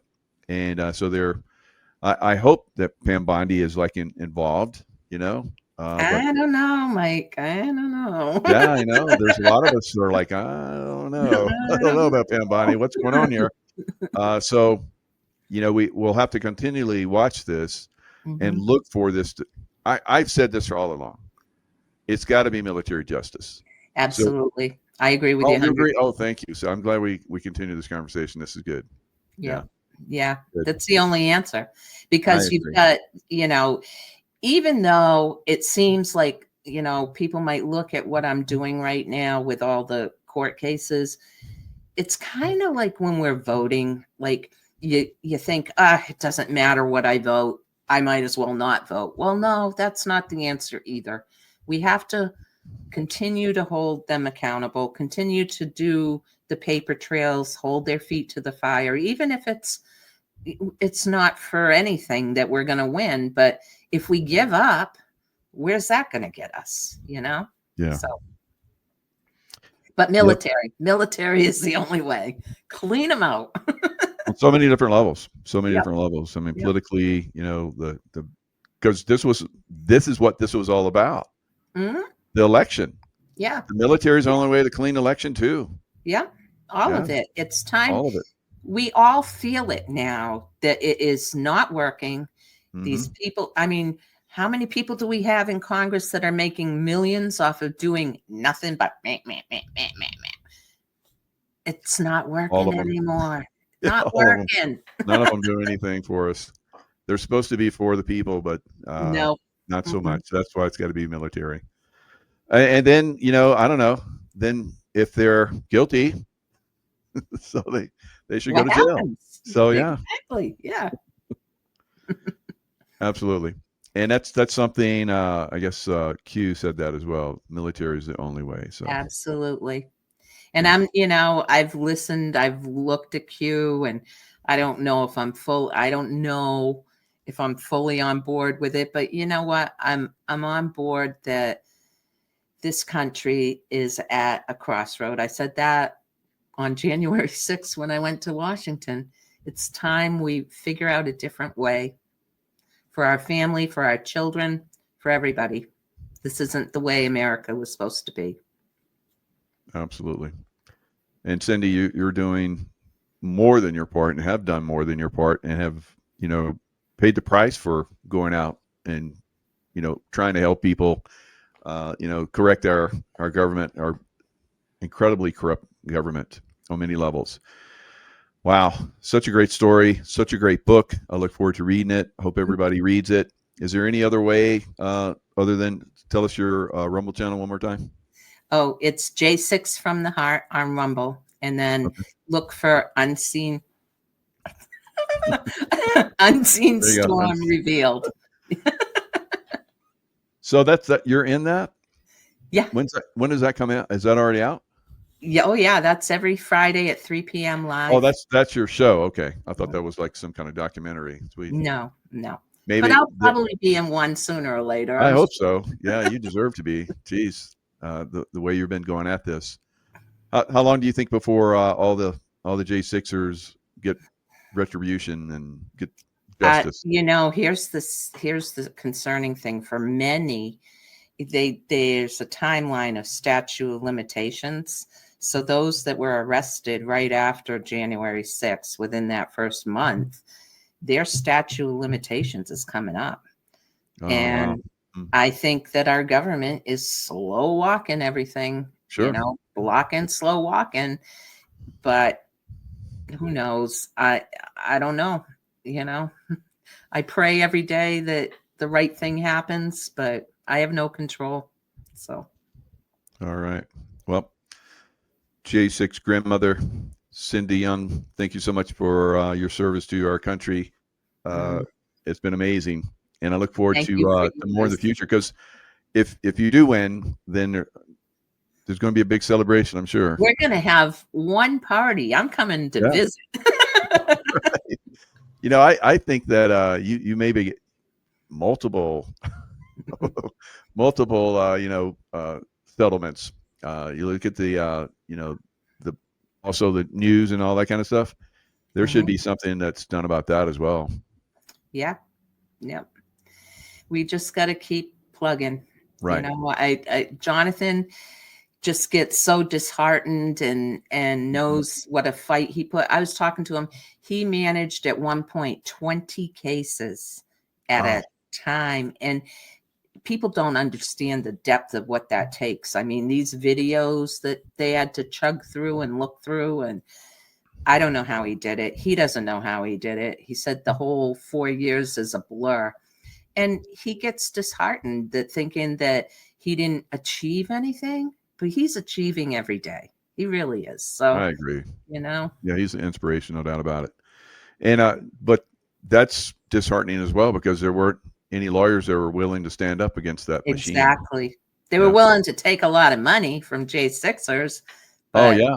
And then they're like, just do a plea bargain. Plea bargain. Plea bargain. Yeah. And they didn't do anything. Oh, and they tried to do that to you too, I remember, right? Yeah, 2 times. I got to leave you with one statistic that blew me away. Oh, good. So I looked at all of the people that got the 4 misdemeanor charges, which is what I got, not felonies, just strictly the 4 misdemeanors. Then I took the cross section out of that were women, and how many went to trial. How many do you think? 5. 4. Almost got it right. Wow. Yep.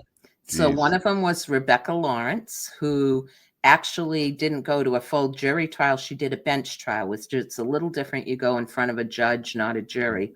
Sure. Then there was Pam Hempel, who's since denied her pardon and decided she's going to vote Democratic. She's denounced Trump, so I don't even count her.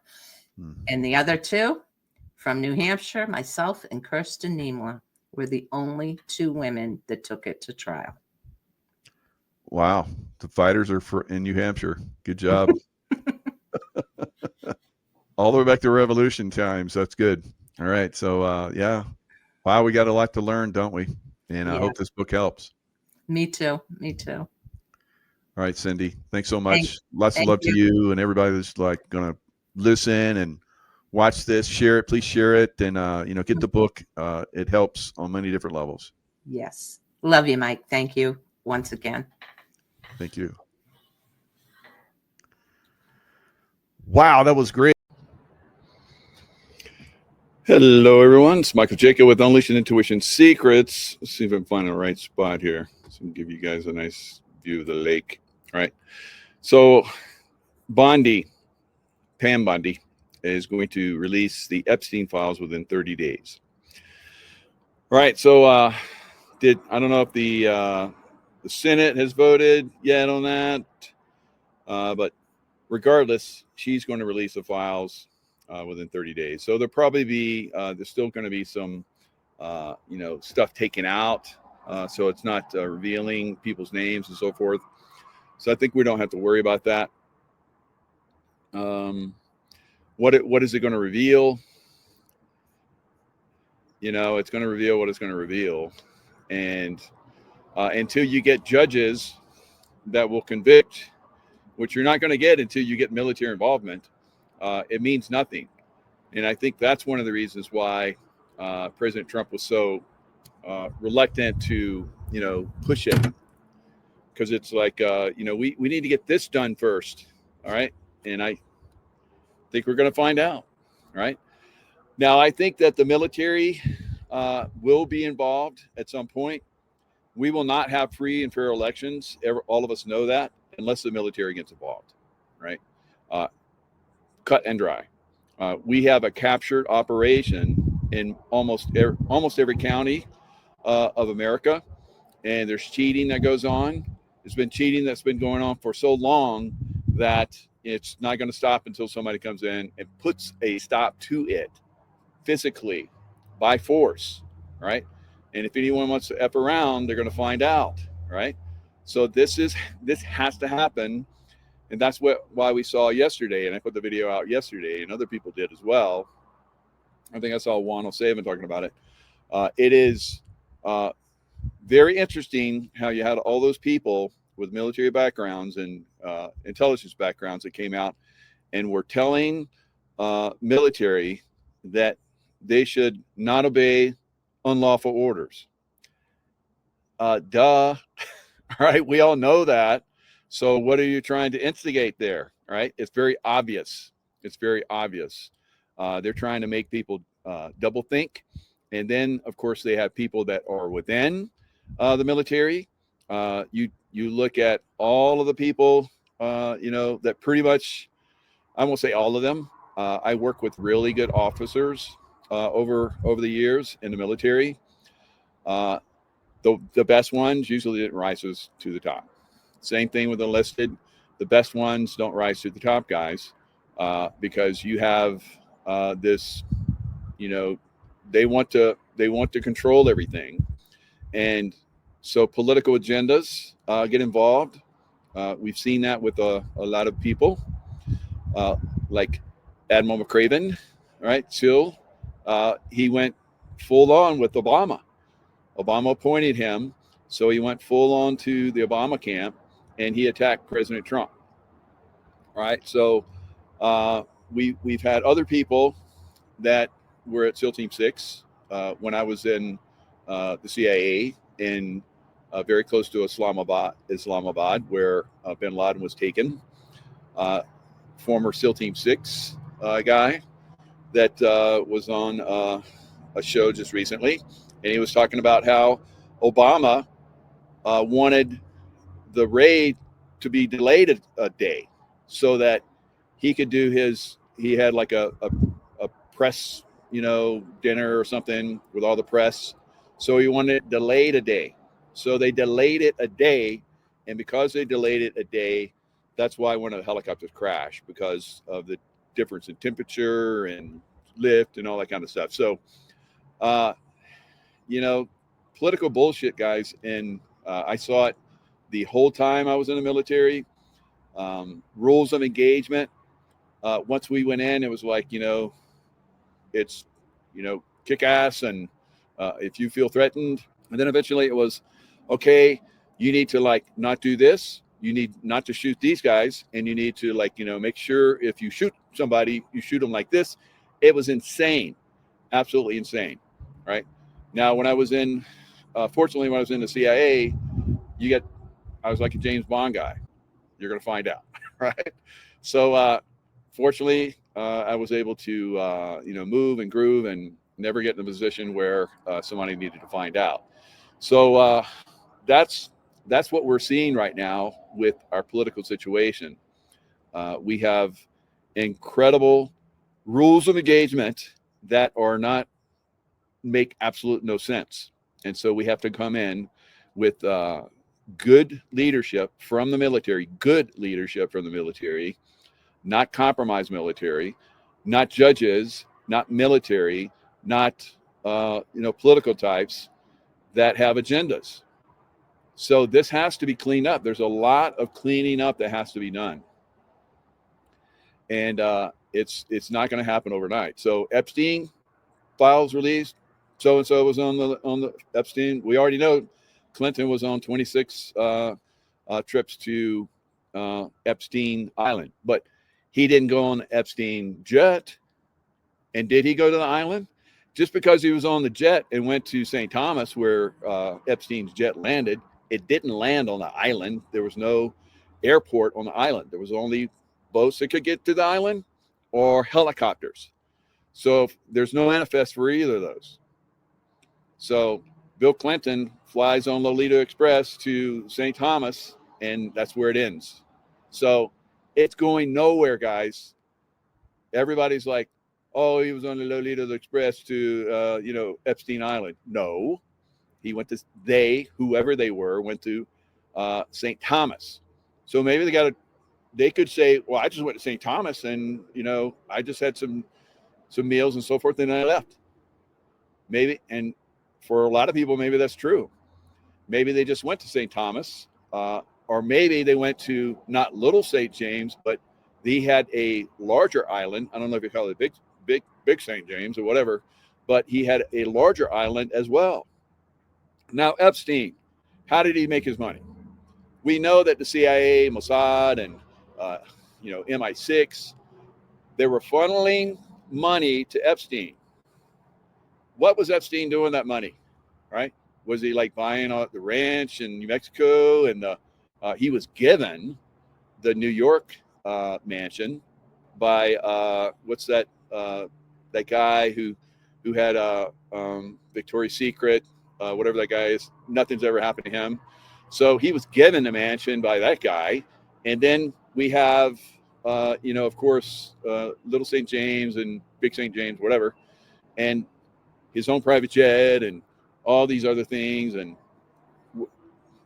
did they just funnel money to him? He was like an investment billionaire? No, he was an idiot. Everyone that was investment grade, and the stock exchange and so forth, they're like, this guy didn't even know what the hell he was doing. I asked him questions and he was like, he didn't know, right? So they gave him the money. They created a facade, and with the money they gave him, now we're already finding out there are Democrat Congress people that got Epstein money laundering. Hello, money laundering. All right. This is going to be a big thing going forward. All right. So the Democrats want to reveal. Let's think of the Democrats. They're in their own. They're out in the ocean. They're all like playing. They're throwing the ball. They're all like having fun. And then, we find out that they've been doing bad things, and they know that they're in trouble. So what does one of them do? Takes out a knife and stabs one of their Democrat fellows. And then they say, run, shark, because now the shark's going to come to the blood-filled water, and they're chumming. So they're like going to start to take out. This is what we're seeing right now with the Democrat Party. They're sacrificing themselves to try and misdirect, information, misdirect attention. Look at them. They're bad. And the person that's saying, look at them, is probably one of the worst. All right. So we're going to see this be revealed. And again, will they be held accountable? Who's going to hold them accountable? Because they own the judges. They own a lot of the law enforcement and FBI and CIA. That has to be cleaned up. And when Trump was taken down in 2020, he could have gone on, but they had everything. They had everything on him. They got blindsided.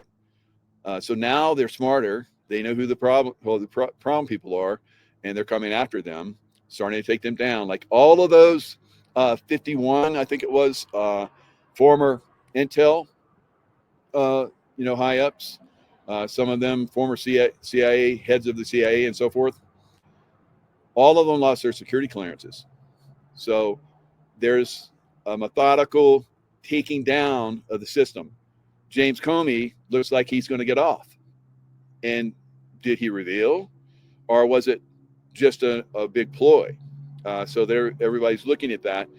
But the judicial system kept him alive. So the judicial system has to be taken out. And maybe that's another reveal. Because everybody's like, oh, we got him. He's like, he's going to go down. It's like, no, he's not going to go down. The judicial system is corrupt. Hello. Right? So that has to be taken care of. So Epstein Island, what? Like what? There's nothing there. You can't convict somebody that got on a jet and flew to St. Thomas. Then you have to get them going to the island, and there's no record. And then you have to get somebody to verify that they're on the island. Okay, maybe somebody's like, somebody took a picture and they're at the island, and that gets shared, but that's nothing. What were they doing? They're standing around in the water. and we've seen some pictures like that. What does that mean? Oh, he was at Epstein Island. So, all right. So many of you have gone to places where crimes have been committed. All right. So because you were there, oh, you're guilty. Like, no, there has to be a crime, and somebody has to like prove it. This is not going to happen. It's not going to happen. Now you have people that are saying, of course, his name Maxwell and all these other people that were involved in recruiting. A lot of these people have said, yeah, I got recruited, and some of the Victoria's Secret models, I got recruited. All these different things, right? So we know that some of these people were involved. We know that some of these people recruited, and then some of those people were abused. And some of them have come out. Some of them, their names are redacted. Some of them have come out openly, right? Suicided. So who wants to stand up and say that, so-and-so, like Prince so-and-so, raped me when I was like 16, 17, whatever. And then that person comes out and says that. What does that do for them? Who else wants to raise their hand and say they got abused? Not so many, right? So that's the problem also with revealing the Epstein files, because you have people that are going to cross verify. Oh, that's that person. Oh, Cindy Bye-Bye is now, involved, and she's going bye-bye, right? So that's what we're going to see. That's what we're going to see. So everybody that wanted this, we want the files. We want the files. We want the files before it's time. Before it's time. And they pressed it and they pressed it and they pressed it. And the Democrats saw, okay, they got a lot of people that want to do this. We can use this. We can chum the water with this, right? So that's what they're doing. That's what they're doing, right? So now we can correlate and we can transpose the Epstein files onto election theft. We can transpose it onto child trafficking. Hundreds of thousands of children missing in the United States. Hundreds of thousands, right? And we know that some of them have been rescued, and we have their information. They're redacted to a certain extent, but we can. I've had so many people on my show that have revealed this stuff, guys, and nothing happens because the judicial system is corrupt, because the Child Protective Services is corrupt, right? I'm going to have a guest on my show coming up Monday, and you might remember how a while back, Child Protective Custody came and took their children, right? So they're going to come on my show and talk about it. But I've had many people talk about this, how this one woman was involved with a man that was very rich, very powerful, and their children were being abused. We've seen this over and over again. So she came on my show and she talked about it. She talked about how her son was being taken by the husband and being raped, right, by the father and other people, right? We know this. This is happening every single day, hundreds of times every single day, all over America, and thousands of times all over the world, right? It's not, and then again, it's not just America. It's a worldwide problem, and the Trump administration is trying to do a worldwide takedown. So I'm not saying we need to just be patient. No, we need to be involved. We need to watch this. We need to be commenting and sharing and all these kinds of things. But you need to understand that this is not going to happen like that. It's not going to happen like that, right? Everybody's like, oh yeah, we got the information on them. So what? Right? We've had information on a lot of these people, and they've been revealed for a long time. So it doesn't make any difference at this point. So yeah, very, very frustrating. Many of us that have seen this, that have been involved with it for years, 5 years now, at least. Now, I've seen it a lot more many years before, but I've known that you're not going to take these people down. They have incredible power. You're talking about people that heads of state, like Bill Clinton, Bush family, so on and on and on. You're not going to take these people down.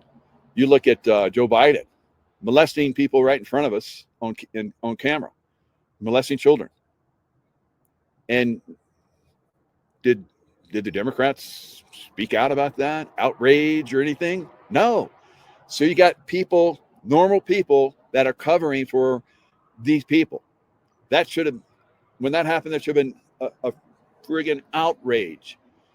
There should have been people like storming that guy, right? JoJo, right? Bye, JoJo, all right? So eventually caught up with him, and he is bye. But what did he go bye for, all right? I posted a meme, I think it was yesterday, and it had Biden with his look, and you look in it's like, what do you see when you look in, right? The Bush family, Biden's, or Obama's, it goes on and on. It goes on and on. And then the people that were, involved in their administrations, just tremendous amount of horrific, control and so forth. So now these people have incredible money, and they use that money and funnel that money around to each other through varying means, like the CIA. The CIA is involved in trafficking and money laundering and weapons trafficking, on and on, drug trafficking. The CIA, right? I've talked about it on my show for freaking 5 years, right? There's other people, not just me, that talk about it, right? So they use that to fund their black projects. So those of us that have been in the CIA, we see all this. You see it, right? I've talked about it. Anything been done about it? Is the CIA still there? Yeah. So again, you're looking at powerful organizations with incredible amounts of control that are not going away overnight, right? We're moving in that direction, but a lot of you guys get frustrated and you whine and you pout and you cry and you insult, right? Insult me. It's like, what the frig, I'm out here like risking my life sharing this information every friggin' day, multiple times a day, and you want to come in and criticize me? Come on. See, this is the stupidity that we're dealing with, right? You have to be more intelligent. You have to be more critical thinking, and you have to look at this stuff on a deeper level. And if you're not going to do that, you're just on a surface level. Well, you said.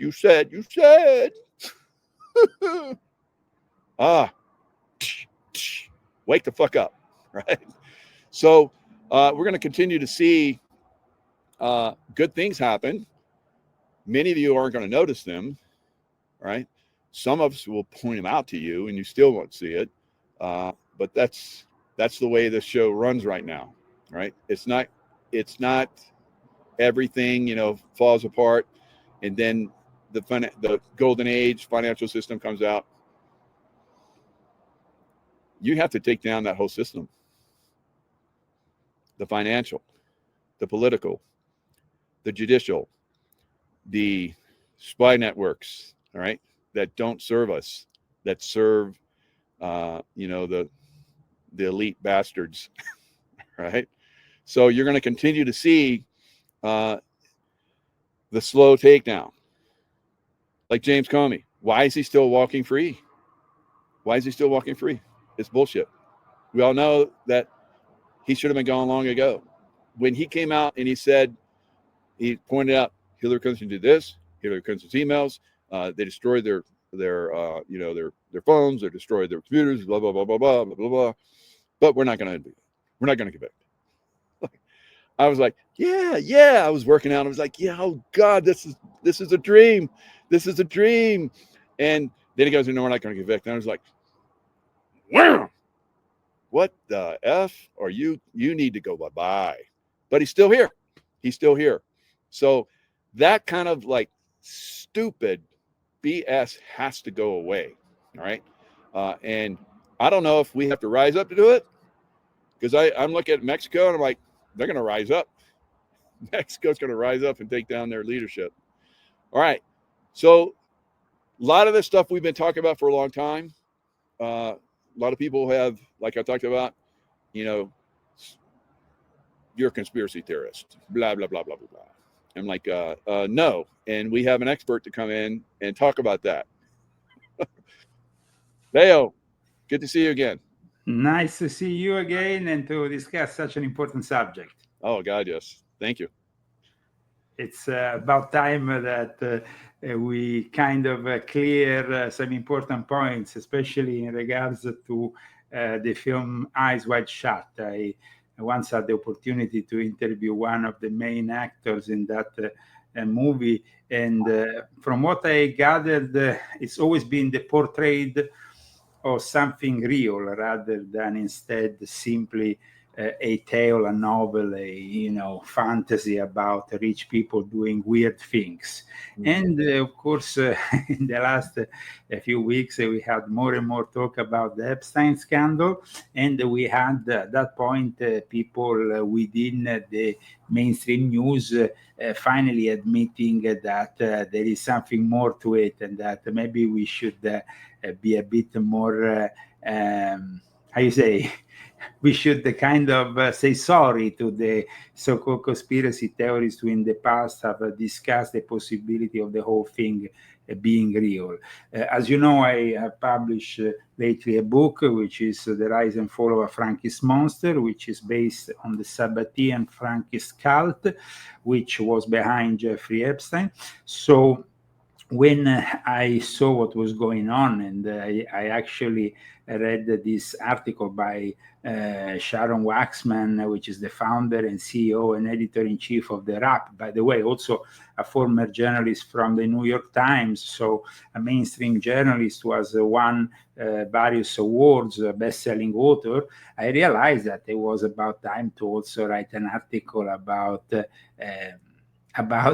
people finally having this realization now that maybe behind Jeffrey Epstein, it wasn't only about, of course, it was also about money. It was also about power. It was also about a blackmail sting operation, honey traps of sorts that will led us to various intelligence agencies. But as we said in the last show, where you kindly offered me the possibility of presenting my book, the main thing that people get very confused on, Michael, is that it wasn't Jeffrey Epstein working for the Mossad, working for the CIA, is the other way around, because the whole deep state in the US, as well as Israel, is controlled by the Sabbatean Frankists, as well as the Jesuits. We had the ulterior confirmation of this from a visit that happened just in the last few hours at the Vatican, which is quite incredible. Pope Leo XIV, who is, as you know, connected to Chicago, guested Governor J.B. Pritzker. And J.B. Pritzker comes from a family of Sabbatean Frankists from Ukraine. So it's, and when we see also how then Leo XIV, who we have discussed many times on your show, and who from the very beginning I told you was probably worse than Pope Francis himself, though he was crafted and molded by Pope Francis. I think that is important that people realize this alliance has been going on for a long time between these heretical Jews as well as heretical Christians, because I don't think that there is anybody in the right mind that can say that the Jesuits have been always, really the representatives of Jesus. Contrary to their name, Company of Jesus, they are actually, like I said in volume 12, the very last to have that genuinity about Jesus and as our Lord and our Savior. So I think that today we are in a very different world from yesterday, because yesterday demonstrated what I already told you, that if Trump maintained himself ostracizing the Epstein files, he will eventually lose control of his party. And so suddenly he opened up. But the problem is, will anything be revealed? Well, that's a different thing. That's a different thing. Unfortunately, there is already various things that, let's say, are moving behind the scenes that make me think that probably there is going to be highly redacted material, or maybe material that is going to be simply pointing on one political side rather than the other. The Americans are not going to stand for all this. So this is going to be a disservice to the American people, because this whole matter was politicized in a way which shouldn't have. We should never support in any way, shape, or form the pedophiles. And that's why this book, as you know, is dedicated to the victims of Jeffrey Epstein. I don't care, about the White House and what they think. If they are in the wrong, I condemn them. But just think for a moment, Michael, who we had in the White House for the last few decades. A bunch of perverts, all of them. Absolutely. All of them. So we start, we want to start with Bill Clinton. Well, no comment. A guy, aside from Monica Lewinsky, we know that he was flying on the Lolita Express very frequently. Then who we have? George W. Bush, who apparently brought male prostitutes to the White House. And who we have next? Obama, who had a guy a guy called Sinclair in a limo when he was still a senator, doing him a blow without. I don't even want to say blowjob, because now everybody's talking about, this Baba, who's this and that. But the problem is that it's not about one president. It's about a system.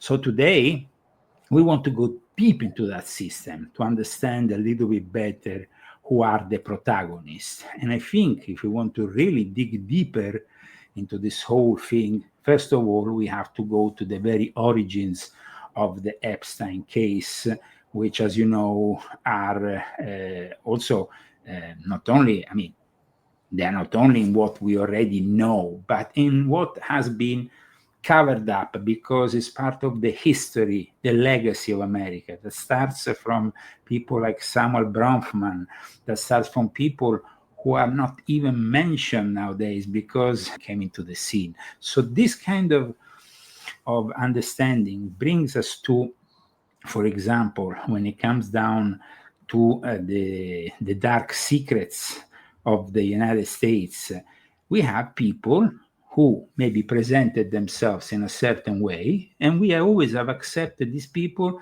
as being the guides of our society, the philanthropists, all these people who maybe, we perceive as being just, but in reality they are not. One of these people who in reality had a very dark and sinister background, aside from his public one, when Jeffrey Epstein was just starting to raise his profile by being recruited by Donald Barr. And I'm talking about a guy called Levis Rosenstiel, who was of course, a Jewish person, known for his philanthropist fundraiser and for Jewish causes. He was the founder of Shenley Industries and an American liquor company, very active during, of course, the Prohibition years. But who is behind all that? And who is he connected to? Well, and how does he get all the way then to Donald J. Trump and to Jeffrey Epstein? Because these are things that need to be discussed today in order to have a more honest and clear vision of things. And so today, I hope that we can clarify such matters. So for me, today is about clearing and understanding that, for example, Lewis Rosenstiel created in the background of America's, let's say, the American dream of the 1950s, a blackmailing operation that was exactly like Epstein. And who inherited this operation? Somebody who then was very close to the future president of the United States, who I have talked about also in my latest book. Somebody who took from that blackmailing legacy, which went and blackmailed even people like J. Edgar Hoover, in the head of the FBI. So people will say, but who is this connection that brings us all the way to Donald J. Trump? Well, that connection is Roy Cohn.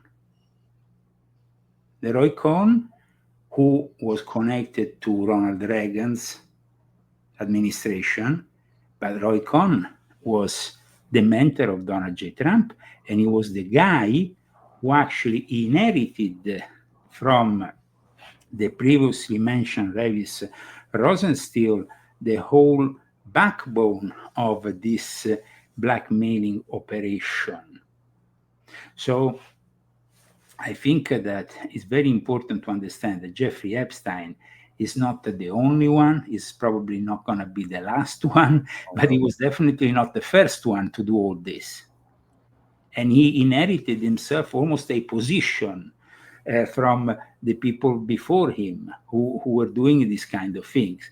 Now, people will say, but I mean, here we're talking, people fantasize now about an email where it says Trump is blowing Baba. Okay? Guys, this is not about Trump. This is about a whole system of power of people that present themselves in a certain way, but they are completely the contrary when they are in private. I saw it myself, people surrounding villas with Secret Service operators and stuff just to protect, of course, the officials who were inside, who were maybe doing all kinds of stuff. So the Eyes Wide Shut is a reality. It's a reality that Jeffrey Epstein was involved with. And in my book, I have gone deep into this reality, as you know. And I think it's important that people realize that this reality is not restricted to one person, but it's definitely part of a tradition of the elites. If you think about it, the actual film Eyes Wide Shut, the outside scene when you have, for example, Tom Cruise getting to the villa, the castle, the place where they conduct the ritual, well, that place belonged to the Rothschild.